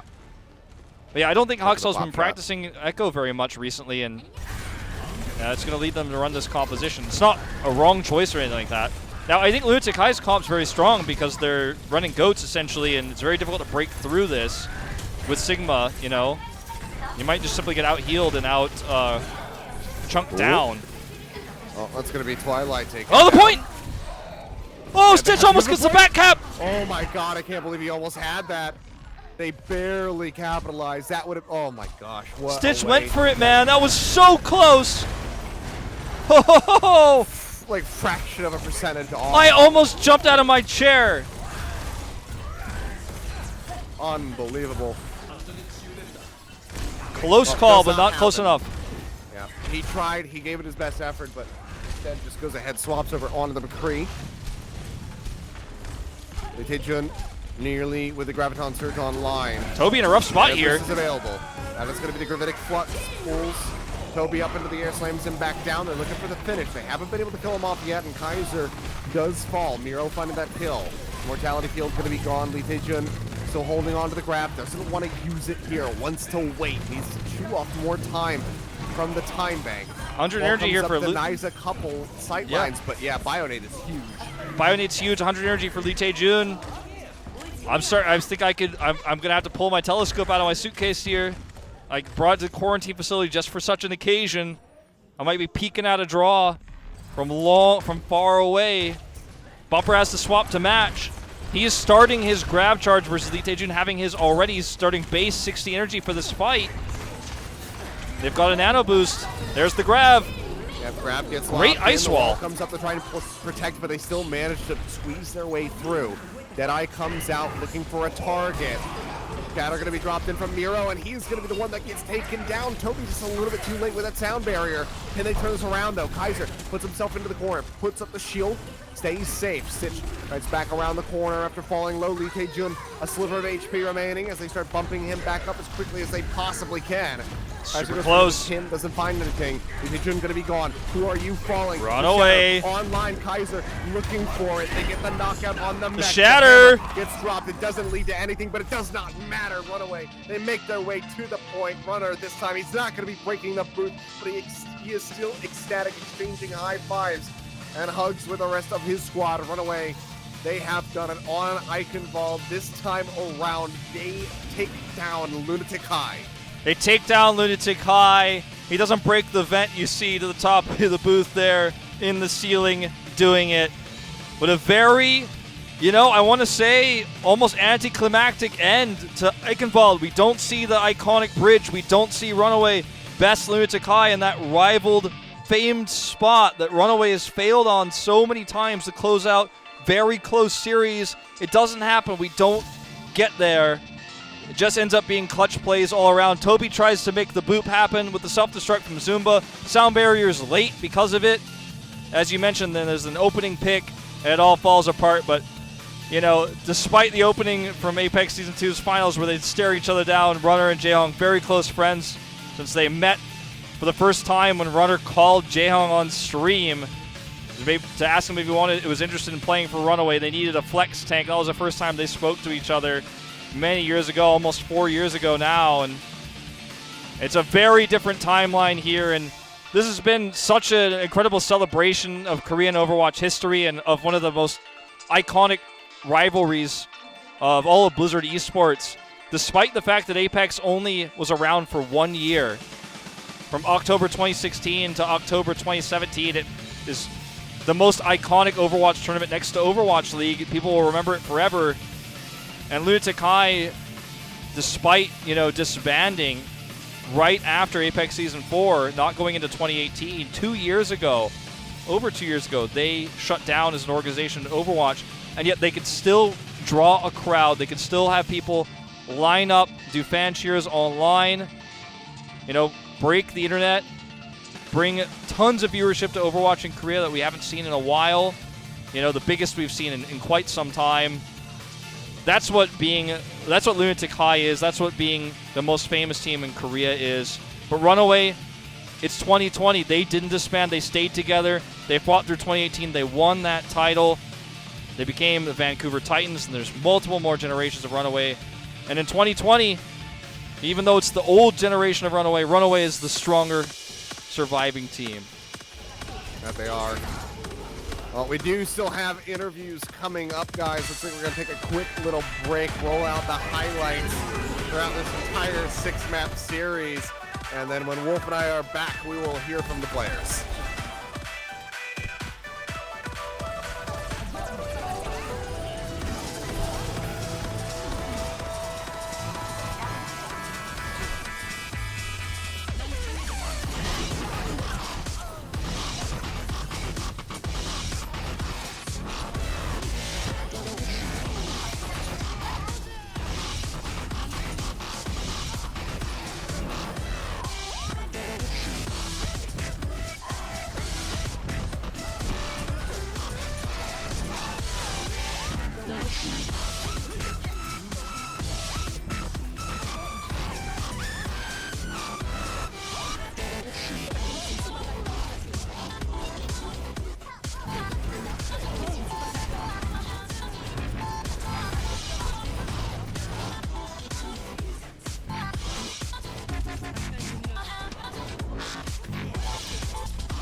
All right, welcome back. I'm going to be translating this interview with Kilios with me still too.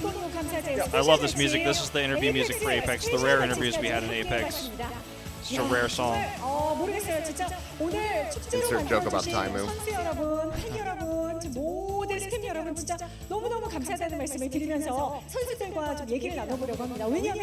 So we're going to be talking to a lot of different players.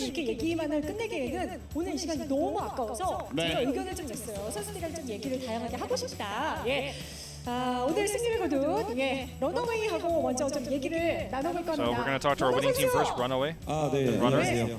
어떻게 좀 복수를 좀 한 것 같습니까? 승리의 소감 어떻습니까? Do you feel like you got 일단 revenge? 처음에는 이제 제가 요즘 사실 오버워치도 많이 안 하다 보니까 좀 많이 실수도 많고 했는데 I haven't played in a while, so I made a lot of 점점 mistakes. 뭔가 그래도 이제 선수들이랑 같이 하면서 뭔가 감을 잡게 되더라고요. 그래서 저쪽 EMP도 한 2번 카운터 치고 I had a few moments, you know, after playing with these guys, I countered EMP, you know, once or twice. 아 근데도 아직 확실히 제가 너무 못해가지고 좀 걱정이긴 했는데 우리 선수들이 생각보다 잘하더라고요.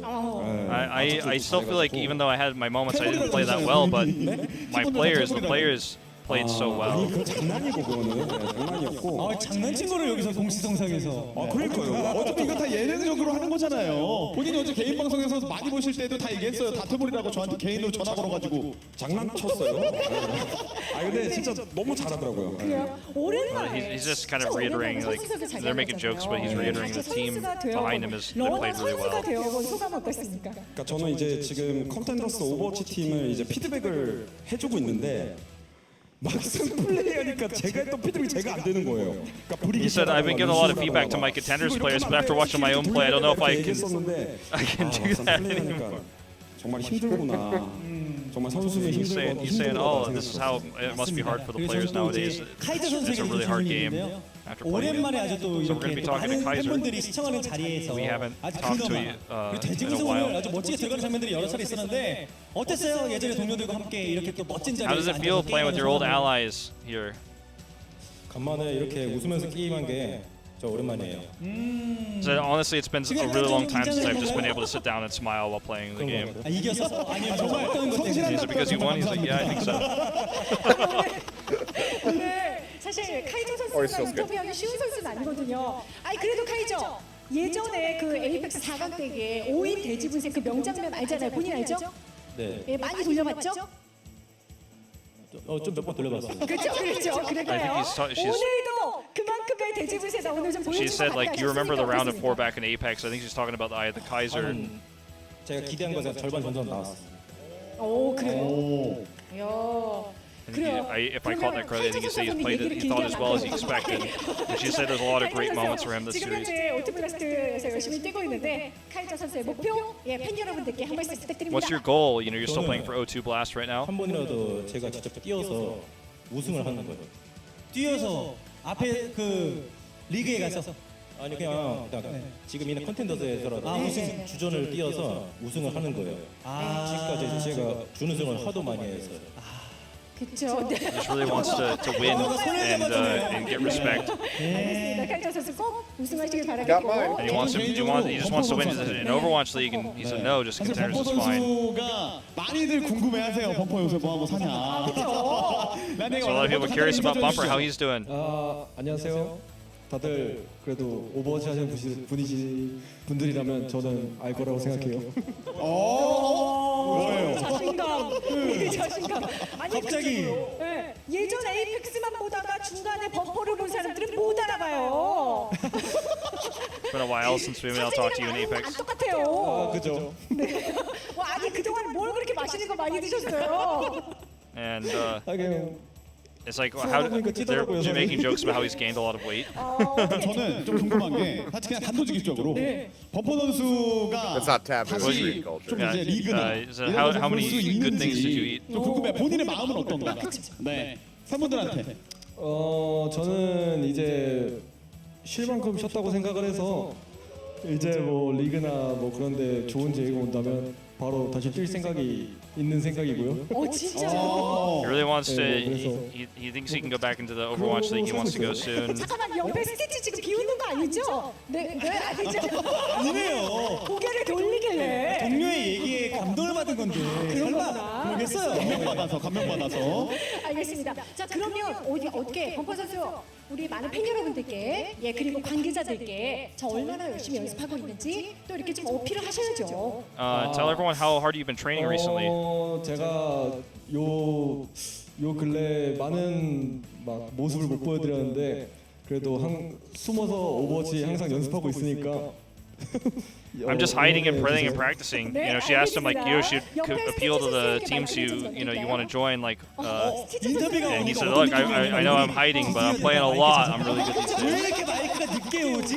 이런 표정이었거든요. 제가 캐치했어요. 너무 기다렸다. 이런 표정이죠. 그렇죠. 스티치 선수 오랜만에 멤버들이랑 다 같이 이렇게 함께 뛰어보니까 느낌이 어떠셨어요? Since you played with these guys, you know, after such a long time, how do you feel? What kind of feeling is it? 되게 재밌었어요. It feels like the old times, and it was really fun because it felt like the old times. 스티치 선수가 했던 거 있잖아요. 내 마음속에 저자. 설마 그거를 여기서 이걸 라이브로 There's a meme where he like asks, he does this thing where he does this thing with his face. You guys have probably seen the meme where he says "저장," which means like save, like a screenshot basically. 요거만 할까? 저장. They're asking him to do it. 한번 보여주세요. I don't think he wants to do it. But Of course. he's embarrassed. I think he's gonna do it. Is he gonna do it? Typical stitch in an interview. 이벤트니까. 나 이 정도야. 나 취재한테 저장시켰어. 나 이 정도야. 근데 그걸 아셔야 돼요. Storm's like, that's the kind of person I am. I'm pushing him all the way. 나 오늘만 살 거야. It's a special match. I'm gonna push it all the way. 새로운 팀에 합류하셨잖아요. 새로운 팀에 이제 리그에서. 그러니까. 2주 용병을 했었고. 그렇죠. 또 더 좋은 소식을 저희가 기다리고 있죠. So you were on the team in the Overwatch League. I think they're referring to Washington Justice. 응원하시고 지켜보실 건데 And 앞으로 목표 뭐 이런 것들 좀 Everyone's looking forward to where your next step is and what's your goals. What are you going to do moving forward? 열심히 게임할 거고 잘 지켜봐 주세요. 감사합니다. I'm going to keep playing my game as best I can. So keep following me. Basically, keep watching me. 항상 기대돼요. 긴장감 넘치는 상대예요. 인터뷰 왕이기 때문에.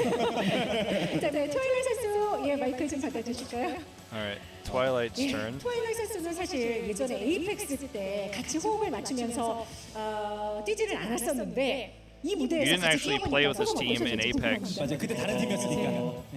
솔직히 저는 너무 힘들어가지고. 왜요? 누가 좀 죄송합니다. 실명. It's actually pretty hard today. 실명 한 명인 것 같은데. 누가 좀 힘들게 했나 봐요. 누구라고 말은 못하겠는데 좀 많이 힘들었어요. So I can't say who because the caster teased him like, because I feel like there was another healer on your team who wasn't holding up his weight. He's like, well, I just don't want to name names, but yeah, it was a bit hard. 그리웠죠. 이런 누구라고 얘기를 안 했는데 슬라임이 갑자기 그립다. Because I feel like I missed 그럼 it. 뭐, 네, I think they asked him if he missed slime. 같아요. 그렇죠. 네, 여기까지 하겠습니다. 트와일라이트 선수 뭐 진짜 전 이거 약간 짓궂은 질문이기는 한데 예전에 진짜 멤버로 뛰었으면 어떻게 런어웨이 더 우승했을 것 같습니까? 이거 너무 짓궂은 질문이지만 당연하죠.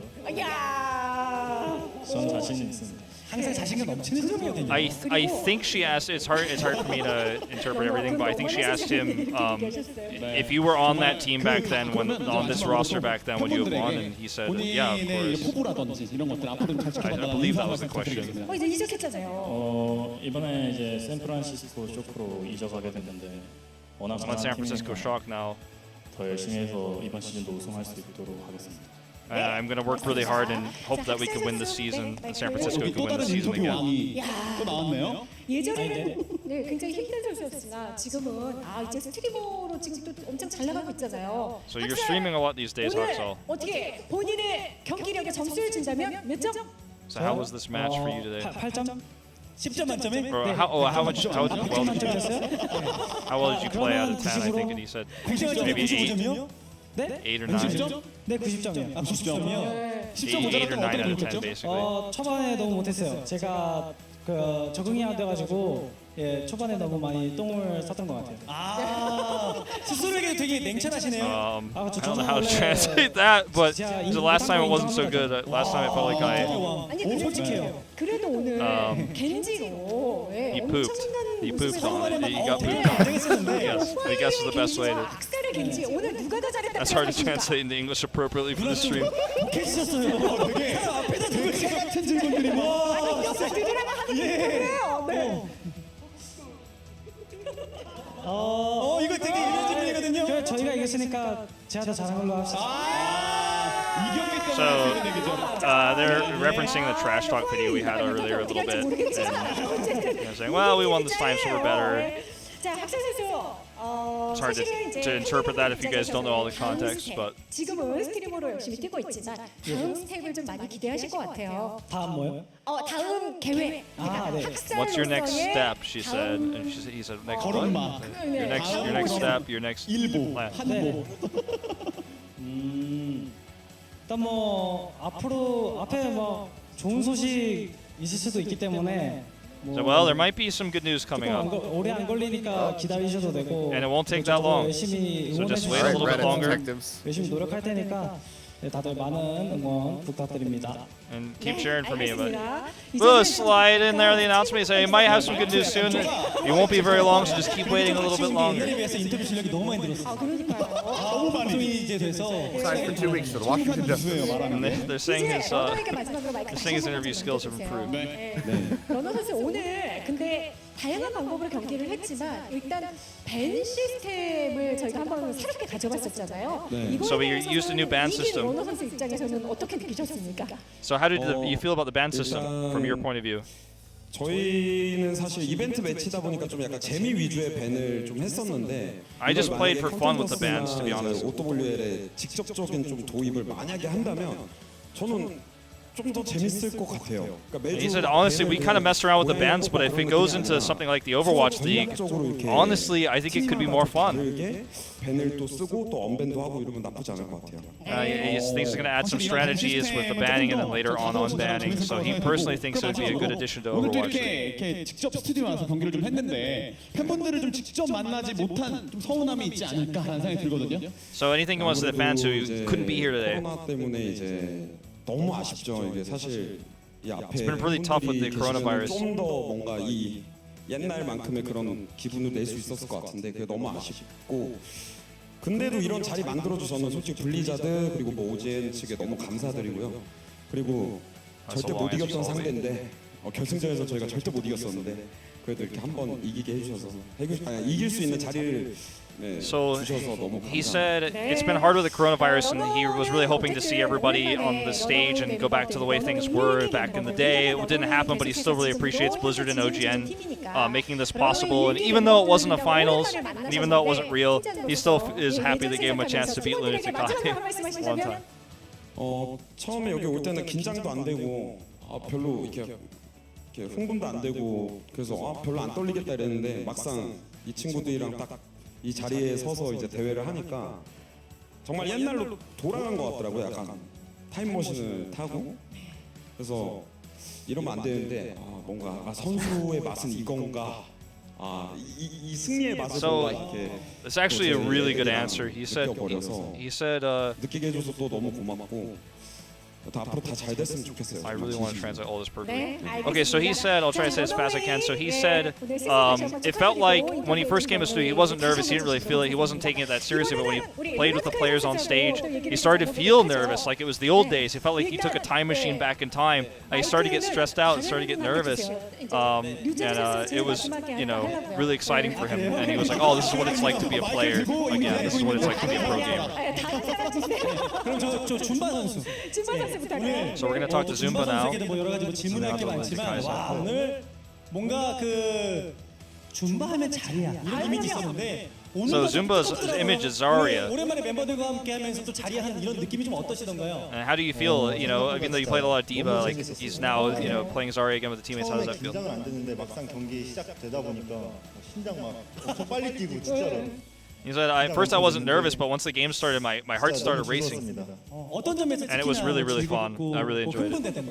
일단 옛날 기억이 이제 다시 되돌아오면서 이제 같은 팀원이었잖아요, 다들. 그래서 It was really nostalgic playing with my old teammates. 많이 재밌었던 것 같습니다. And that's why it was really fun for me. 사실 막 선수로 뛰고 막 이런 모습, 예, 팬들도 많이 좀 그리워하실 거라는 생각이 들거든요. 근데 요즘은 이제 방송하고 막 이렇게 하고 있잖아요.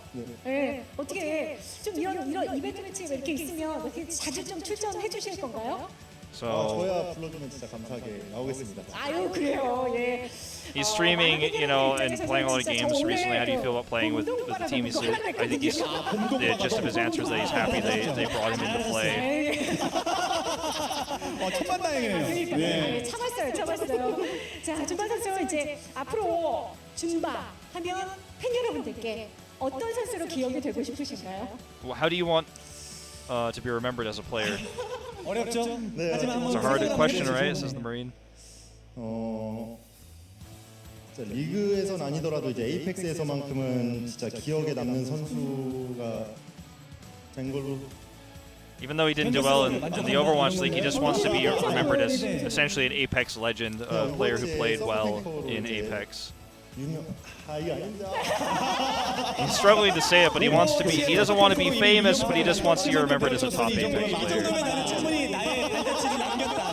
Worry not, Zunba. We got you covered, 이런 buddy. 느낌인가요? 네. 나는 충분히 잘했었고 뭐 마무리 잘 지은 것 같아. 뭐 이런 거예요. 네, 그런 거죠. Do you feel like you ended your career well? Like it was a nice end? And he said, yeah. I think so. 이제 어떻게 더 할 말이 있으신가요? 아니요. Do you have anything else you want to say? 이 다음에 더 하고 싶은 얼굴인데요? 뭐? 아니.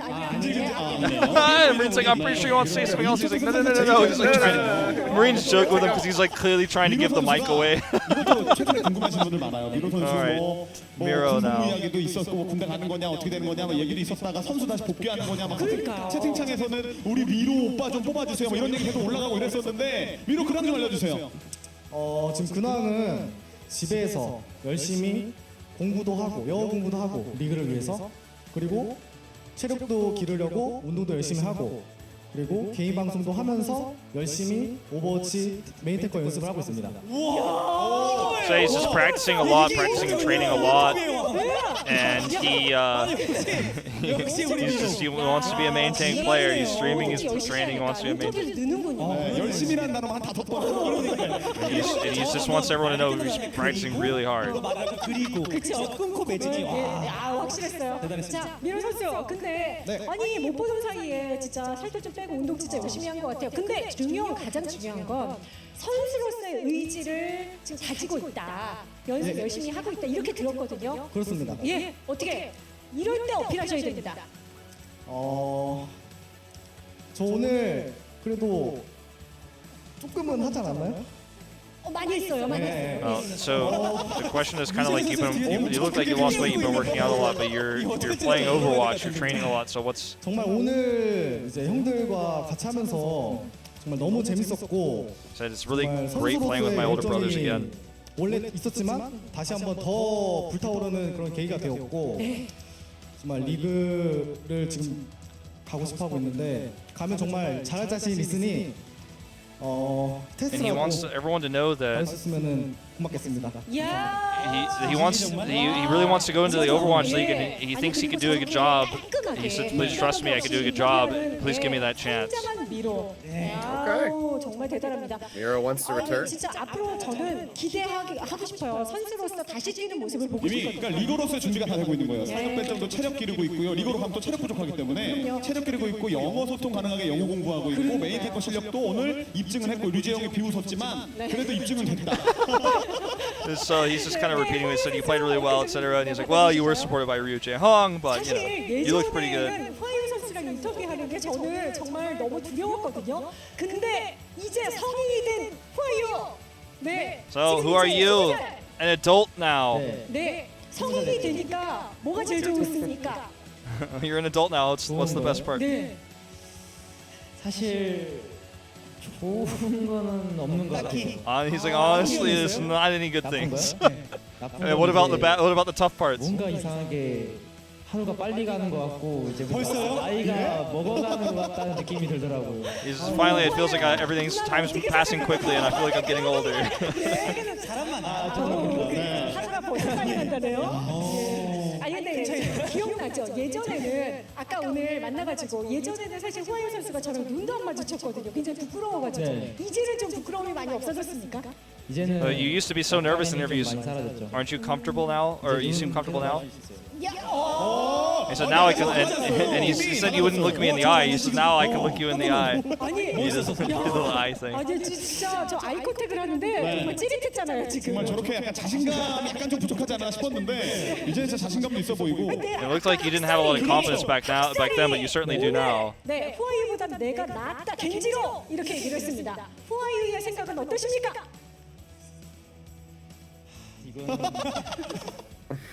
지긴 했는데 네. 사실 승패를 떠나서 네.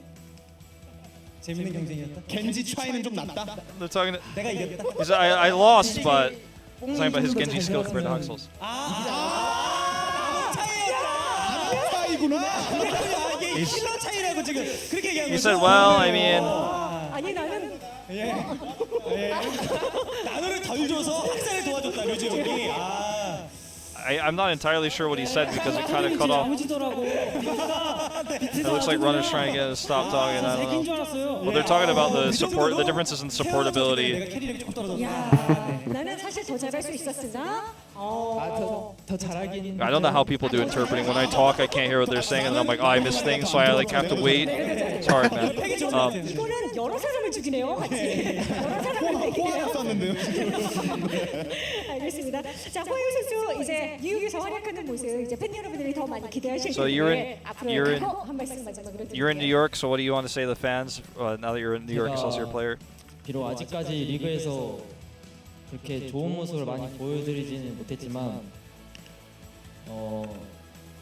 이번 계기로 좀 더 이제 뭔가 반환점이 되어서 리그에서 좀 더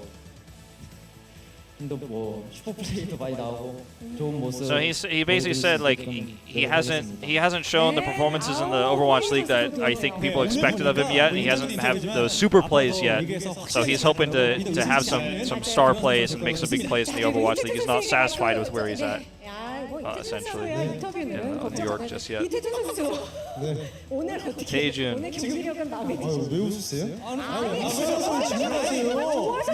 너무 좋아요. 뭔가 부르면 기분이 좋아지는 이름이에요. 우리는 친근해서 웃잖아요. 아 알겠습니다. 예. Why am I here when I come here? Kind of jokes. 경기력은 좀 마음에 드십니까? How did you feel about the game? Jaehong just starts laughing. 팀원들이 어땠어요? 아니다 오늘 뭐 이불 밖은 위험해요. 뭐라고요? 이불 밖은 위험하다. 이불 밖은 위험하다. 이불 밖은 위험하다. 네. 오늘 사실 I don't know that. 좀 진짜 좀 기대도 많이 하고 좀 과거로 좀 돌아간 것 같아가지고 되게 좀 들떠 있었는데 과거로 돌아갔으면 안 됐어요. 그냥 아무 기대 안 하고 그냥 내려놓고 왔어야 되는데 기대한 만큼 실망을 준 것 같아가지고. So he basically said he tried not to get too he tried not to have any expectations, because the more expectations he had, the more he was going to be disappointed. But he started to obviously get into it. He was really worried. I think he was really stressed. I'm kind of paraphrasing what he said. 상대 윈스턴에게 중력 붕괴를 분명히 범퍼 선수가 썼는데 왜 거기 트레이서가 끝자락에 걸려서 맞은 거예요? 저도 모르겠어요. 저도 끌려가요. 끌려가요? 뭔가 하고 싶어지고 저도 모르겠어요. 그냥 전멸을 앞으로 하는 게 아니라 뒤로 했어야 됐는데 그냥 가요. 모르겠어요. I'm not entirely sure what they're describing, but he asked him why he's playing Tracer against Bumper's against Bumper, I think he said, and Winston. Something about how he just wanted to do it, and then somebody was getting away from him. I didn't quite catch that, I'll be honest with you guys. My Korean's not 110% perfect, so I'm just trying my best here. 저희 얘기는 아니고 뒤에서 머리라는 표현이지만 제 매력은 사실 제 매력 What's charming about you, I think is the question. 알 수도 있죠. 뭔가요? 저의 매력이요? 저는 매력이 별로 없어요. 이런 것처럼 본인의 And Marine says he doesn't have any. He said, well, what about you? What do you have, Marine? He's like, well, I don't really have any charm to me. 게임도 준수하게 하시고. 그러면 이태준을 보면 저도 느끼는 게 있어요. 얼굴도 잘생겼는데 well, I mean, Leetaejun, you're pretty handsome. 정말 본인을 희생을 해서 방송인이군요. 위해주고 그만하세요.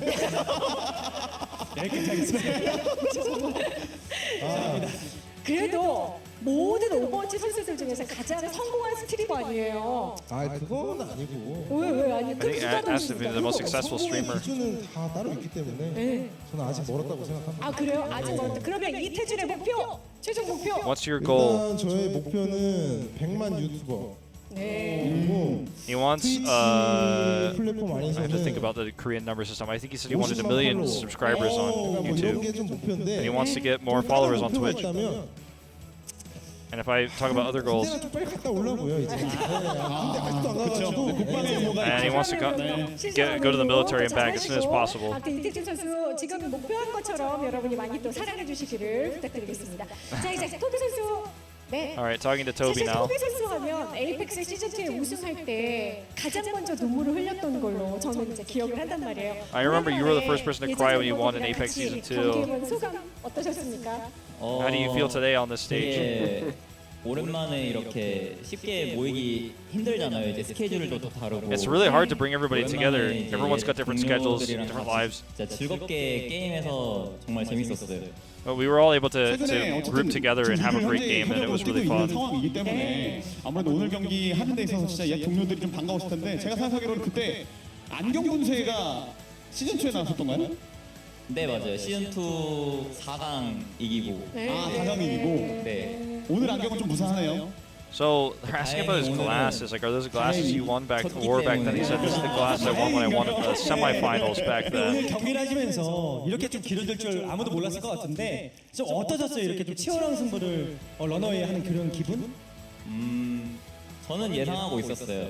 어떤 면에서 좀 전력을 딱 보는 순간 네. 길어지겠다 이런 생각이 들던가요? 네, 좀 반반으로 계속 길어질 것 같았고, 근데 좀 예상 외로 경기가 이렇게 좀 재밌을 줄은 몰랐거든요. He said he had some expectations for the match. He thought it was going to be close, but he didn't think it was going to be this fun and this good. 그래서 되게 재밌었습니다. 맞아요. So I think basically what he's saying is the matches, the level of play was better. The games were way more fun than he thought. So he had a lot of fun with that. He thought it was going to be back and forth, but he didn't think it was going to be this fun.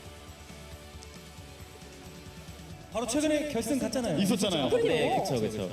뭐 이번에도가 아니라 이번에는 결승 가는 게 목표입니다. This time, my goal is to go to the finals. I think he's talking about Overwatch League. I missed the question. I'm gonna give it to Gido now. 사실 에이펙스 시즌 2는 아니었습니다만 시즌 3의 So you're not from season 2. You're the MVP from season 3. 딜러로 또 활약하는 모습을 보여줬는데 어떠셨습니까? 오늘 형들이랑 뭔가 다시 만나서 이렇게 다 같이 6명이서 게임 같이 하는 게 너무 즐거웠어요. And so he just had a ton of fun there, just grouping up with everybody and playing together with everybody again. 누굴 할 때 가장 좋았습니까? 누굴 봐서? 그냥 전부 다 같이 하는 게 너무 즐거웠었어요. And he said who in particular? He said no, honestly, just everybody. 있었잖아요. 본인은 좀 어떤 생각이 들던가요? 교체를 당할 때. 그냥 같이 즐기자는 걸로 와서 별로 생각은 없었는데. I think they're trying to make like this drama between him and Taejun because like the substitutions, like so like is there anyone you're thinking about a particular kind of question? 여기서 마지막 또 소감 같은 것도 저희가 들어봐야 되잖아요. 멋진 무대에서 플레이를 하셨는데 좀 뭐 경기를 뭐 이기던 지던 간에 승패가 그렇게 중요한 무대 아니었잖아요. 그런 부분에서 오늘 좀 경기 어떻게 좀 평가하시면서 좀 마무리 좀 하셨나요? 오늘 경기 Just ask him deeper about like how he felt.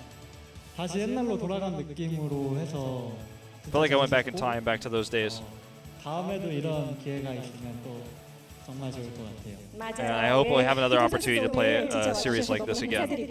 자 이제 마지막 류재홍 선수에게 마이크 좀 넘겨주시죠. Now, lastly, Ryujehong. 매트매치 참가하는데 정말 많이 고민했던 걸로 아는데. So you thought a lot about whether you would play in this match today or not. 그래도 예전 멤버들이랑 같이 경기하니까 어떻게 좀 즐거웠습니까? And you decided to come and you play with your old teammates. How 너무 was it? 즐거웠고요. 왜냐면은 어떻게 보면 저희가 아니라 저만의 행복한 추억을 만들어준 사람들과 같이 해서 너무 좋았어요.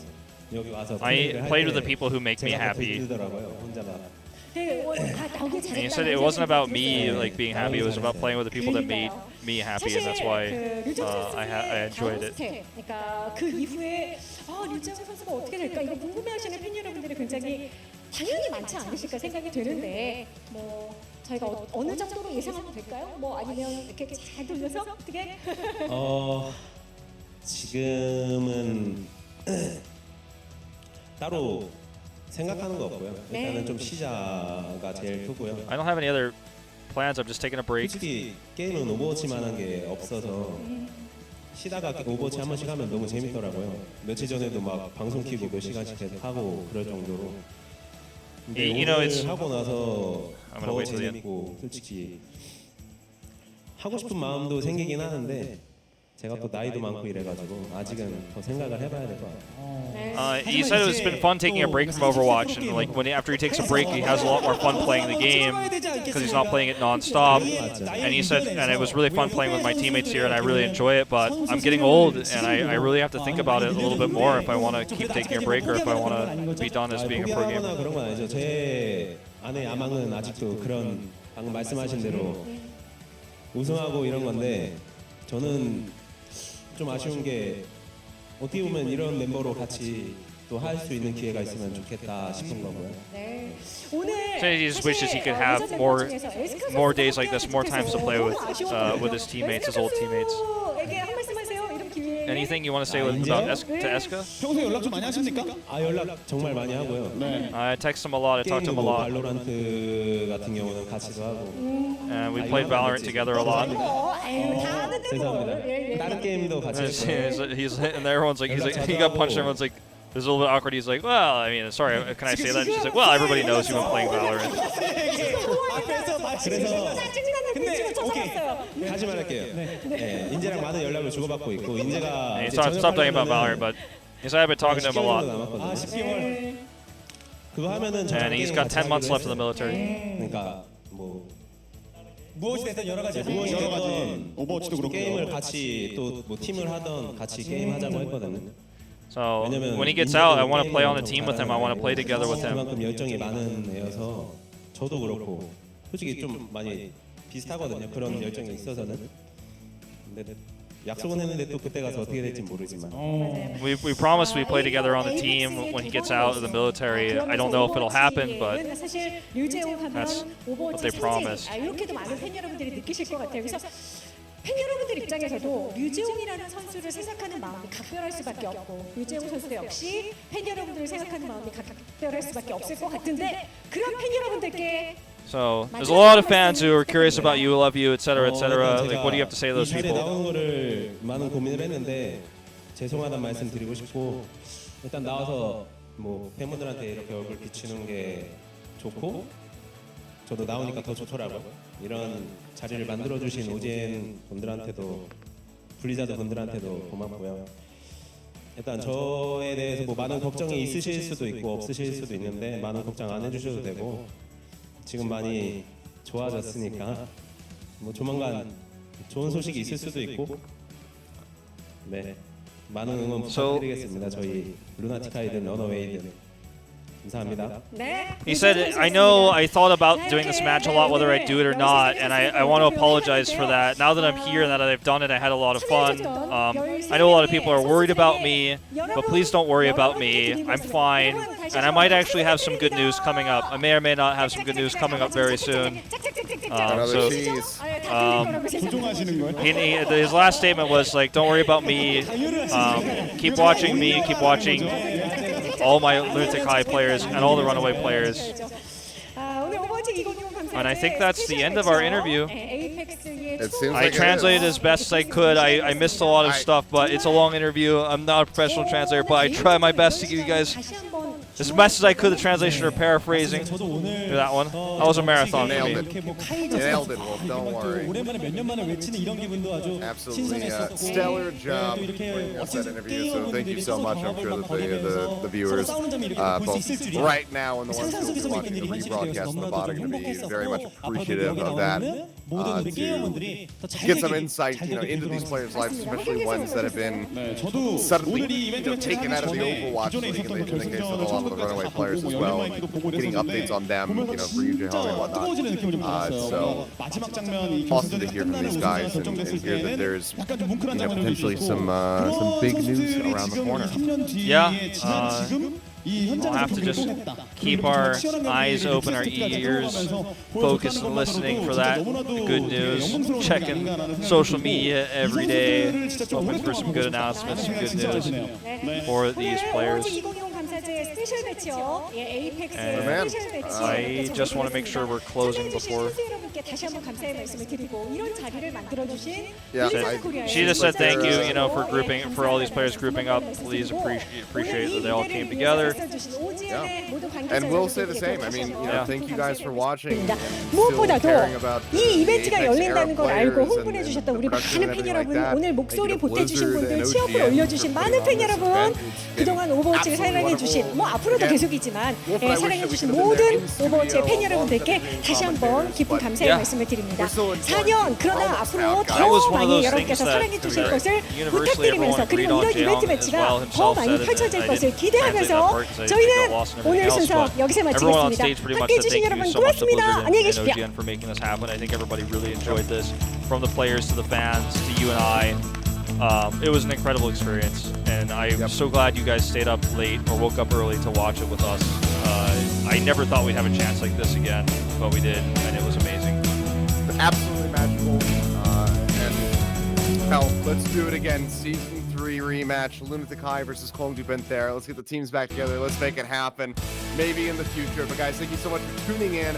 That is it from Wolf and I for this very special broadcast. We hope that you loved it as much as we did.